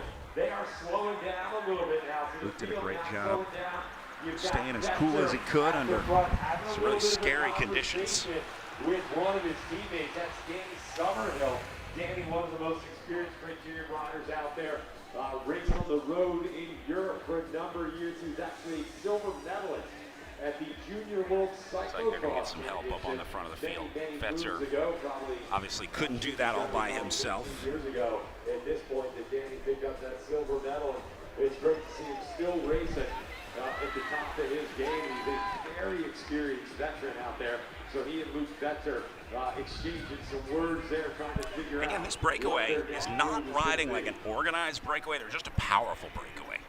When the guys do get to the front, they keep up the tempo and keep hitting it, but they're not taking smooth exchanges. There must be a few riders in here that are sitting on and not doing their part. I think that's what's throwing things off. I would guess Cade Bickmore is probably part of that. The advantage, 20 seconds, the current advantage. I'll tell you what, there's some officials are calling this 20 seconds on the line. I think it's probably a little more than that. I'd love to see it. You've got to start somewhere with making some of these breakaways and some major events. And there's a lot of new faces up there at the front there that I kind of love to see. You know, Caden Whitehall up there riding for the Lindenwood University. We've got Lionel Rodriguez, Preston I mean, he's been riding pretty well the last couple of years, but this is a great ride for Preston. Dylan Lee in that mix along with Everything's starting to calm down back in the field. That's going to be closer to 40 seconds, I think, for these guys back in the group. Is that lead group, again, not organized but powerful, continuing to put time into it. 38 seconds, so that gap is absolutely blown up. They gained 17 seconds in one lap, so this is really looks like Foundation going to take over on the front and get organized here. This is what the breakaway needs. This is what they were waiting for. Someone to kind of step up and get this group in line. Someone to be in charge, someone to lead the way, and looks like Foundation happy to do that with their numbers. Again, they got 3, so the onus is on them to win out of this breakaway. This is about as good of a setup as they're going to get. So they have plenty of motivation to keep this move rolling. Lucas, yet another of our Foundation New York riders. And rolling they are. His task now is to absolutely leave it all out there and drive the train. They've got Marcos Mendez, they've got Trevor Martinez. These guys testing their Criterium legs tonight. Most of these riders will continue for another day of racing tomorrow down here in Anniston, where they'll race at the Chakalaka Road Race just outside of Anniston. Got a great course set up for them. Going to be a little different than the Criterium that they're in today, but going to be a fun weekend with a crit and road race down here in Anniston. Makes it a little more reasonable to make the trip down here if you're getting 2 days of racing in. So looking forward to seeing the road race tomorrow for the Chakalaka Road Race.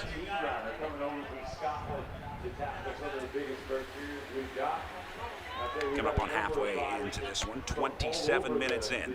Come to the U.S. in recent years, and they've all adapted very, very quickly to our.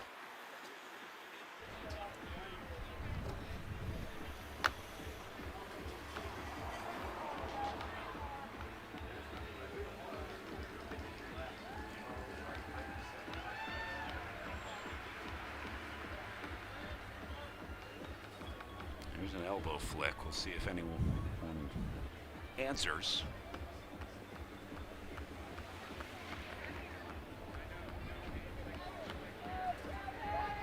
So remember, this wins 75. There's Bickmore at the back.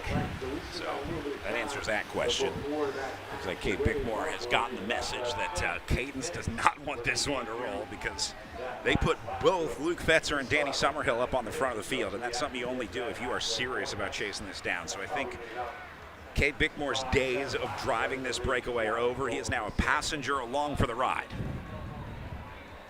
Here comes the rest of our field getting back into formation. Georgia Tech now putting one of the riders on the front. How about Marcos Mendez? You want to talk about doing work? Even Burgoyne making his way up to the front. Well, when you see the Stars and Stripes jersey up there, you know it's getting serious. So I think Lucas Burgoyne is kind of looking at this right now and saying, if we want to win this bike race, we might need to bring this one back. So he's going to exit the Sprinters Lounge and get to work up on the front here. For Sunny King, year number 17 for the USA Crit Series.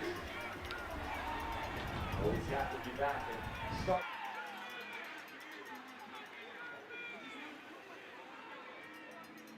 Oh, hey. Cade Bickmore of that Cadence squad. I mean, we talk a lot about Cadence and Foundation. Mendez off the front. Both of the two best teams. But Cade Bickmore has been sitting at the back of that breakaway. You see how Mendez is going to slot in right ahead of Cade Bickmore there. He realizes he knows the game. He's played this one before. He knows how this one ends. So no hard feelings, just business. Cade Bickmore doing exactly what he needs to do for the Cadence team. Contributing to the pace at the front while we're 30 seconds behind, trying to reel you in. So Cade Bickmore now sitting on this group. So we're going to see if Foundation starts to take note of that and maybe take a little bit of a Clint Martinez taking a pole on the front. Short poles. Only spent about 30 seconds up there before hitting the elbow flick. Meanwhile, some future pro bike racers watching along the side of the course here. Or maybe future camera operators. Who's reaching out to our cam op. What it's like to be young again, to be able to do 2 high-level races in the same day. Look at the field a little farther back. Forgotten that feeling, and I'll tell you what, I don't mind. As we go over the halfway mark of this one, 30 minutes into it.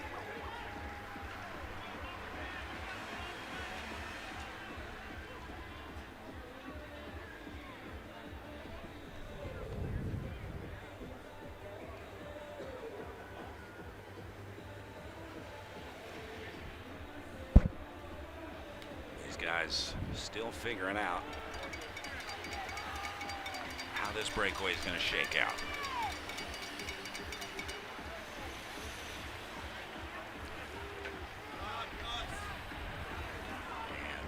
chaotic out there, for sure, to say the least. It's going to take a major effort out of this group, but the big question is going to be who's got the guts to do it, right? Who's got the legs, who's got the gusto to make that gamble. Maybe not. Maybe it stays together and 13 guys go to the line. They're smiling, cracking jokes out there.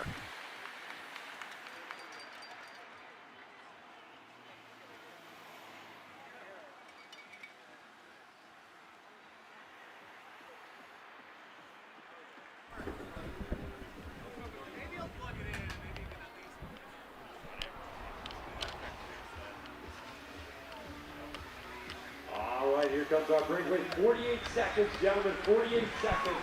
Is it the gap? Gap up at 48 seconds now. And this is why. It's because of this surging that happens up there. They go, and then they kind of slow down, get a little chaotic, then they step on the gas again. Bickmore's back up there driving now. 95% certainty it won't go to the line with all 13 riders. Somebody somewhere. There's Preston I. Start some fireworks and start the attack. The Drifter squad making an appearance next.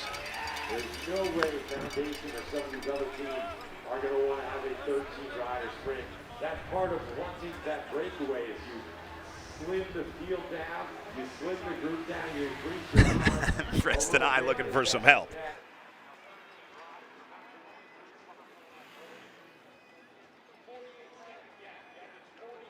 Second gap to the leaders, 48-second gap.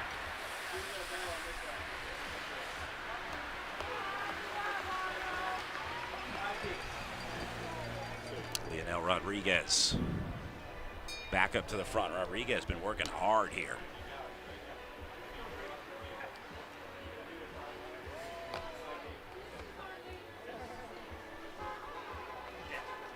And then it goes back to a disorganized section.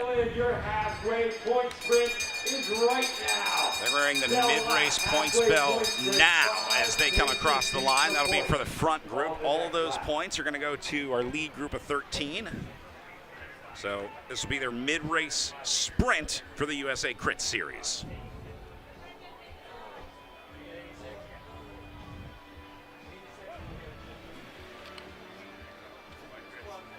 Again, this will be a good look into the future intentions of these riders. It'll tell us who's interested in this USA Crit Series, who's trying to pad points, and who's just trying to win here in Anniston. The riders that go for these points will likely be the riders that will follow the USA Crit Series for the next 6 stops.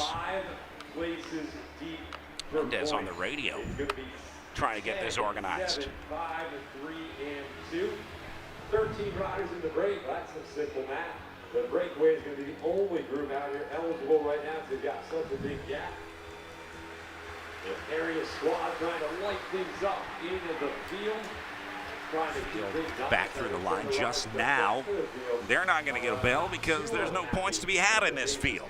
They're all going to get swept up by these riders up front. We've got our pace car already. Our breakaway now on the same straight as our field. Remember, we've got 5 places. They're going to give us a good sprint for this one. We've also got a green. Also ringing the bell for cash on the line as Martinez and Bickmore go to the line together. Clever Martinez going to pick up maximum points on that. Cade Bickmore goes second and Leonel Rodriguez third across the line. This is an aggressive race, so that got some riders. That was Clever a little bit of air in between them. See, but they're not going to stay on it. That's the problem. So there you go. Martinez, Bickmore. That should be Leonel Rodriguez, Cade Whitehill, and Johan Gomez. That bell was great. 3-place cash trade.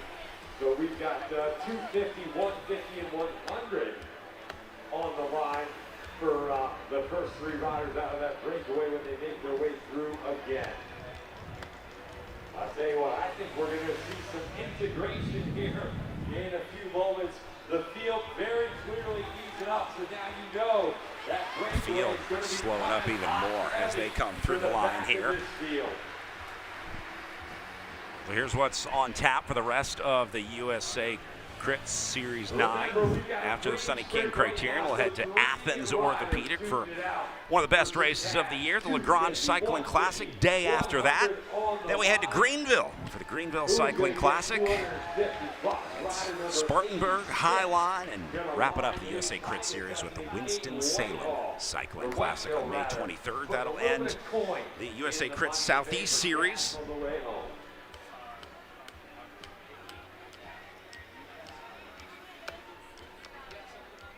Rider rolling for the South Chicago Wheelman. Meanwhile, I'm watching this front group. Race Radio is saying they lost one, but there's 13 here, so I don't know what they're talking about. The way the field was right? They were spread out a little more across the road. They weren't just one by one. Yeah, this but they were 3 and 4 is an imminent catch happening right now.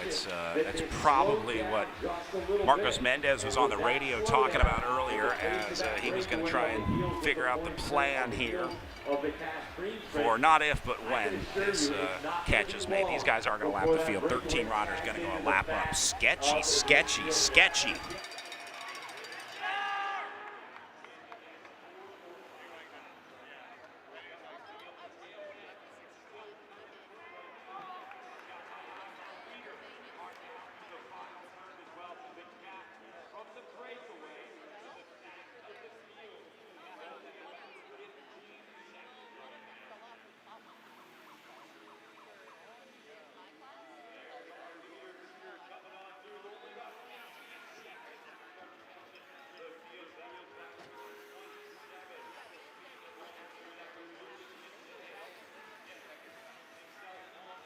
So Foundation, you can see they are dead set. They want the breakaway to catch. They know they've got Marcos Mendez in that front group. They know they've got Clever Martinez. They're going to get a little more support from the rest of the squad. Getting ready to finish this one up. This thing in. Kate Bickmore realizes he doesn't need to do any work here. He's going to slow things up a little bit. Again, once it's clear that you're going to make the catch, there's no real need to force the issue. There's 12 other guys that are happy to do it for you. Somehow they missed the invitation to the party and they're sitting home. Martinez is going to grab some gel. Only and board on a Saturday night with no date. Now Foundation really slowing things down on the front of the group. Again, this is just continuing to work in the favor of the breakaway. Trying to get our eyes on. We know that catch is coming. It's just going to be a matter of when, as we I don't think there's any urgency left in this group. Now that this catch is imminent, see Dylan Lee nice and relaxed on the front. And Foundation wants to do this sooner rather than later. Oh, this is going to throw a huge monkey wrench in the rest of this race for a lot of these riders up here. In Foundation New York, they overhauled their program over the winter. Sebastian Alexander, despite all the success they had in 2025, well, Sebastian knew that there was opportunity for even greater success. And he went back home to Argentina over the winter, poured through the race results. This guy's straight up chilling back in the back of the field, and I would say the breakaway as well. So now just kind of a waiting game. This will be like 10 minutes of just waiting for this to happen. Again, in my mind, it's not an if, but a when. Especially seeing these guys coasting at the back. Gap was 12 seconds at one point. I think that's gone up. This looks like a little more than 12. And that's 12 seconds from the back of the field to the front of the breakaway. It's more like 15 right now. Their turn on the front. You're a girl out. Making his presence known once again. Seems like every time the breakaway needs to lift tempo, Marco Mendez is the guy to do it. Being able to turn that thing around and recover pretty quickly. They raced from 3 to 4, so he had about 2 odd hours to recover, get some hydration, get some carbs in, and get himself back onto the start line. Chaos at the back there. Guys having to struggle to get back on, close the gap. All there's some shenanigans going on. It's not the time to get dropped out of this group. Oh my goodness. Two guys got a major problem on their hands here. You want to talk about a big oops. They're getting close. I bet Foundation's move might be to start to attack the breakaway, try and ditch some of those riders, catch the field, and then the rest of the Foundation squad lights it up.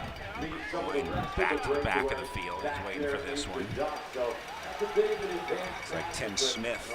Right off the bat. Maybe going to try and put the final nail in the coffin here. Turn it over to Preston I. You're going to see Caden Whitehill just behind him in the yellow jersey for South Chicago Wheelman. Look at this, we got one rider now making his bid for glory there. That's going to be rider number 66. That is Luke Ferris. We're also seeing some attacks flying off the front of the field now. This is Luke Ferris that you're looking at here, number 66 for the Cheney Windows and Doors Big Sharp Pastoria team. Here comes our breakaway. It's an interesting move for Ferris. Maybe having a little bit of struggle there. Our NBO rider dangling off the back there just trying to lock in a top 15 finish position. Unless he thinks he can go all the way around by himself. It could happen. Crazier things have unfolded on two wheels. We asked for a better opening round of the 2026 USA Crits Series here on both the women's and the men's side. On the women's side, that Caldera Medical Squad, the newest squad on the block, they came out swinging and put one of their team workers, Laurel Radford, on the top step of the podium. And the next Ferris tucked in. To flip the script as broad shoulders, but he's trying to minimize that arrow profile on the front. And inside the bars.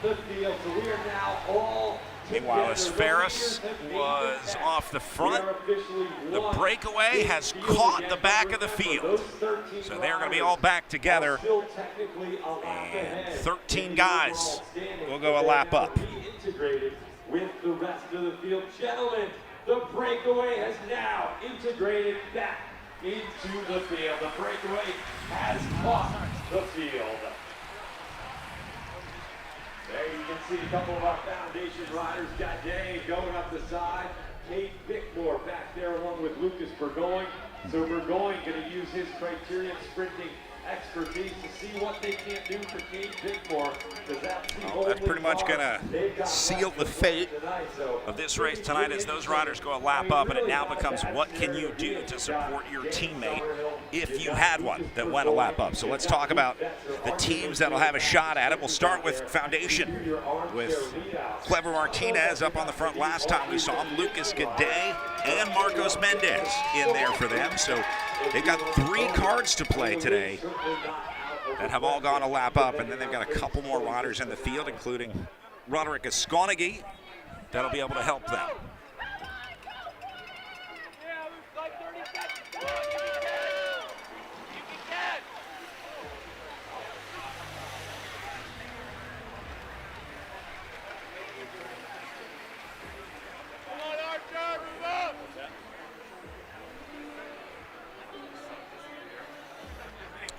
Like another split going here off the front. I think that's the jersey of Team Scotland. 17 laps to go. 17 to go, gentlemen. 17 laps to go.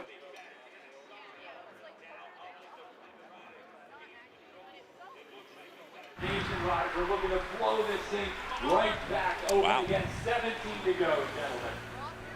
Front, back open. Just as things came back together. New group going to try and roll away.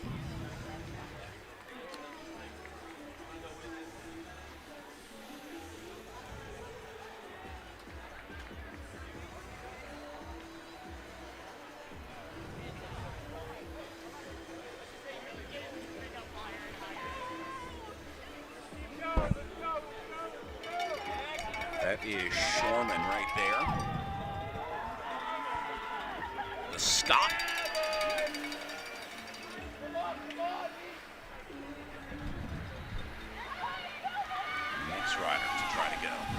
I'll tell you what, I'm not always the world.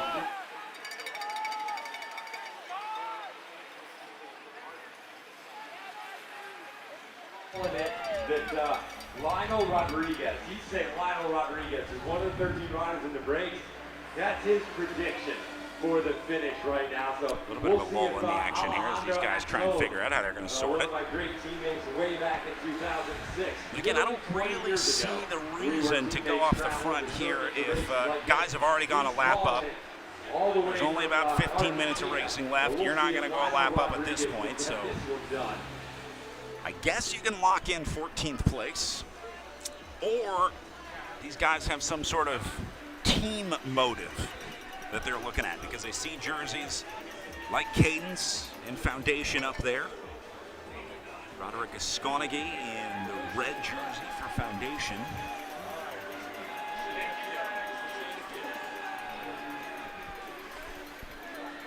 Trying to figure out what they're going to do. That's Danny Summerhill, third, right behind them.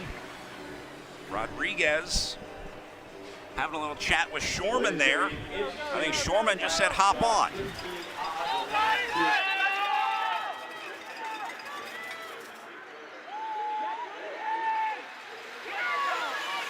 So far, every race is unfolded in great fashion, all the way down to the wire here. 13 riders in our pro men's race have now gained the lap, and look at this. Oh my, we've got a little more separation here going off the front. Riders looking around. Foundation again trying to get off the front. I believe Danny Summerhill in that mix. We've got another one of the Cadence riders into that mix as well. Not sure who that rider was. Mason Brock. It was Mason Brock who was up into that mix. It's an interesting move. Still trying to dissect You can see how I can use that, right? what good this does for anyone. There seems interesting tactics by those riders now. I mean, does Shorman think he's going to lap this field again with this group?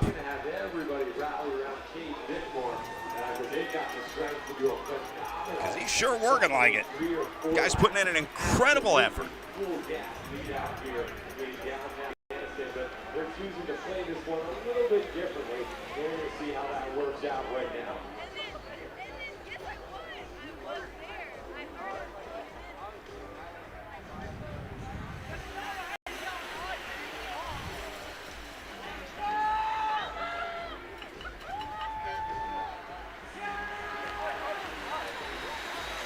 I don't think there's enough riders contributing on that group. A lot of conversation, trying to get organized, said hop on, help out. So in theory, this is kind of the chasing group, right? 13 riders I just don't think these guys got the horsepower. So this is kind of your Shorman has been doing like 90% of the work in this move. That's the big guy up on the front here in blue and white with the white helmet. Out of Scotland. Tell you what, that rider from Foundation, that's Roderick up there. So my man Roderick, he was in that original breakaway. So Roderick Esconaghi is now up the road a little bit, and he is a rider that's already lapped the field, and now he's getting another little bit of leash up there to see if he can get up the road yet again. So right now, I he will be the Foundation rider in the front. The only guy in this little split up front that was part of that initial move is going to be Roderick Esconaghi wearing number 4. That's going to be him. Second to last spot right there, the red jersey, white helmet. So that'll be your leader on course right now.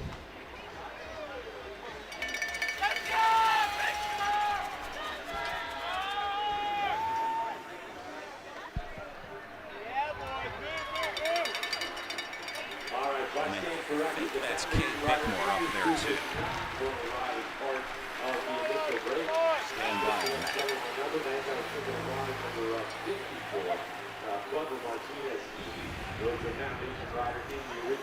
These are all fresh faces up here right now. Those 6 riders. Esconaghi not part of that initial move. 15, 16, 17, 18, 19. And yeah, that's not Bickmore, so there's no one in this breakaway that lapped the field early. And now 6 on the chase.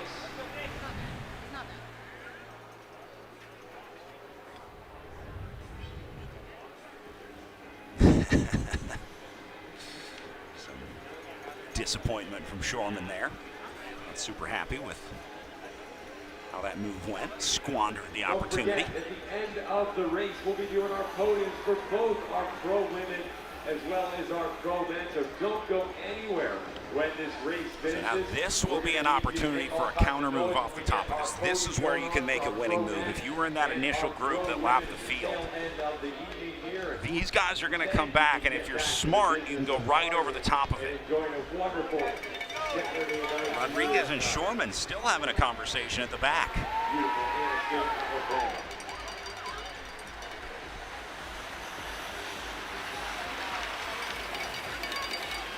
it's going to bring the catch. So they'll reset. I don't see anyone up at the front. I think that's Marcos Mendez right there. It's going to be the first guy just in front of Lucas Burgoyne here. Oh, that's Mendez and his teammates from the breakaway with Clever Martinez. So they're going to get to the front.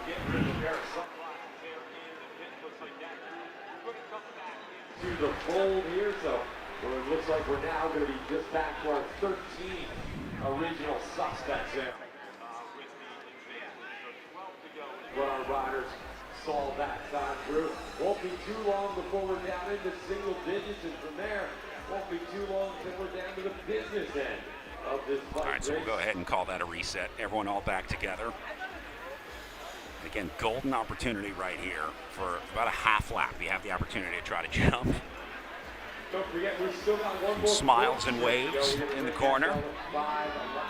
Got some fans out there. And now Caden's starting to get organized. This is what you worry about here. Here comes Luke Fetzer up to the front. These guys are going to go all hands on deck to try to do what they do best and figure out how to win with Cade Bickmore here.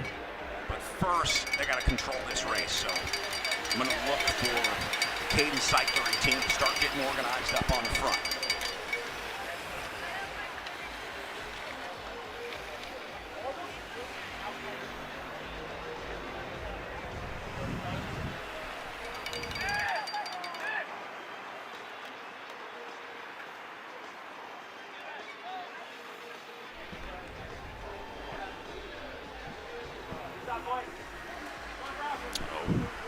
Mechanical there for 37. It's Ian McKeith. He was stuck in a big gear. Taking his turn on the front there, taking a little things down. You can tell we're getting late in the race here. Kind of creeping up on that 1 hour mark pretty shortly. Remember, we were slated to start it. Fetzer in control. This is what they want. They got it right where they need to be here. And I think ideally for them, they just keep it just like this and try and escort Cade Bickmore where they can. But until then, you just got to make sure that nobody else leaves this group.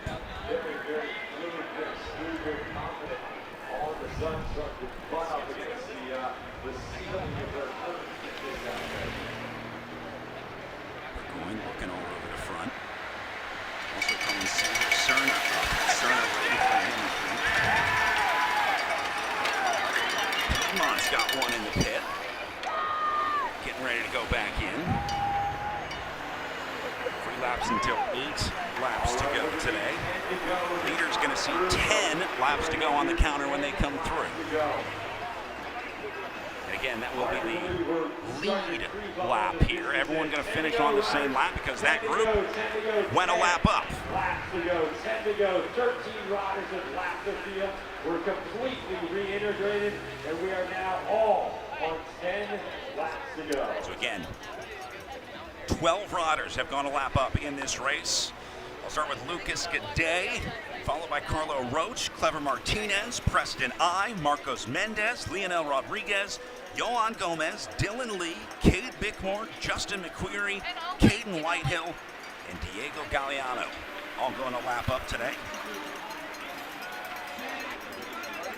I'm going to say best sprinters in this group, probably somewhere between Bickmore, Rodriguez, Mendez, and Martinez. Those would be my 4 picks. But we'll see. Fetzer back in control. Gonna swing wide, get ready to set up for the corner.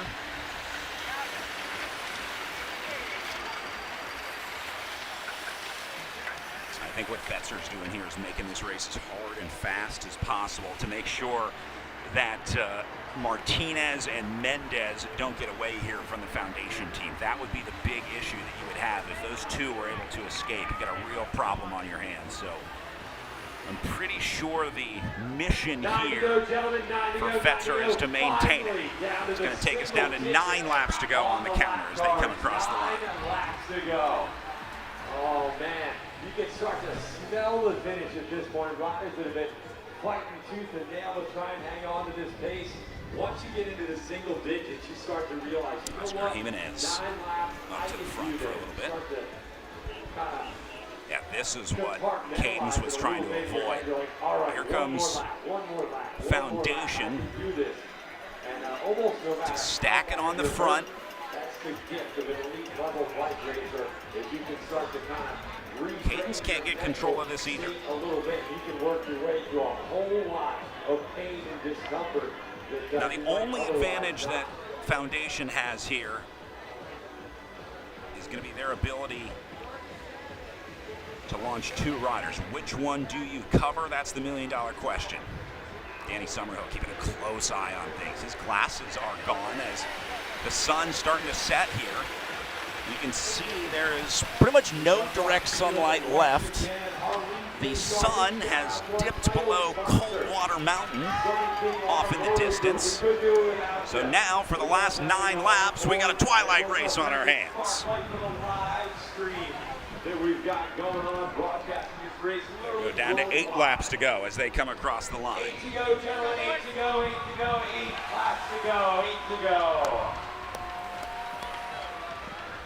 Still no one in charge. Point in the race, you're going to start to see all the Kings riders start to find each other. You're going to see all the Foundation riders start to find each other. All the major teams that have been dive in the corner on the inside. Now is the time guys starting to get desperate to move up.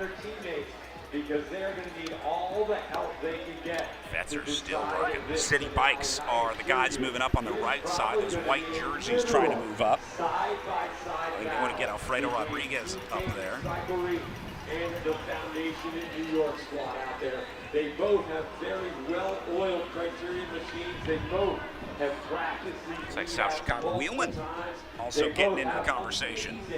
Fast sprinters on these teams. It's going to be Brandon Feary up at the front. Wonderful finale. Once we get inside of probably and he is going to be trying to escort Caden Whitehill, who is in that original break.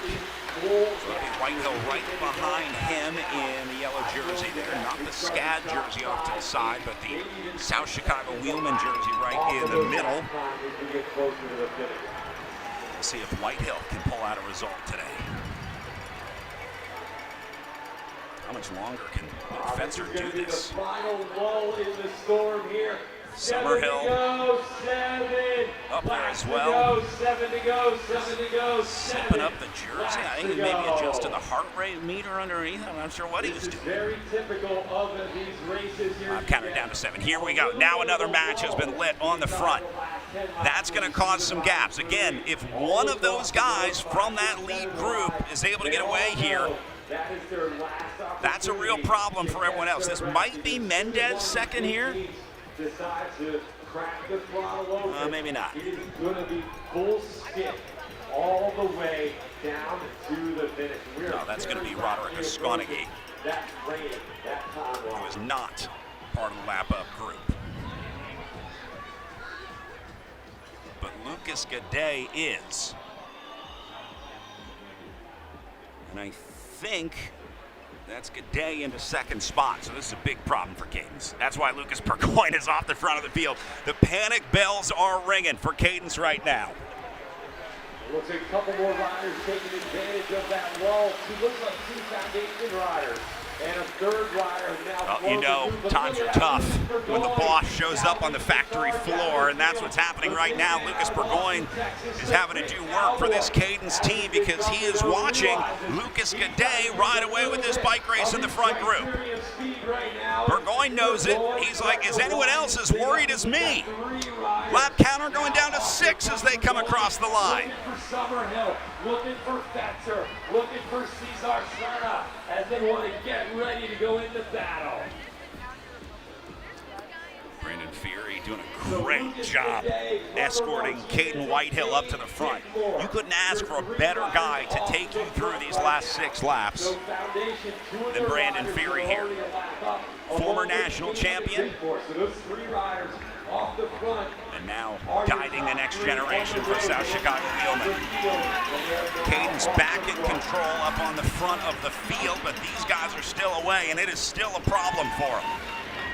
As Skonigi is going to bury himself for Gaudet here.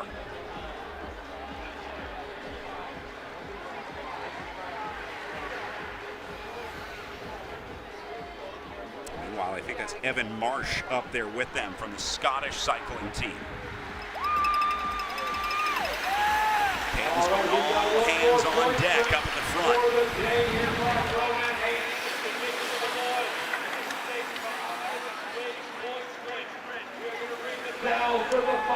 Counter going to take us down to 5 to go.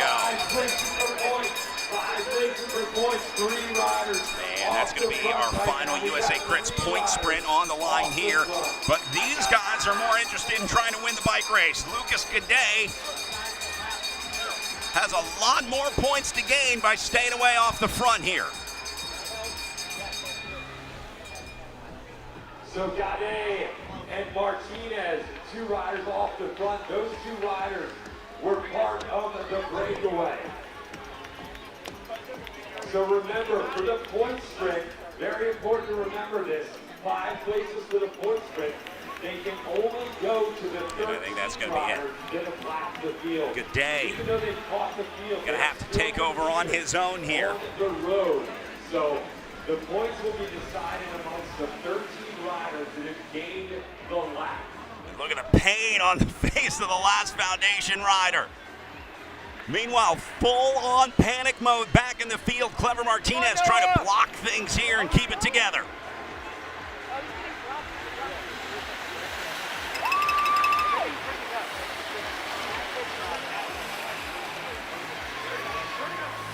Fetzer back to work. All right, here comes our leaders. The points are going to go right on the foundation. That's actually one of our Scottish riders in the middle. So rider 53 into that mix. We thought maybe that was me, but that's actually one of our Scottish riders in the mix. It looked like Luke Fetzer coming through there as well. These guys have a real shot at winning this bike race tonight. Evan Marsh into the group as well.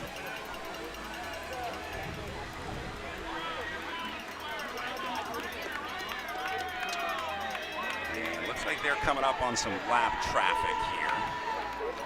Yeah, these guys are not going to be part of the conversation in front of this group. In fact, they need to get out of the way. Let these guys do what they need to do. Yeah, there you go. That's the right move, Mr. Scad. Good call.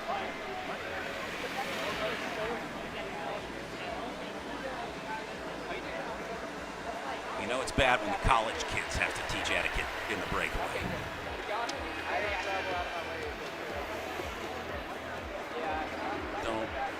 Don't sit on this group.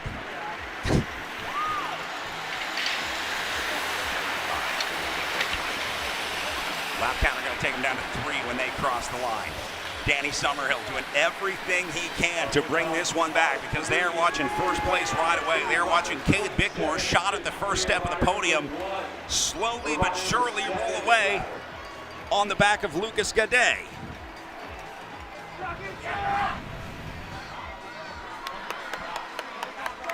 Down to 3 to go on the counter. Here goes Summerhill. Trying to get Cade Bickmore to where he needs to be.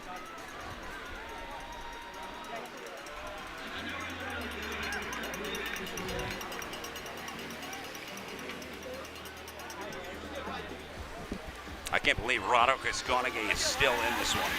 I thought he had cracked like 4 different times, but Skonage still up here, still driving, and still trying to help Lucas Gaudet get to where he needs to be. Well, we are getting down to the last couple of laps here. We've still got a couple more bells to ring. We've got a gambler's dream to ring here very shortly. We're going to ring I don't know if the strongest guy in the world can bring back this group at this point.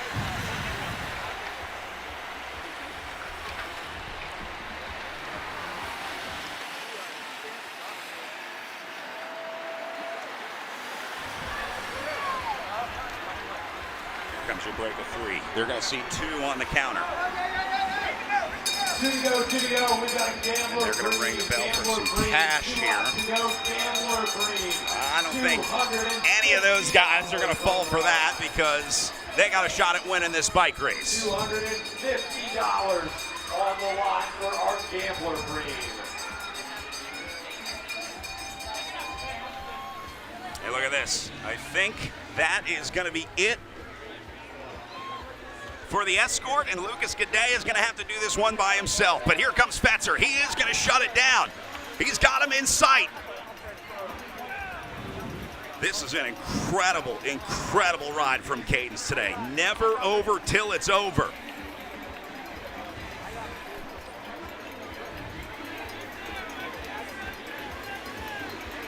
And that's it.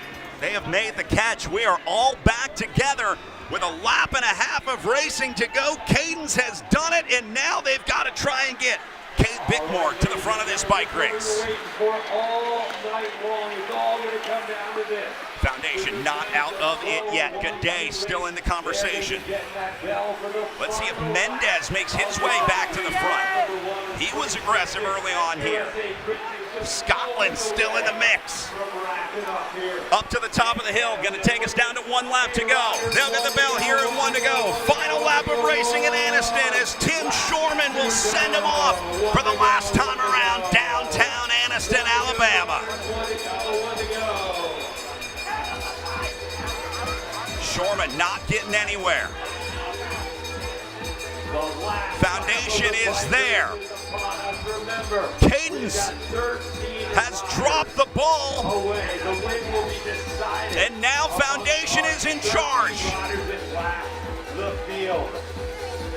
Out of 2, headed towards turn 3. There's Danny Summerhill on the right side of your screen. Can he get there? And more importantly, where is Cade Bickmore in all of this? 1 to go, riders, 1 to go. Oh man, I'm saying we're seeing those big lead out coming. We're looking at the big screen. They're going to be. I think that's Mendez on the second wheel. Is Marcos Mendez, another rider that went a lap up here. This is Foundation's race to lose. They are stacked 1, 2, and 3 headed into turn 4. One of our Foundation riders coming to the final turn to the gas. Could that possibly be? He's going to try and set up Martinez or Mendez. They might go 1 and 2 here. One last look over the shoulder for Foundation, and they know that they will lock it in. Mendez and Martinez execute for Foundation. Into that sprint, so Marcos Mendez, Clever Martinez, absolutely putting the Foundation. A clinic for the Foundation guys tonight. 2 of them lap the field. They get them to where they need to be. And Mendez and Martinez go 1 and 2 with Preston I taking 3rd unofficially on the day.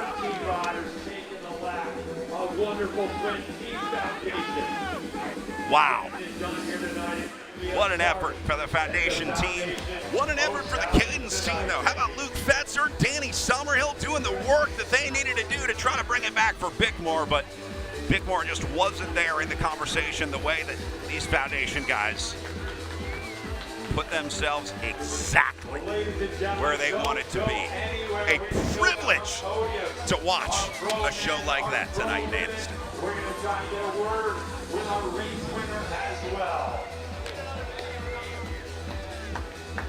Congratulations all around. Great result for Preston I tonight for the Drifters. but no celebration will be bigger than Foundation out there tonight. Look at the smile on Clever Martinez.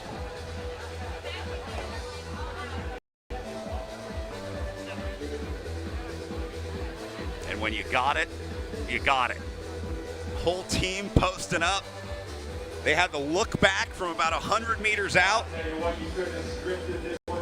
Absolute domination for Foundation, not only in the race, but in that sprint. Wonderful crowd out here. We're so happy that everyone made the trip out here to join us, but the party is hardly over just yet. We are going to get our backdrop down here in the road. We're going to move our podium presentation out into the road, and we're going to get that celebration to celebrate with the team as well. Another great sprinter in his own right, but Foundation is going to have the opportunity to cross the line, hands in the air, all together, celebrating a true team effort out there tonight.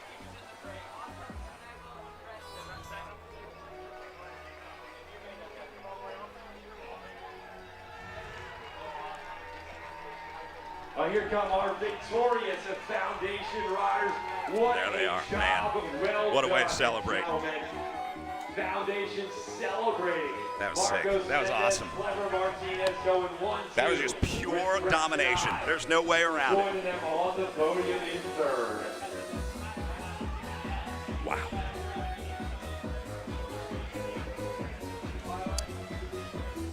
Well, as those guys celebrate, we will get ready for podiums and talk about our top 10 on the day. We know Mendez, Martinez, and Preston I, 1, 2, and 3. Sounds like Leonel Rodriguez got up there as well into the sprint.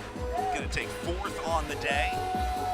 And then Lucas Gaudet, who is in that late last couple lap move for the Foundation team, still pulls out a 5th place after absolutely burying himself.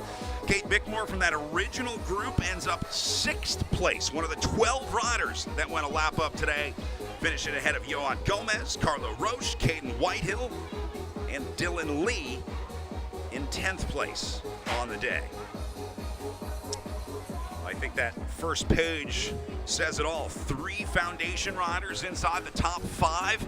Not only did they get 3 guys into that move with Mendez and Martinez winning, but then they also finished a top 5 with Lucas Gaudet as well to seal the deal.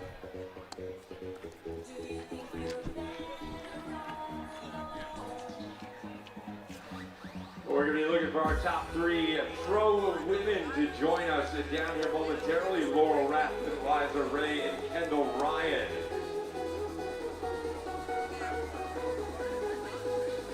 All right, we'll see if those guys will make their way down. And hopefully we can grab a word with them as we get ready for our podium presentation, where you will see these guys up on the top couple steps. Marcos Mendez and Clever Martinez, 1 and 2 today in Anniston.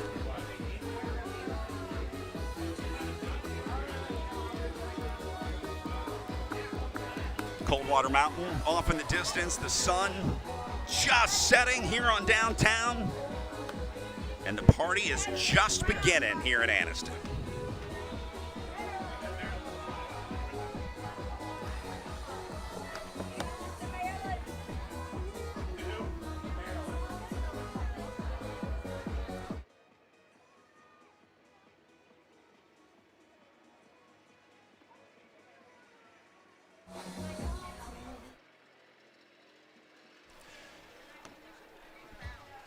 All right, well, we are headed down to grab the Foundation guys to get ready for our podium here. We're going to do our pro women's podium up first, so we'll bring back Laurel Rathman and company after their amazing show out here earlier tonight, and then we'll move to our pro men's podium coming up here in a little bit. Before we do that, we're going to take one more quick break.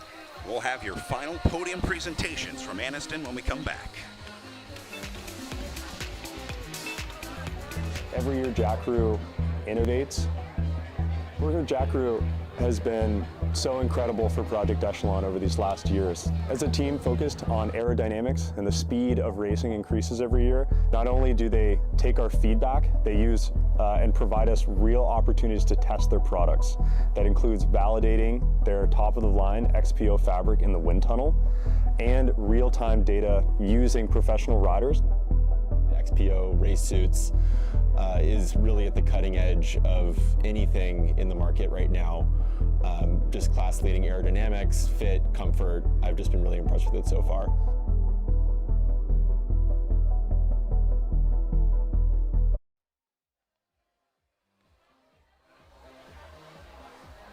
This was one of the best Sunny King Criteriums we've had in a long time. Pro women's race was absolutely exceptional. Laurel Rathbun, the loyal lieutenant, gets a chance to win tonight after finding herself in a two-woman breakaway. And then we're treated to another break in the pro men, where 12 men go a lap up, with 3 from the foundation team who end up going 1 and 2. So our first year on the new course here in Anniston, I think the takeaway is breakaway, breakaway, and some more breakaways. Both races won by not only breakaways, but groups that lapped the field in both the pro women's and pro men's races. So I'd say there's something to this new course here in Anniston. Been hearing great feedback about it. The riders really enjoy this. The pavement a little bit smoother, the elevation just a little bit more gentle than it was on the old course, and I think that gave the riders a little more confidence to try some new things, and that certainly made for some interesting racing to watch.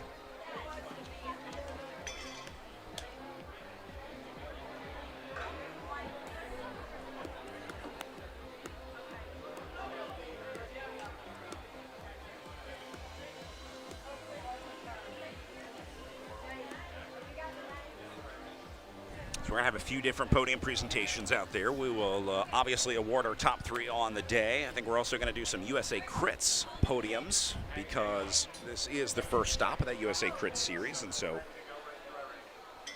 combined with the finish points and the intermediate sprint points that we had today, remember each race had a point sprint at 5 laps in, halfway, and 5 laps to go. So we're doing those calculations right now to determine who our first USA Crits leader of the season is going to be.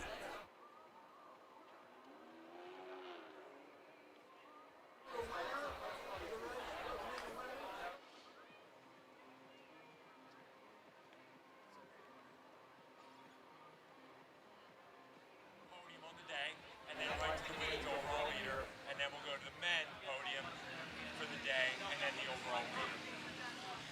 So that's good. Well, just locating our final riders for the podium right now.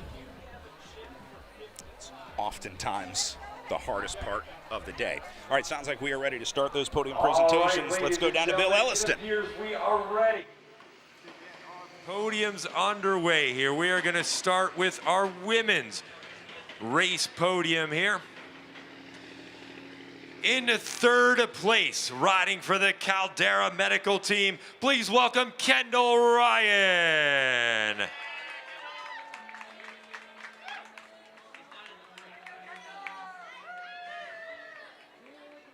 In 2nd place, riding for Kingdom Elite, please welcome Liza Ray.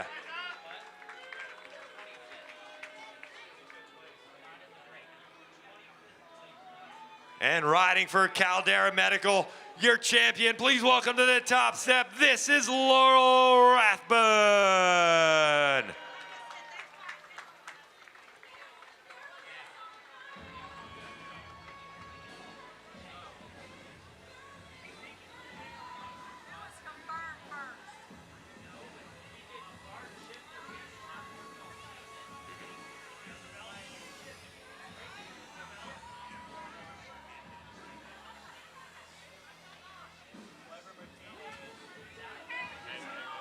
All right, ladies and gentlemen, one more round of applause for our women's podium. Your champion, Laurel Rathbun, Liza Ray, and Kendall Ryan. We're now going to present, oh, we've got a little champagne. Oh, Laurel's going to pop a little champagne. Oh, boy.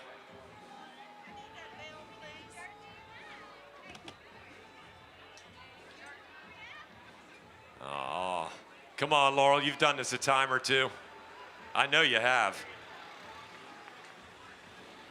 There we go. There we go. Got to keep that crown on. Very important.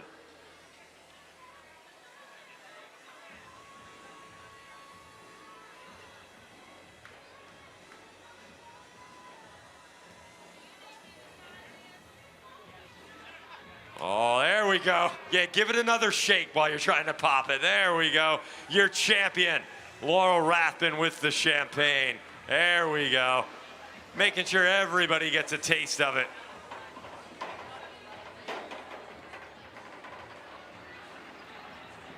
All right, next up we are going to present our jersey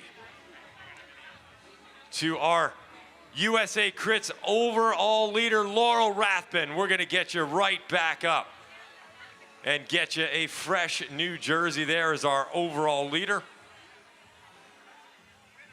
Overall winner, my bad, our winner on the day. This is your winner's jersey.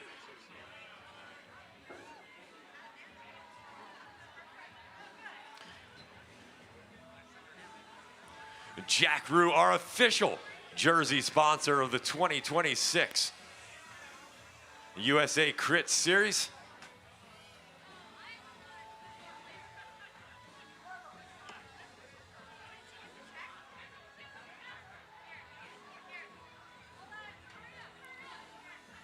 Oh, look at this. We've also got an awesome little check for you.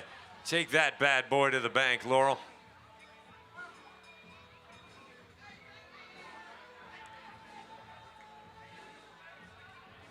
Thad Fisher, one of the members of our series, presenting the check. How about it one more time? Your champion here today, Laurel Rathbun. We've got one more jersey for you, Laurel.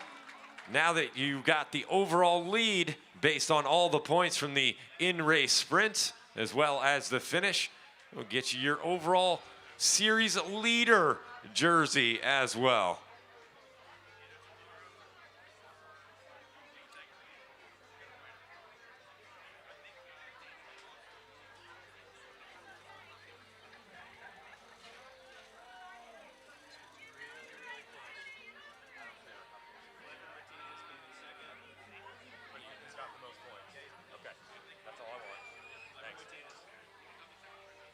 All right, how about it one more time for this young rider, the co-owner of the new Caldera Medical Squad, Laurel Rathbun, with a phenomenal day here to kick off the 2026 USA Crit Series. She will be our leader going into next week at the Athens Orthopedic Twilight.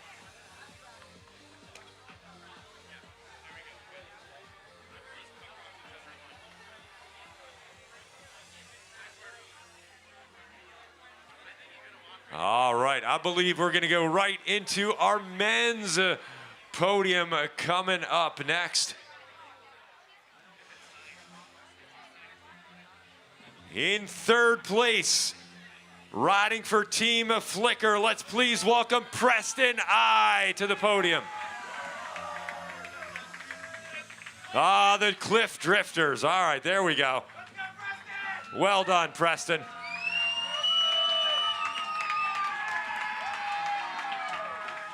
In second place, riding for Foundation Cycling New York City, Clever Martinez.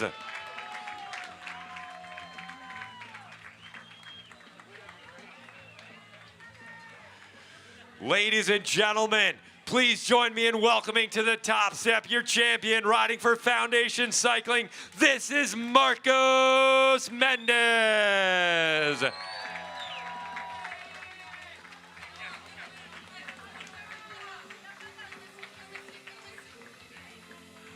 Presented with the winner's flowers there. The crown from our man Oliver. You gotta wear the crown, Marcos. There you go. And of course the winner's check and the champagne from our race director.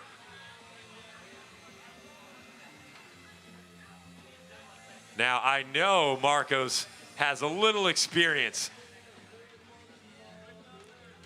Oh, Clever knows he's got a duck. He doesn't want to, you don't want to get that nice hair all saturated with champagne, my man.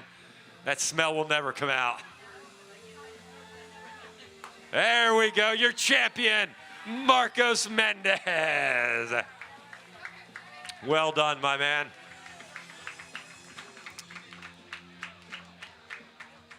Ready, Thad? Thad, ready? All right, we are now going to present our winner's jersey, courtesy of our jersey sponsor, Jack Rue, to Mr. Mendez.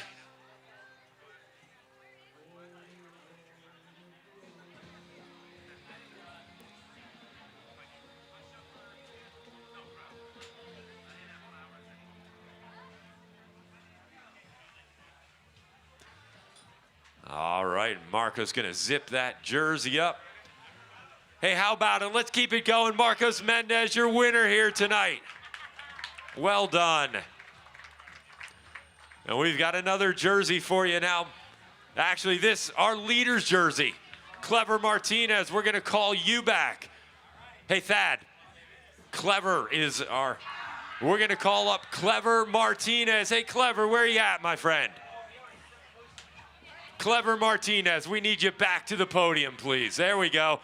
Courtesy of all the in-race points, you are our overall series leader moving forward. Picked up second overall tonight, but picked up a lot of valuable points during the race. So that means our overall series leader heading into the next stop will be Mr. Clever Martinez. Clever gonna grab himself a fresh new jersey there, courtesy of Jack Rue, our official jersey sponsor, again, of the 2026 USA Crit Series.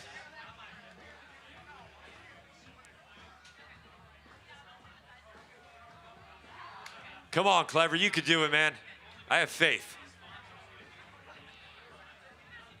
Gotta fix the hair, very important, very important. Give the little hair flip there. All right, hey, Anniston, Alabama, how about it? Your new series leader for the 2026 USA Crits, riding for Foundation Cycling, Clever Martinez. Oh, what a wonderful conclusion, a great day of racing. I want to thank everyone who made the trip out here today to Anniston to kick off the season. We couldn't do it without you. We will see you all next weekend for the 46th running of the Athens Orthopedic Criterium. Be safe and keep the rubber side down.